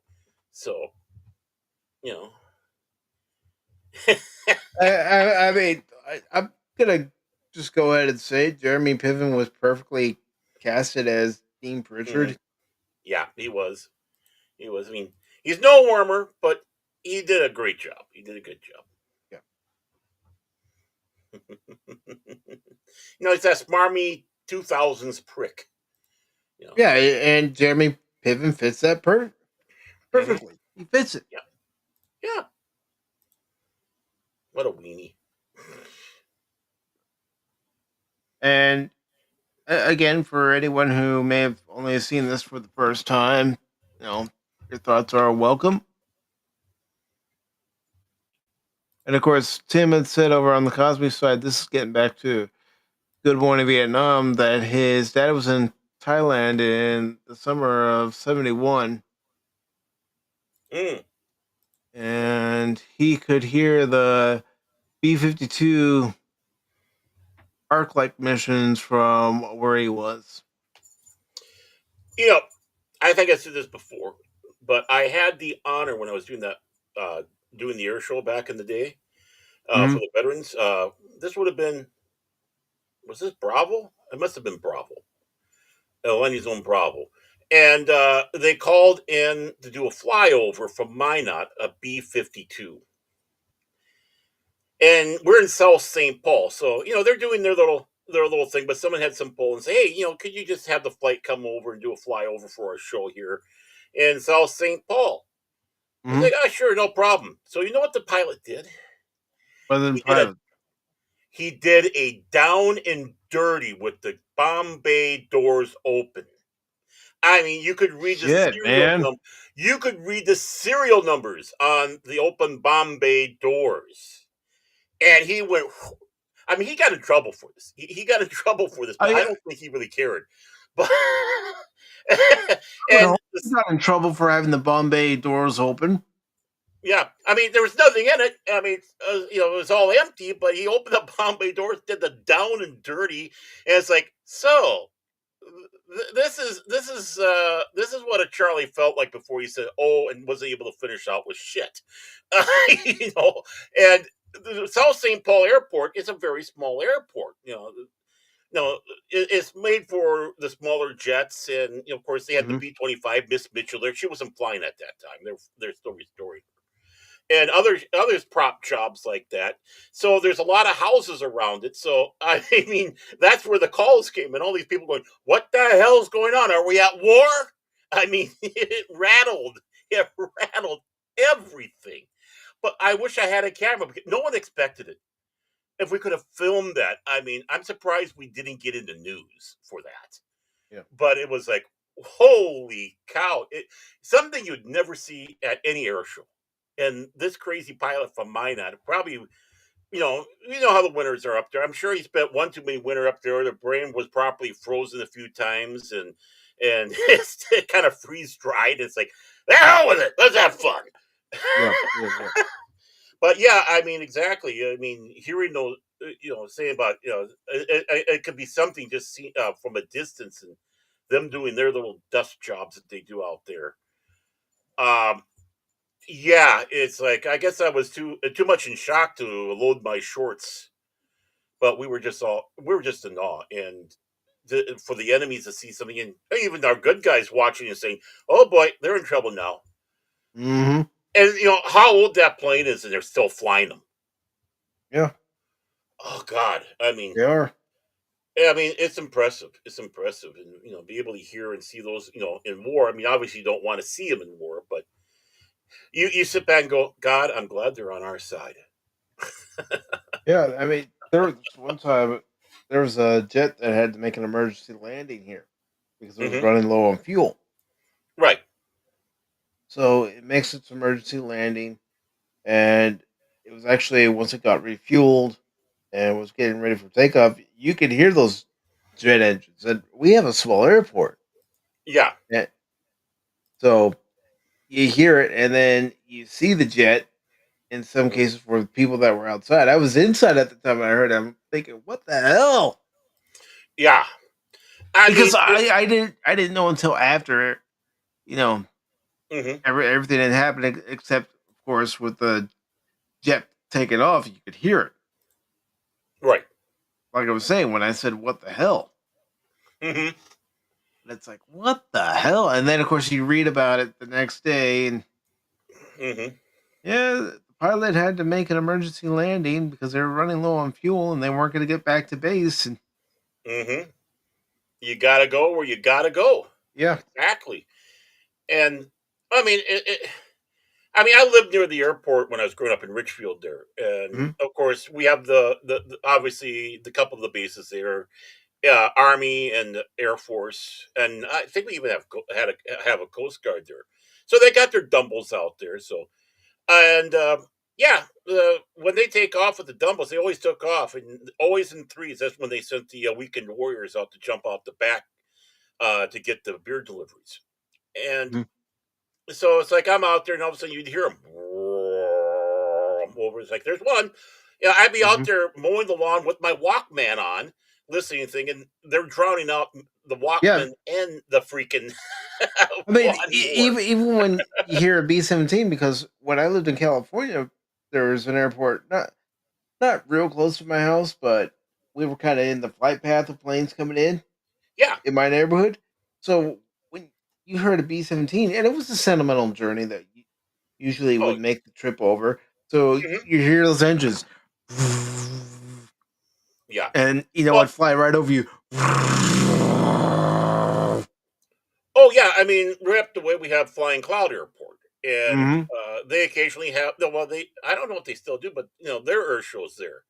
And when Yeah. I was up at Tag Manor instead of Tag Cottage, No, if you, I got whiplash a few times. I'm out there. I'm used to hearing the planes come in. The little Cessnas come in. Maybe the little Lear jets, coming in. And out there, all of a sudden, you hear the. Brrr. It's like, okay, that's not a prop. That's not a turboprop. And to look up, and there's that big B-17. I don't know which one it is that came in all the time. I don't think it was Sentimental Journey, but yeah, talk about, and then of course then there might be a couple of little fighters along, like the hmm 51s along with it, or she's by herself. But you know, you know the difference between a prop job and then one of those you know, old engines just Yeah, that bumming away just a up there. powerful roar of you know the old World War II bombers Yeah, hearing their engines. yeah. You want to know? You know which one has about one of the loudest engines? Those Mm, mosquitoes. yeah. Mosquitoes. And I saw one of the few that are left. I saw one of those flying, and those were kind of the original stealth bomber because they made those things out of primarily wood because it's like they're doing what they could. So they wouldn't pick up on the radars. So everybody's joke was, you don't need to use radar to find out they're coming. You just listen. Oh, yeah, there's a mosquito coming in. Here it comes. I hear it. Yep, and I can see, after hearing one of those son of a bucks, yeah, I can see why. Whew, it was something else. But yeah, yeah, people don't go to these old air shows where they have these things flying. You need to Mm. go there. Yeah, You yeah, need you to go do. You there. really do need to go to an air show where these World War II fighter planes, the bombers that are I still really. being kept in pretty good condition Oh hell where yeah. they're flight worthy still. Hmm. And yeah, well, we had a red tail out of that. Well, it was Confederate Air Force, but no, we can't call it Confederate no more. So it was whatever the heck they call it. But along with the Miss Mitchell, their pride and joy they were working on was a 51 red tail. Was a 51D? hmm 51. Unfortunately, that crashed. A pretty good fair years ago. It's like it's one of those where you kind of get hit twice. It's like it hits you that the pilot got lost, and the other part goes that hard. Putting all that together to get that warbird all put back together and sweet and looking good and flying. hmm Now that's gone. It's like you mourn the life, you mourn the history that just went. I know some people. How can you mourn that over? No, I'm not saying I'm mourning the plane over the pilot, but it's like I know the pilot would probably be more anymore for the plane than himself, knowing those guys. Mm-hmm. I got in good with those guys. I was kind of an unofficial member. I mean, think about it. All the blood, sweat, and tears that go into restoring these Hmm. old planes. Hmm. For World War II. The bombers as Right. well. Hmm. Yeah, they used to have their hangar dances, so people would dress up in their World War II outfits, and Mm-hmm. they'd have their hangar dances out there, and veterans of all wars would be out there enjoying, and the swing music going. And we had our meetings there because I was involved with at least two of the air shows that they had there, and so coming in and seeing as they're progressing along with Miss Mitchell, and thank God she's still around. Um, yeah, it's just uh, it's just amazing. I mean, I know they're weapons of war, but they're still art. There's still history. There's still Mm-hmm. something about it. They're just as much of a veteran as flesh and blood because for the pilots, and that was an extension to them. For Yeah, them, it was. there was a spirit. There's a spirit to Well, these not planes only that that, keep them alive.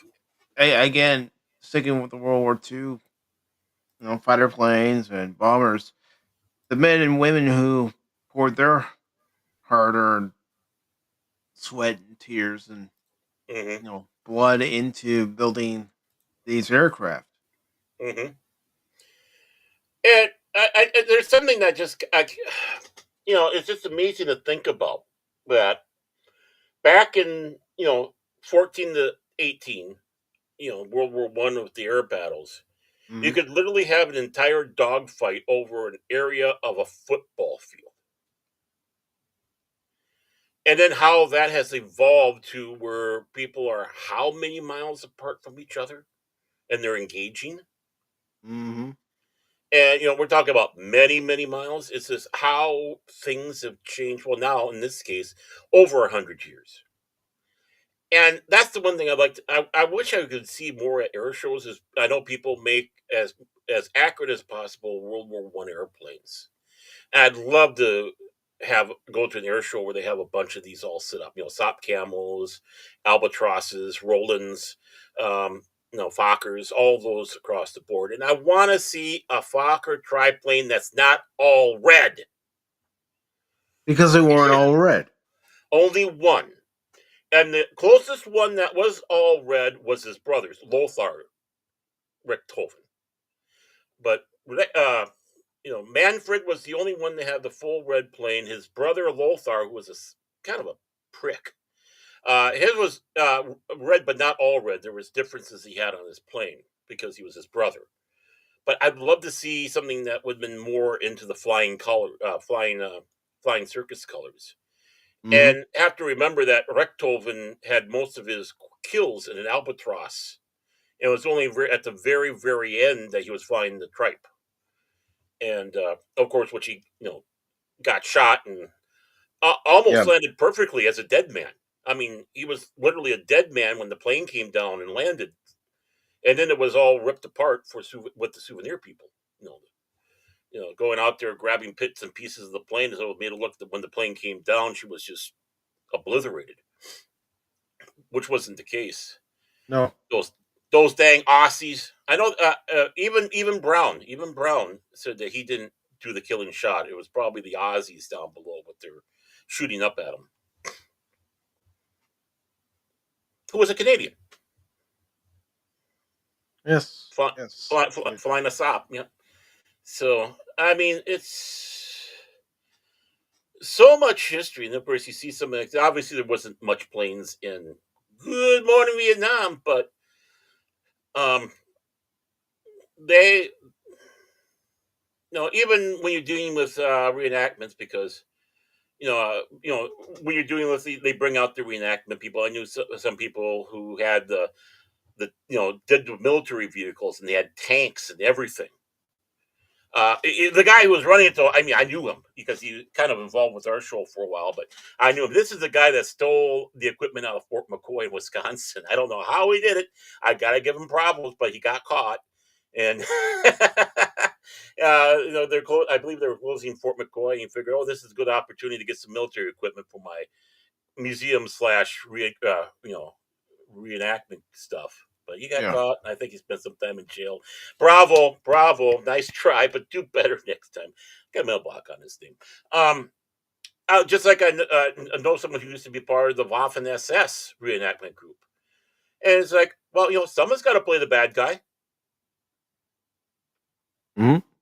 So you have all these guys all dressed up as Waffen SS out there, and they got their equipment and the weaponry, and the guy I know, ask him about a Panzerfaust, he'll tell you, he'll give you hours of talk on a Panzerfaust.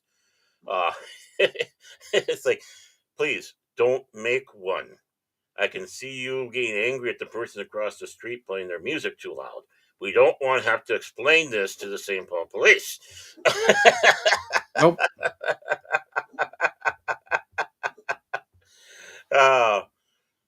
What was it? I loved it when you had the multi-generation where you had the like the Romans going up against the World War II guys in mock battle. And then the Vikings and all. It's like, oh god, this is crazy. This is insane. Yeah. Yeah. I think we know how that battle would go. There. Yeah. I think we know. Well, I don't know. So, somehow some of the Romans got their hands on MP40s. So it kind of looked like Jesus Christ Superstar, Roman soldiers, MP40s. But I mean, you think about some of the aircraft that were used during Vietnam. The Yeah. F-104 Starfighter. Right. Yeah. What a plane. Mm-hmm. Well, I mean, even looking at Maverick, I mean, all the planes virtually they have in there are obsolete now. They're not necessarily even being flown. And we still are all watching them thinking this is top quality. This is top of the peak at our age. It's like, no, that's about like 2 generations old now, or 3. Mm-hmm. I mean, they're flying F-18s now as opposed to the Tomcats. Yeah. Mm-hmm. The F-14s. Of course, you had the F-15s back then too. Yep, and soon we'll be seeing the F-46 soon, or no, 47. I mean, F-47 is coming out, which it's like, wow.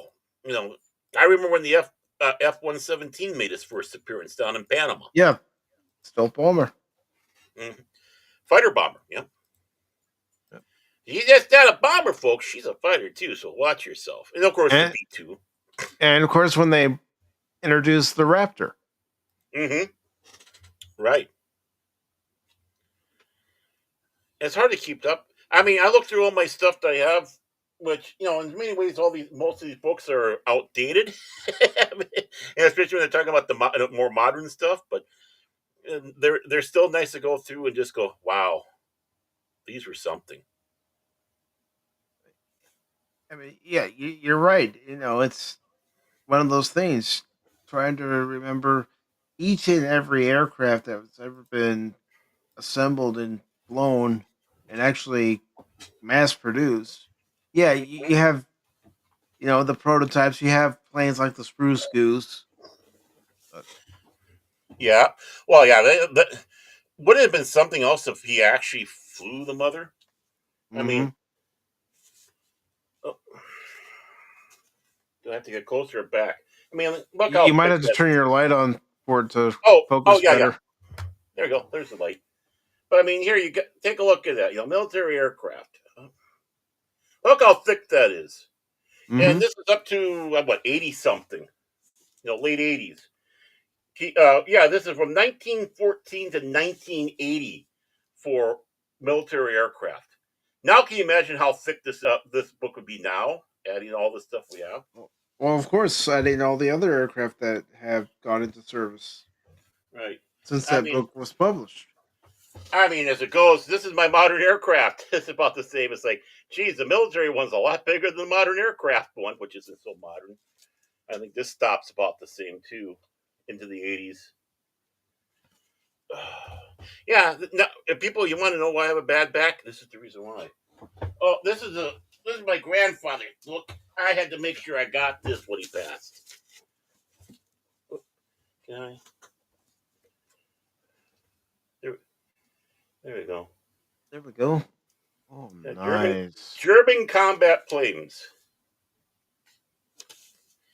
It's a little beat up, the cover that is, but Red Baron Pizza, you got it. Which, by the way, Minnesota company. Or was, might not be now. Fabric cover. Well, I'm not going to get up and get it. I got the paperback, but the book about World War One plane fighting, kind of not accurate.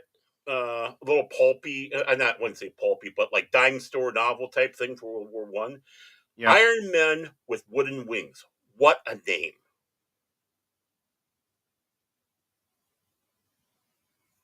That tells it right there about these guys that were flying those planes. Iron Men with Wooden Wings. Mm-hmm. I mean, heck, you look at the Wright Flyer. A lot of that is fabric and wood. That's all it is. World War One, fabric and wood. Mm-hmm. Even the big bombers that they had. And they had some huge bombers in World War One. It's like, how did that sucker fly? But it did. Human ingenuity. Mm-hmm. And you still had the wood planes starting out in World War One or two. I mean, you still had some of the wood type, barnstorming type planes in the beginning of that, because everyone was playing catch up because of the little thing, with Treaty of Versailles and Hitler going, yeah, screw you guys. So now we got to catch up. Hey, I got this idea for a thing called Spitfire.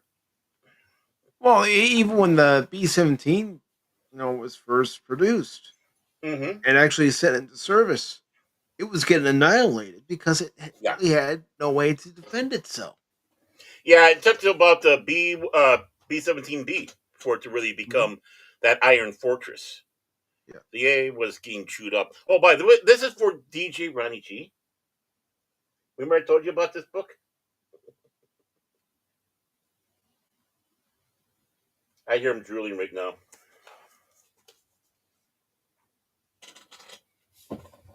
Yeah, I mean, you look at a B-17 with all its armaments, and yeah, it had plenty of armaments, but it still needed to be escorted.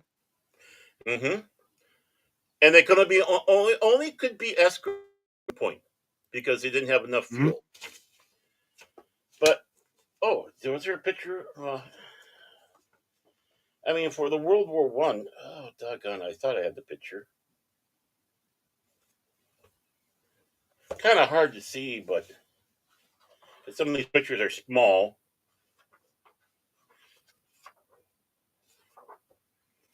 But go this way. Flying those in World War One. Would you jump on board one of those suckers? Honestly, I would be very hesitant. Yeah, and knowing that you're going to get shot at. Now I got to put all this shit away.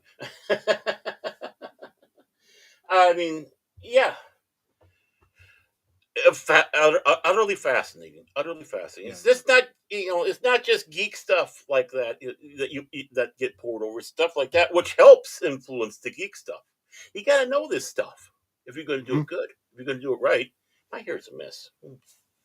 There you go. Just put it in rollers, Baird. Yeah, it's not that long yet. These are what needs to be put in the rollers. Yeah. Well, yeah, with your beard, you could be like the Cowardly Lion. I already am. I got the eyes for it too. Bert Lahr. I'll be your new. I'm your Bert Lahr. I could grab some more over there. The world's greatest aircraft, world's worst aircraft. The Hindenburg, the discovery of the Bismarck. Yeah, that's what I loved about the science fiction book club. They'd have the little stuff that comes along with it, where they have other books offered. It's like, ooh, getting that one. Oh, the Hindenburg. Okay, got that one. Ooh, they got one on Zeppelins. Okay, could I get that one? Is that one over here too? I don't know. Several years ago, I got to try to find it because I don't remember where I put it. But several years ago, I picked up a book on old sailing ships. Oh yeah. I'm weak on that, but I love the old sailing ships. I got a few books, but not much. I need to, because going to sea on a wooden ship like that, and then going across the Atlantic, Mm-hmm. or being like Magellan and sending off 5 ships and only coming back with one around the world. Of course, Magellan dying along the way. I mean, what balls? I mean, what balls you got to have for that? Well, I mean, that's the human condition. We're It is. explorers. Hmm. Danger be damned. We're going to go that way, To all the guys out there and women, danger be Mm-hmm. damned.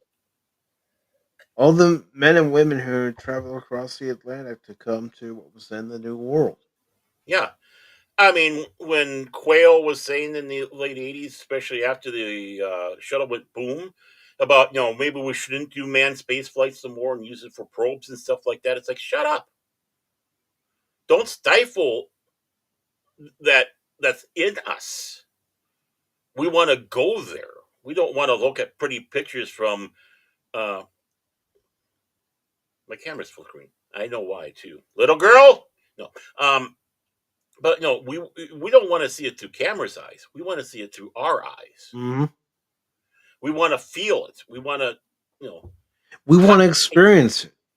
right, experience, and that's the big thing about all that. Unfortunately, war is that way. You're experiencing other cultures, not in the Mm-hmm. best of ways. Just like you're saying with Good Morning Vietnam, Yeah. you get immersed into another culture.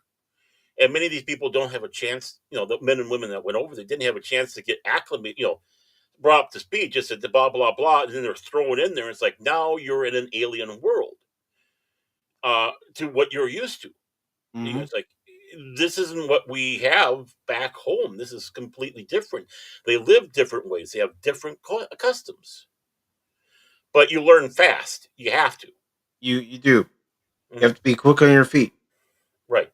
Whether it's Vietnam, whether it's Korea, whether it's, World War II, because you had a lot of people dealing with the Orient. So again, the same thing. I mean, they might know a little bit more about European because you have sons and daughters of Germans and Hungarians and English, Norwegians, Polish, Russians. You might have the immigrants here that they still know a bit of their old culture through their Mm-hmm. family, but you didn't necessarily have that for the people that went the other direction.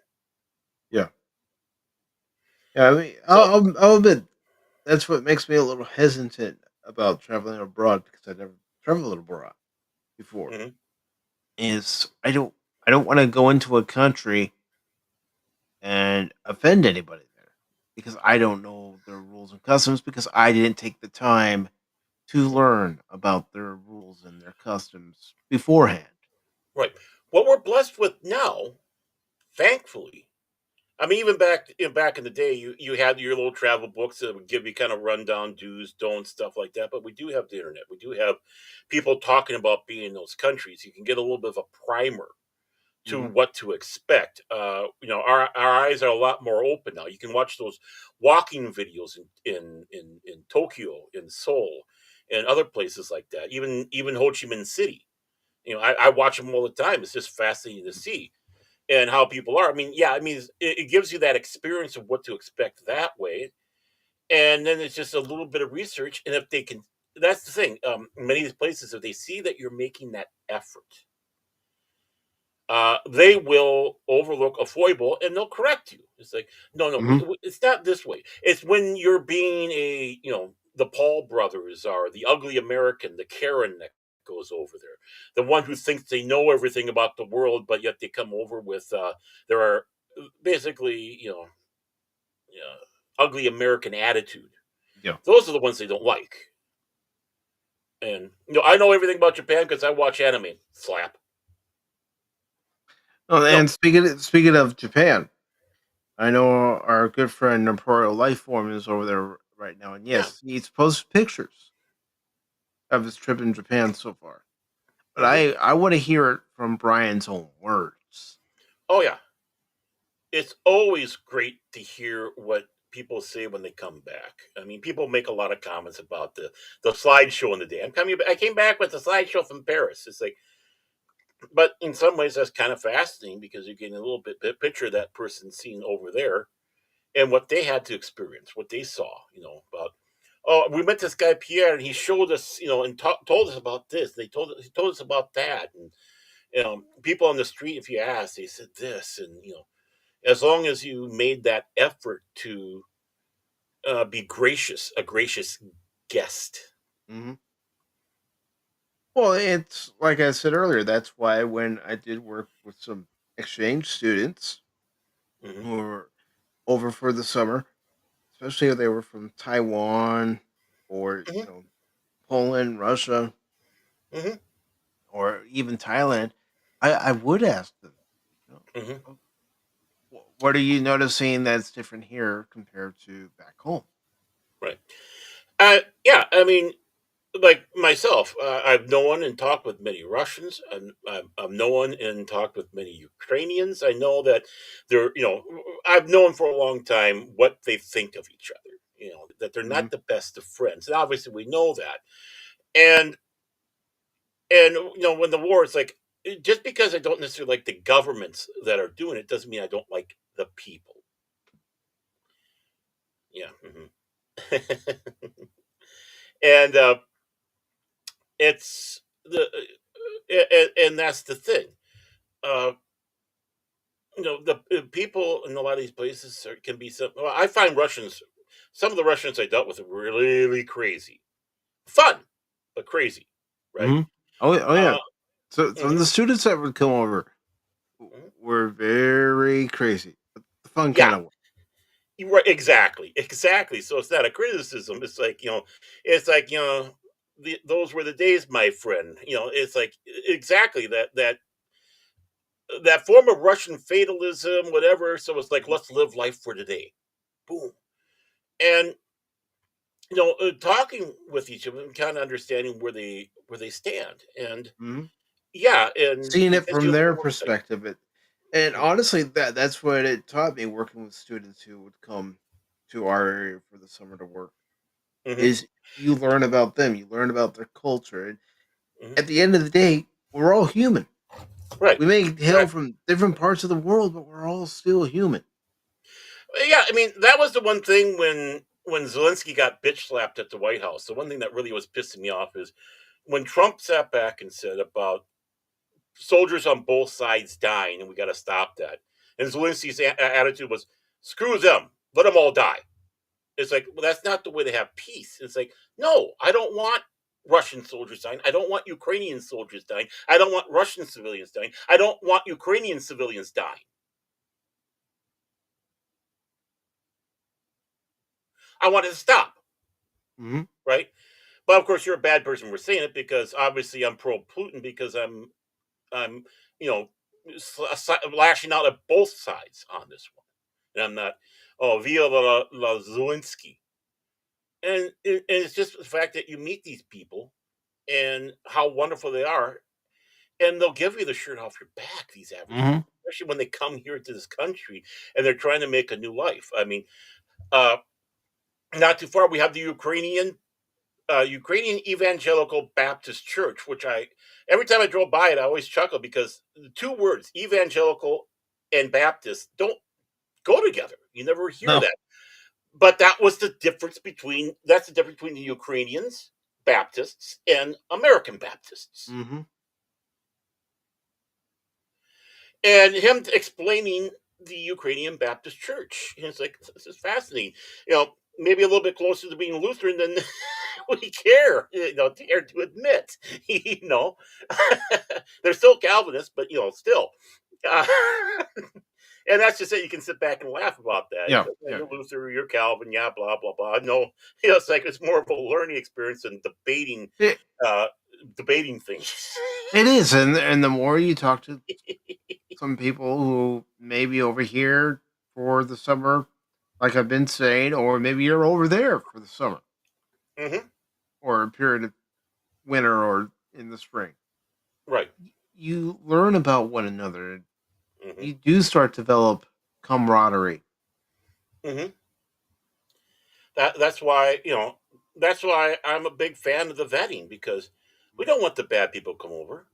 No. I mean, those are the ones, when Bill Cosby's son, life was taken. I can't remember if they were Russian or Ukrainian, but they were the scumbag illegal that came over that did that. Criminals. Mhm. I don't want their names sullied. I don't want any group of people uh, sullied because of the bad elements that they have in there. Any of them. Every group has it. But the thing is when you get the majority, and even the quote unquote good ones, you have the cranks and the cranky people and whatever, but they're harmless, right? It's just Mhm. what do you expect? They get off my lawn type. But still, it comes down to it. They're good people, and Yeah, I you mean, take a look at. one of our students one year, she asked me, Mike, do you have German in your family? I said, some German on both sides of the family. Mm-hmm. Because she was looking at me and she says, I could see the German in you. I'm all, Mm-hmm. interesting. Yeah, I had one sit back and go, I wasn't insulted. It's like, no, no. I mean, I'm more German than Norwegian. yeah. But I remember someone said back, "Oh, you look like you have a noble German line in you. I get to take over the world now." You know? No Baron, no world What's domination, no what's wrong? What's wrong with the tag? Emperor tag. What's wrong with the tag Reich? No, Beer and brats please, for everybody. please, I'm not kissing your ass. I'll make you minister of internet. How's that sound? I'm the guy that's flipping you off as I walk by, and I'm looking at Oh, you as I do it. you're the guy in the truck flipping me off and border patrol, contraband police. Sure. You'll stand with Stanska, but you won't stand with the Tag Reich. Tag Reich. There we go. Try to say that 3 times fast. Yeah, well, here's what I think of the tag rank.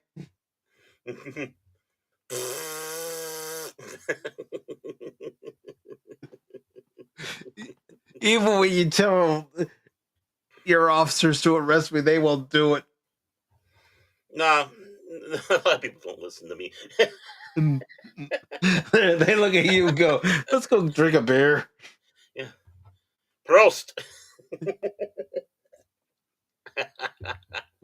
I got the right No, blood in but me. I can have a war with myself. I would like to go to Japan one day. I would like to go to Germany one day. I would love to visit England one day. Mhm. Yeah. I mean, I'd love to go see Tokyo, see Shinjuku area, see the big Godzilla, and take a picture of me with it, and going, crit! Look what I got! I got a self with Godzilla. He killed me. But yeah, and of course the other areas around there. I mean, not just Mm-hmm. Tokyo, but you start getting out a little bit, the smaller towns and the peacefulness. Go to Kyoto or Yeah. something like that. Go to Seoul, South Korea, and take a little bit of experience in Seoul. Um, I was watching a video of a guy who just recently went to Seoul and he didn't do any research before he went. Like, okay, what? you're traveling to a brand new country that's Mhm. unfamiliar to you, and you're not going to do any research to find out the customs. Right. Or what you might be eating. You know? Mm-hmm. I mean, I watch Arirang News. I mean, and when of course I like watching the weather because the weather girl Park, she's really cute. But it's kind of funny. I don't want people to think I'm mocking or anything, but she's listing off the cities. I'm trying to follow along. Okay, this is how you say it. That's why I say Seoul. It's like that's how she says it. So I'm going to try to say that. Seoul. Mm-hmm. I'm sure I'm probably still obliterating, but I'm thinking being close. Xinzhong. That's like, how are you getting that out of the spelling of that word? The Anglic spelling of that is not how you're pronouncing it, but okay, I'll Mm-hmm. go with it. I'll go with how the natives say it, even if I can't say it as well as they can. I'll at least give it a Mhm. try. Right. That's just it. It's like Oslo or other places. Excuse me, that's some good beer. Yeah, that's try you try, and that's you go over there, you call it Japan instead of Japan in Tokyo.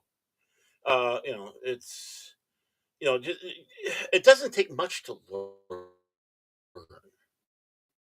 Well, unfortunately, And there then are you have the some soldiers who going over; don't they want have to take nothing the to learn. time to learn. No, my grandfather told me a story because he was in Scotland for a while, Hmm. for a little bit because that's where they stationed the C-47s he was flying on. I can't remember, that's where they were when they left for D-Day or not. I can't remember. He was in, Scotland and England. He was in North Africa. He was in Italy with the planes. He flew on D-Day, but he was in Scotland at the time, and they were in a bar and they're drinking, and he takes his glass, takes upside down, and plops it on the table and says, because he heard something about a victory at sea with the Germans, is well, about down with the German Navy or whatever. One of the hostesses, barmaids, wenches, whatever you want to call them, got just, turned to him and slapped him hard across the face, and he was like, Ooh, what?" Right, and they dragged her off, and the one guy goes, "Aye, laddie, you don't have to worry about that ever again." She was let go, and what he did was technically an insult, but what he was doing. No problem, Tree Rock. You're listening. That's what's important. Obviously, when you take a drink glass and put it upside down, it's kind of an insult to the bartender. It's like, why aren't you keeping my glass full? But he made a point of saying about the German Navy.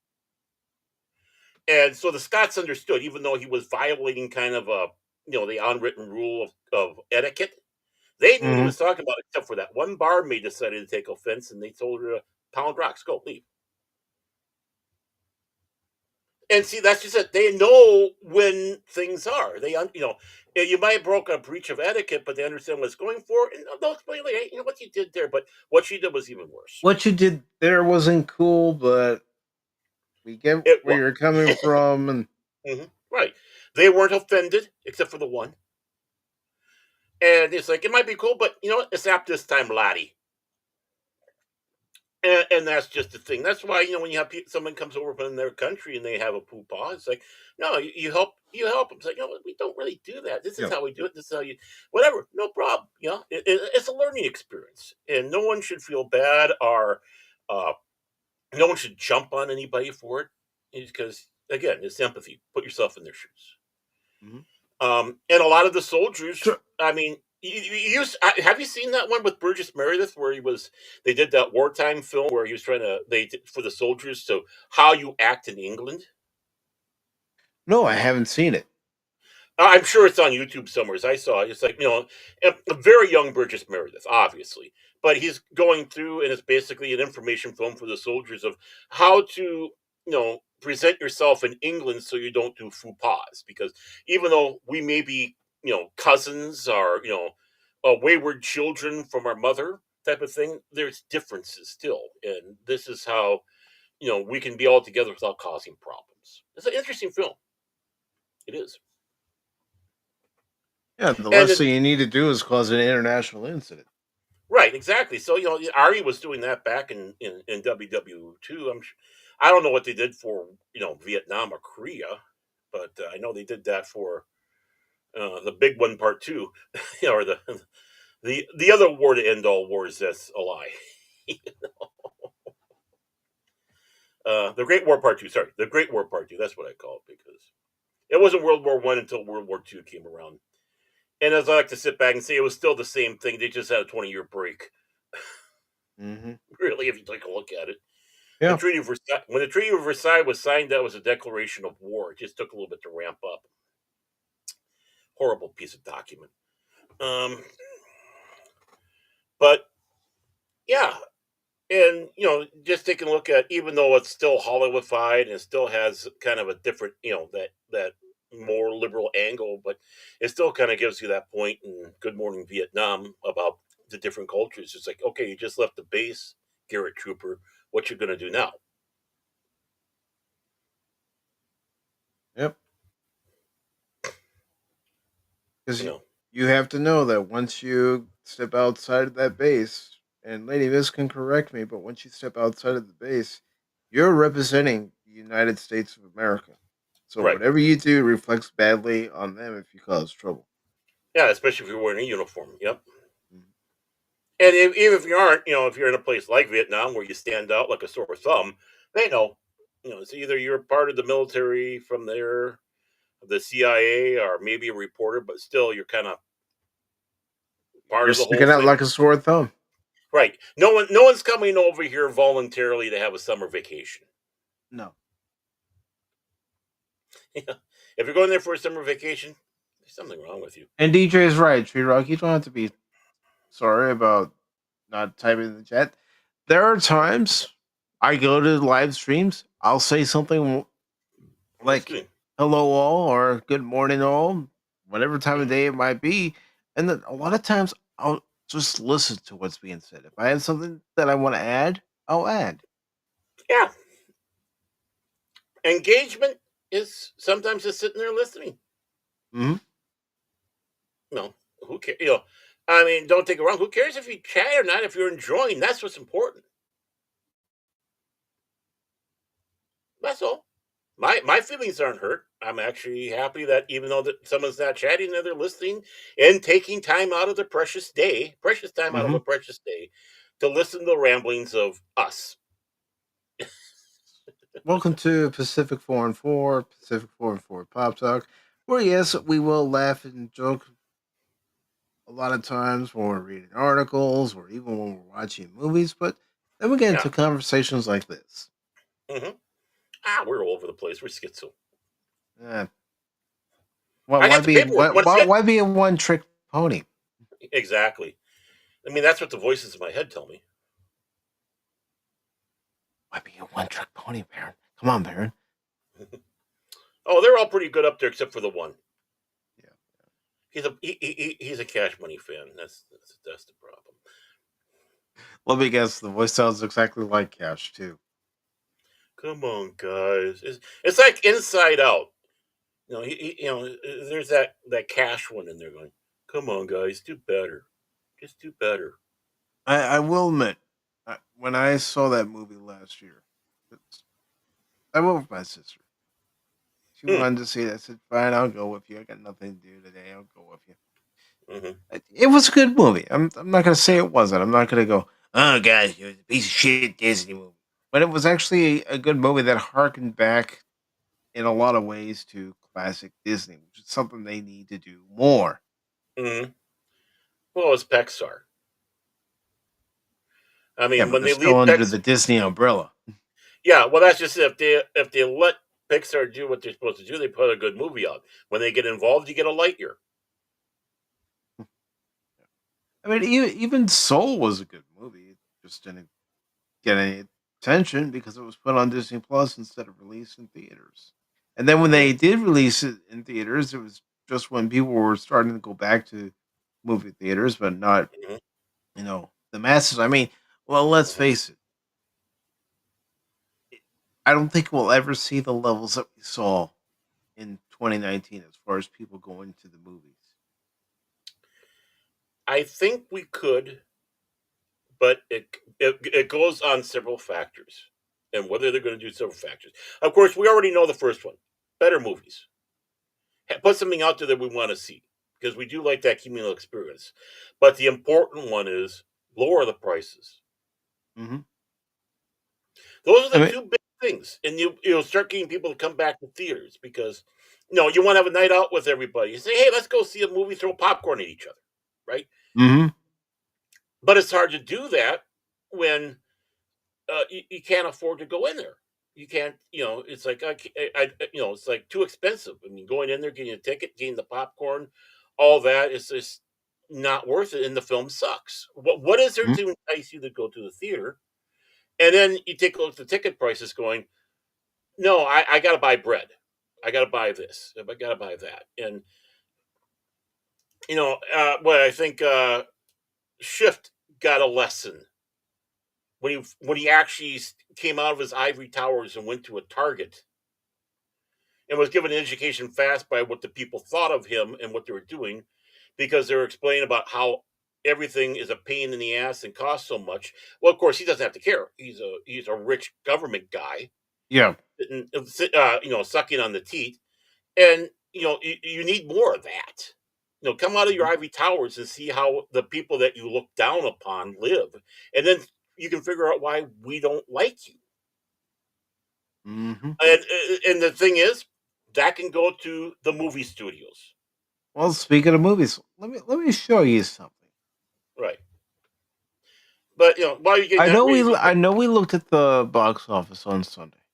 yeah, yeah, yeah, we all love the box office. Well, Good laughs, good laughs. take a look at this. This is just for the re-release of Revenge of the Sith. Is this more numbers? As of yesterday, Okay, cool. 30 million domestically, 18 million We're way internationally, but 50 million? 50 million in just a few days You know what? for It a helps, re-release. Mike. It helps if we do this and we do that. I was gonna do that, Baron. Well, I thought you forgot. I didn't forget. I'm trying something different. Oh, I'm sorry. Okay, fine. Next time you do an audible, at least let me know. I'm always doing audibles on this show. Yeah, this show is all audibles. Well, I mean, Star Wars Episode 3, as much as they try not to, is making headlines because of this. Mm-hmm. The highest grossing re-release. Mm-hmm. I mean, almost 2.5 hours in a theater, which is, getting to the long end. I think it's the longest Star Wars film that they made. Mm-hmm. 20 years old, on streaming, on DVD, on Mm-hmm. Blu-ray. Mm-hmm. I mean, all you have to do is fart. All you have to do is fart in any direction. You can see this film. It's being aired on Pluto. Or I don't know about Pluto, but sometimes it's aired on one of the television networks. Yeah, it's aired on TNT. Yeah, They've TNT, done it before. Spike TV, when Spike TV was still around, they showed the original trilogy. They showed the prequels, and Yeah. I mean, it's not hard to see this movie, and this is the point I'm kind of making here. Again, it's a good movie. It's bringing people in. I don't know what the prices are, but if they had this film going for longer and probably a little cheaper, you'd probably see even more numbers. mm-hmm. This is how you can get to pre 19 numbers. This Movie is what has theaters to be need to done. have more events where you do get to see these classic movies in the theater setting as they were meant to be seen. Right. And more importantly, you need to get the next generation of movies like this out. Mm-hmm. We need another generation of movies that will do this. We don't have that. Yeah. And you do that, then the theaters will be saved. The And movie going experience will be saved. I could be wrong on this, but I know just using my theater as an example, this was the last night you could actually go out and see it in the theater, at least around here. I can't Yeah, say that for everywhere else in the country. right. But a lot of these events like this usually follow the same schedule. Some places don't show it even that much, as much. No, Maybe, you get one chance, and that's it. yeah, maybe Friday, Saturday, maybe the whole weekend, and that's it. The fact that they kept in the theater this long, it kind of surprises me, to be honest. Well, they did the same for the Phantom Menace last year. Mhm. They Right. let it have And a mini run. yeah, and it did pretty good too Mm-hmm. for the Well, least well received Star Wars film. for at least we'll receive Star Wars film, but guess what? It should tell the Disney executives we want Star Wars like this again. Well, it should tell Where Hollywood all you across. still have a battle between good and evil. Mhm. And And, see our character have a downfall where he was on the light side, but then he goes to the dark side. right. The building up to the other trilogy, which shows the redemption. Exactly. Mm-hmm. Stuff like this, our Maverick, our stuff like that that did well. And what's the basis of these movies? And instead of the garbage, other garbage that they just keep dumping out for high bucks, thinking that we're just a bunch of little lemmings, Happy Little Lemmings, I'll just go because things blow up, and we're happy to see things blow up and no story and stupid humor. I want to see me. Okay, fine, be that way. No, I'm just I bringing did a. this up one last time, and then I'm gonna remove it. Oh, you're gonna move. Okay. Hi, everybody. See, I was trying to do an audible myself there. See, huh? Huh? Uh Huh? huh. How did Uh I do? How did I do? I didn't do good. Well, how about that? How about that? there we go. Now we're dominating, folks. But in all seriousness, that's how you're going to save it. It's not just Disney. Every single one of them. Every one of the studios has to wake up and realize if we're gonna make money, if we're gonna still have a town where we can have this town of make believe, then we need to give those who work hard for a living Hmm. and want to spend a night at the movie theaters something that they will want to go see and spend their hard earned money, not just on the tickets, but on the concessions, and maybe Well, come back for multiple viewings. and the same can be said for television too, because that's just as much making money as possible. Is get back to those basics. I mean, Doctor Who is dead. I mean, they're coming out and all the sickle fans saying, "Oh, this is so great that they have," but I don't think they even cracked 3 million viewers. No, the viewership has sucked this season. Right, which shows you. And don't tell me it's a success. Don't tell me that everyone's raving and thinking it's good, except for the sickle fence Why and do the the ratings keep trendies. dropping from one Right, week to the next? Can you right, explain that to me? right. We We, know from our own experience with Star Trek. mhm, 18 years, counting the next generation to Enterprise, how the ratings started to decline. mhm, yeah. In that case, the main ways was fatigue, and they started running out of ideas. Let's face it, when they hit Enterprise, they were running out of ideas. Hmm. Not to They were slam on Enterprise. fumes. I'm not. They Yeah, were on fumes. right. And it's not Enterprise, but it's just the fact that after Voyager, it should have been let's have a breath now, Hmm. and then and the biggest mistake, let's go backwards instead of forwards. We didn't need anything to be a quote unquote prequel. And the thing is, Voyager started suffering Hmm. going into its fourth season. Right, greatly, greatly. Well, that's when they started changing the directions and started going. Oh, we need to have that TNT. Bringing wrestling stars, and now we got to get the babe factor, and it's like everything but what Star Trek is supposed to be about. I mean, yeah, it still has I Star mean, Trek. yeah, It still has Star yeah. Trek. And someone could argue, well, what about what they did by bringing Michael Dorn to Deep Space Nine? Right. Now, I'm gonna probably get hate for saying this. I don't think DS9 really needed to bring in Michael Dorn to play No. Worf. I think DS9 was starting to find its footing, Hmm. especially when you start noticing it in season two, going into season three. It was finding its footing. I think they would have done just fine Right. without bringing Worf. Yes, Worf did add to the series here and there, Hmm. but I I. still think that Deep Space Nine would have been strong enough on its own to Hmm. focus more on its own core cast instead of bringing in someone from the next generation. Well, Yes, I yeah. will admit I enjoyed the fact that you had Worf there. Hmm. Still like Well. watching the episodes where he's prominently in the episode, Hmm. but still, I think that you could have still done just fine with Hmm. Cisco, Dax, Odo, Kira, Bashir, Hmm. Chief Right. O'Brien. Oh, I agree. I mean, as it goes, Worf was not needed for the survival of the series. And let's not forget Quark either. Yeah, can't forget Quark, but he was not needed for the survival of DS9. But it was a good addition because they were getting into a Klingon arc to have a character we're familiar with dealing with that. But did Hmm. you really need him? Not really. You had Jazdia, who was very knowledgeable in Klingons. Hmm. And why? So, Because of Curzon Dax. exactly. It was nice seeing Michael Dorn back. Don't get us wrong. Love seeing him back, but was it a necessity? No. So, I think it would have been nice to have him come in for two parts, like the way the Warrior was, for a mhm, guest spot. right. A reoccurring guest. Hmm. Yeah, especially when you're dealing with a Klingon arc.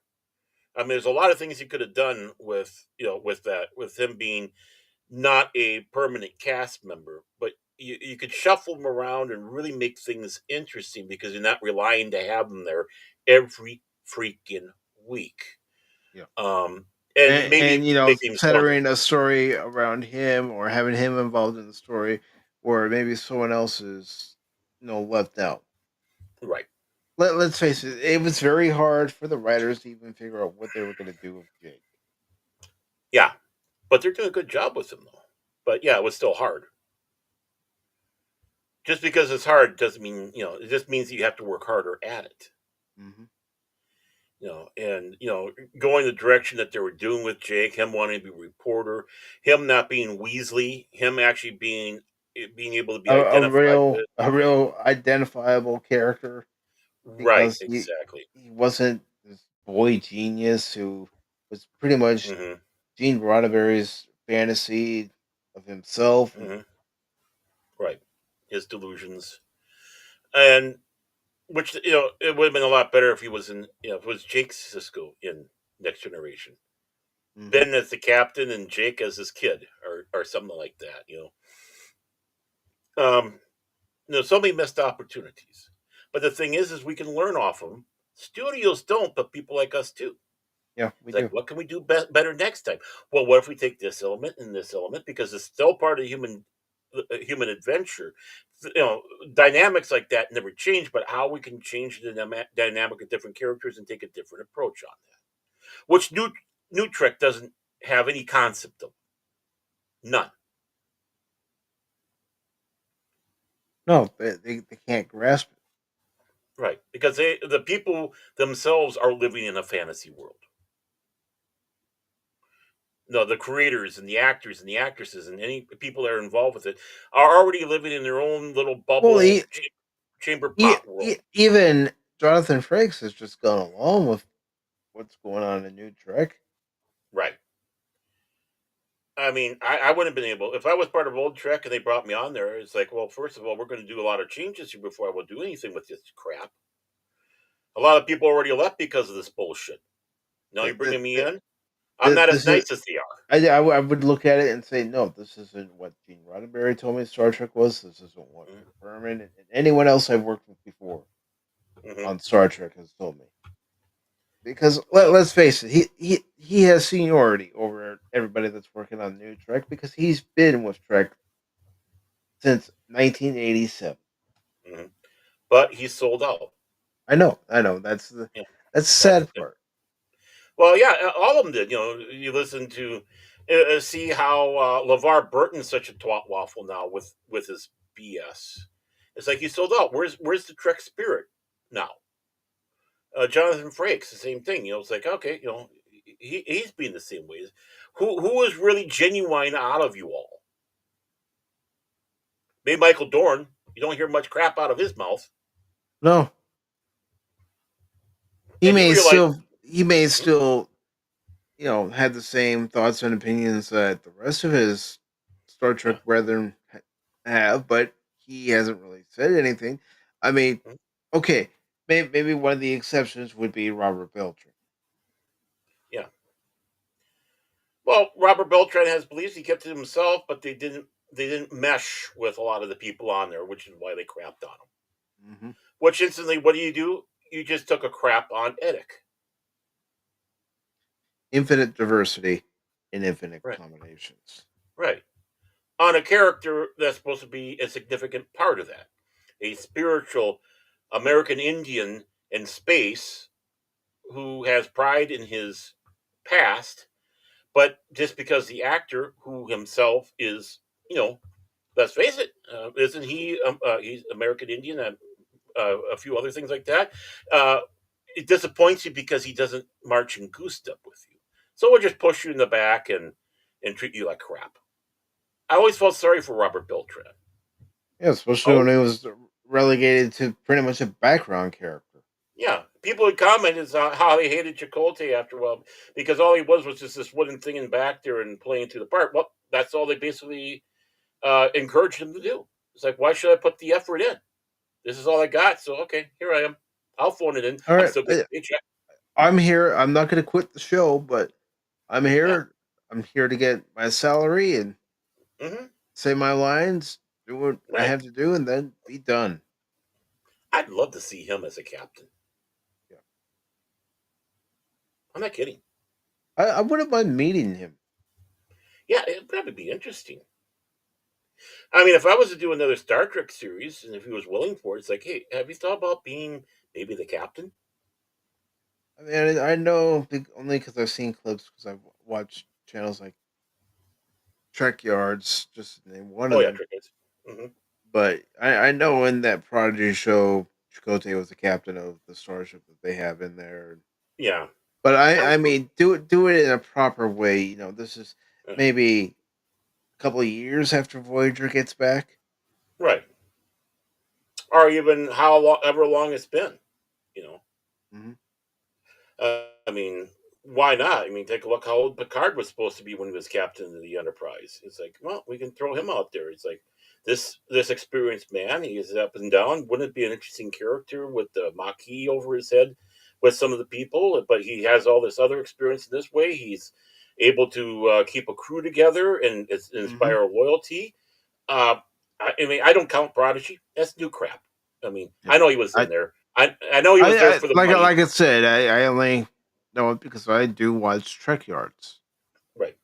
And of course, same thing with Garrett Wong. You know, he's doing it for with Kim. You know, with the various stuff. But you know, I wait a moment. Isn't Beltran? Isn't he doing stuff for online now? Star Trek Online. I don't know. I'm gonna have to fire it up. I haven't played Star Trek Online in a while. I haven't either, but I thought I saw something where they had Chakotay on one of their splash screens somewheres. And I'll if that's the case, that'd be I'll have to awesome. look that up afterwards, or I Same can do here. it now. Yeah, No, fire up STO. I'll do it. No, I'm not even gonna fire up STO. I'm just gonna do a search. Yeah, I mean, the last time really I was in STO was when we were out traveling around in there. We need to do that for a Friday night. Get Spacco in there. Hope that Cash and Spacco don't leave us behind. Yeah, they let.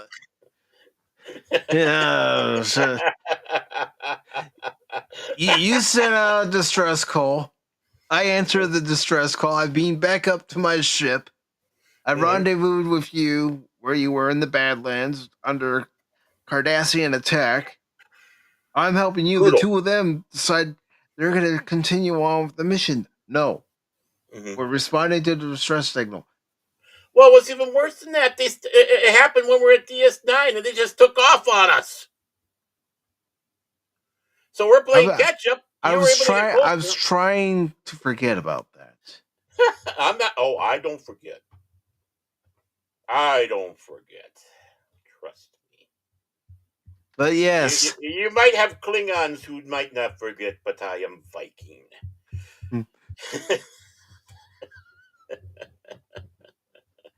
But yes, there we were. We were supposed to be a group, and the two of them decide, oh, we're gonna leave. It's like we're sitting there on DS9 going, what? And you happen to have a faster ship than me, so you were able to catch up faster. By the time I got there, it's like, now what? Well, you just hit this one, you can go in there. It's like, I'm by myself. No, I'm not seeing anything with Robert Beltran's name Okay. Maybe popping up as far as okay. Star Trek Maybe. Online. It'd be nice if they finally brought back Chakotay in the game. Why not? That'd be great. That'd be wonderful. I mean, yeah, we have an urgent SOS coming in from Captain Tag. Put it on screen. Fuck you, guys.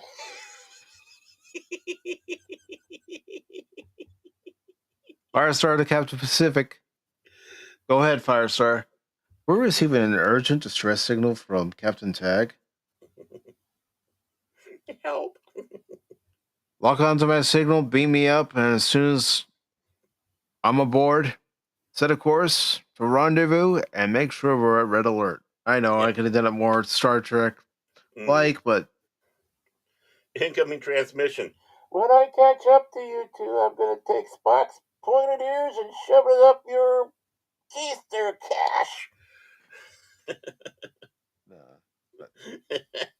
yeah, the two of them, they were in cahoots. That's the thing. They were in cahoots. They were. Hey, Oh, they're not looking. Let's go. mm-hmm. Well, they bicker all the time. What do you expect? They're like a Mike married and couple. Baron are over there in Quarks. Mike's playing darts. Baron's flirting with a double girl. Not too bad. What's her name? Was just a hologram. Yeah, Lita. Lita. I was thinking Tila, but it was not Tila. It's Lita. Yeah, Lita. Like, too bad it's just a hologram. It's like, is she in the holo suites? How much? Have I played Birth of the Federation? No, I have not played Birth of the Federation. I haven't even read the book. What? Okay, Birth of the. That's a game. Yeah, they made a game out of it. Oh, okay. Never heard of it. Honestly, me ignorant. As long as it doesn't involve Abrams or Kurtzman, I'm happy. No, I'm disappointed. I thought I saw something that looked like Chakotay might have been involved in STO. Might have interested me in popping it a little bit more. Again, after a while, it gets boring when you don't have your friends. Yeah. With friends like these, who needs Ferengi? I should have gotten on board my Klingon ship and gone after them. But it's too bad in STO you can't arm your weapons when you're teamed Yeah. up with your friends. Because that sort of action is one of a Romulan. And I would have gotten aboard my Vorcha class cruiser and I would have intercepted them and blown them out of the stars. Get my Katinga out, my D7, do it old school. Mach! Too much fun. Yeah. I'm still waiting for the nasty gram message to come up from Meaty Box. Yeah, we better wrap up. Yeah, I know. But one of the reasons I wanted to go a little long is because I wasn't able to stream last night. So well, here again, I'm having too much fun. But my dogs are saying you're having way too much fun, right, honey? Yeah. But what's life if you're not having some fun? Exactly. Yeah, sometimes you gotta live the life of a dog. Right, doggy dog? Right, honeybee doggy dog? Yeah. But I do want to thank everybody who has stopped by tonight and joined us for the watch party of Good Morning Vietnam and also Old School. Mm-hmm. Hope you enjoyed what you saw. If it was your first time, hope you had fun. No, And first time for old school. Had fun. And Good Morning Vietnam. It's been a while. Had fun. Yeah. I actually I confused that with Operation Dumbledore. That's the one that has Dennis Leary in it. Another Disney film. before we go, Baron, Yo! what do you have coming up on Baron Armin Tags Fandom Legacy? Oh, I can't do that. The finger locks up. Okay, boys and girls, ladies and gentlemen, what can you expect? Well, today was the live premiere of Fuzz Police Simulator Brighton, which is, of course, Police Simulator Patrol Officers. A great indie game out of Germany. It's been gaining popularity across the board out there. People playing it. Look it up on the old internet. Or more importantly, come to my channel and watch it every Wednesday, 3 o'clock Central Daylight Time. I plan to do a live stream. That way I do that, get done, and then hop on over to Pop Talk, which Mike will be more than happy to talk to you about later. So please join me for that every Wednesday. Monday, of course, is Contraband Police. That's right. I defend the border of Afghanistan from all the people around the capitalist pigs, and most importantly, Wupstanska, with where Whoopa Troopa It is tries to Whoopstotska. Wupstokska. We don't care. Wupstosa. We don't care. We'll mock name. We don't care about name. because he enemy of state. Da da. Maybe I'll drink some vodka while I'm doing that too. It's always fun to do that in the game. But yeah, that's 5 o'clock Central Daylight Time, Monday. Again, live. I'm starting to do my gaming live because it's just more fun that way, and that way, You actually get have more true interaction. interaction that way. Exactly. Real time interaction. Yeah, people can tell me I suck live and real time instead of just sending the messages afterwards. So hey, I like that. Other than that, you can also catch me tomorrow over on 540 Studio for the Beyond. That's Chase Fox's channel. Anywhere between 6 and 6:30 Central Daylight Time. Why? Chase is Norwegian. He starts the show whenever he damn well pleases. And we have a cast over there. Of course, Jace Fox himself, since it's his show. Prismatics, Kilted Cajun. We also have Tom the Techno Sapien Geek. Hopefully, Cash Monet, myself, maybe Hoshi, and maybe that dastardly emperor himself from Upsanska. Whoopa Upstotska. Troopa. It's Upstotska. I don't care. I don't care. And he hides because I'm there, because we are mortal enemies now. So, Wupstotska. There we go. Is that better? Is that better? Okay. So, yeah, please join us tomorrow on the 540 Studio, the Beyond, 6 to 6:30 Central Daylight Time. Keep an eye out for it. Other than that, hopefully Friday we can do some gaming one way or another. Um, so we'll have to see what happens there, boys and girls, ladies and gentlemen. Other than that, I can't really think of anything more. Oh yeah, of course, my video with Pops, I'm sure, is out for everybody now, and I'm just waiting for word to record the next one. And it was my choice for the film this time, and I'm keeping it all nice and secret. But yeah, it's a comedy. I'll say that much. And I'm looking forward to seeing it. Film that both Pops and I have not seen yet. Well, maybe you watched it now, but I still got to see it. So, other than that, I can't think of anything else other than the fact that I'm just your handsome host, trying to stay handsome all the time, and making women swoon. Am I making you swoon, Lady Mist? Probably not. And the guy's jealous of me. Are you jealous, DJ Runneby? I don't think he is. Other than that, I have nothing more to say. Back to you, Mike. Well, first, I do want to say thank you to each and every one of you, and I want to say thank you to Lady Miss for stopping by and joining us for the double feature tonight, as well as Tree Rock Creations, The Padawannabe, DJ Ronnie G, Nerd. Phil McCracken joined us as well, as did Tommy and the Guinea Pig Collective. So did Blazerhawk Darren. Your Ron stopped by. Olds Gamer 72 Cutlass stopped by as well. And I think that was it. Yep. That was it over the YouTube side. I didn't see anybody pop up on the YouTube side or X side. Don't be afraid to ever chat, folks. Oh, by the way, I got a. Did you? Oh, you don't have your super secret message system up. I got a private communique that's over an hour old now. I'm back. Anybody around? Doesn't he know we do the show on Wednesdays? He knows that. He knows that. And he's the one that calls us goobers.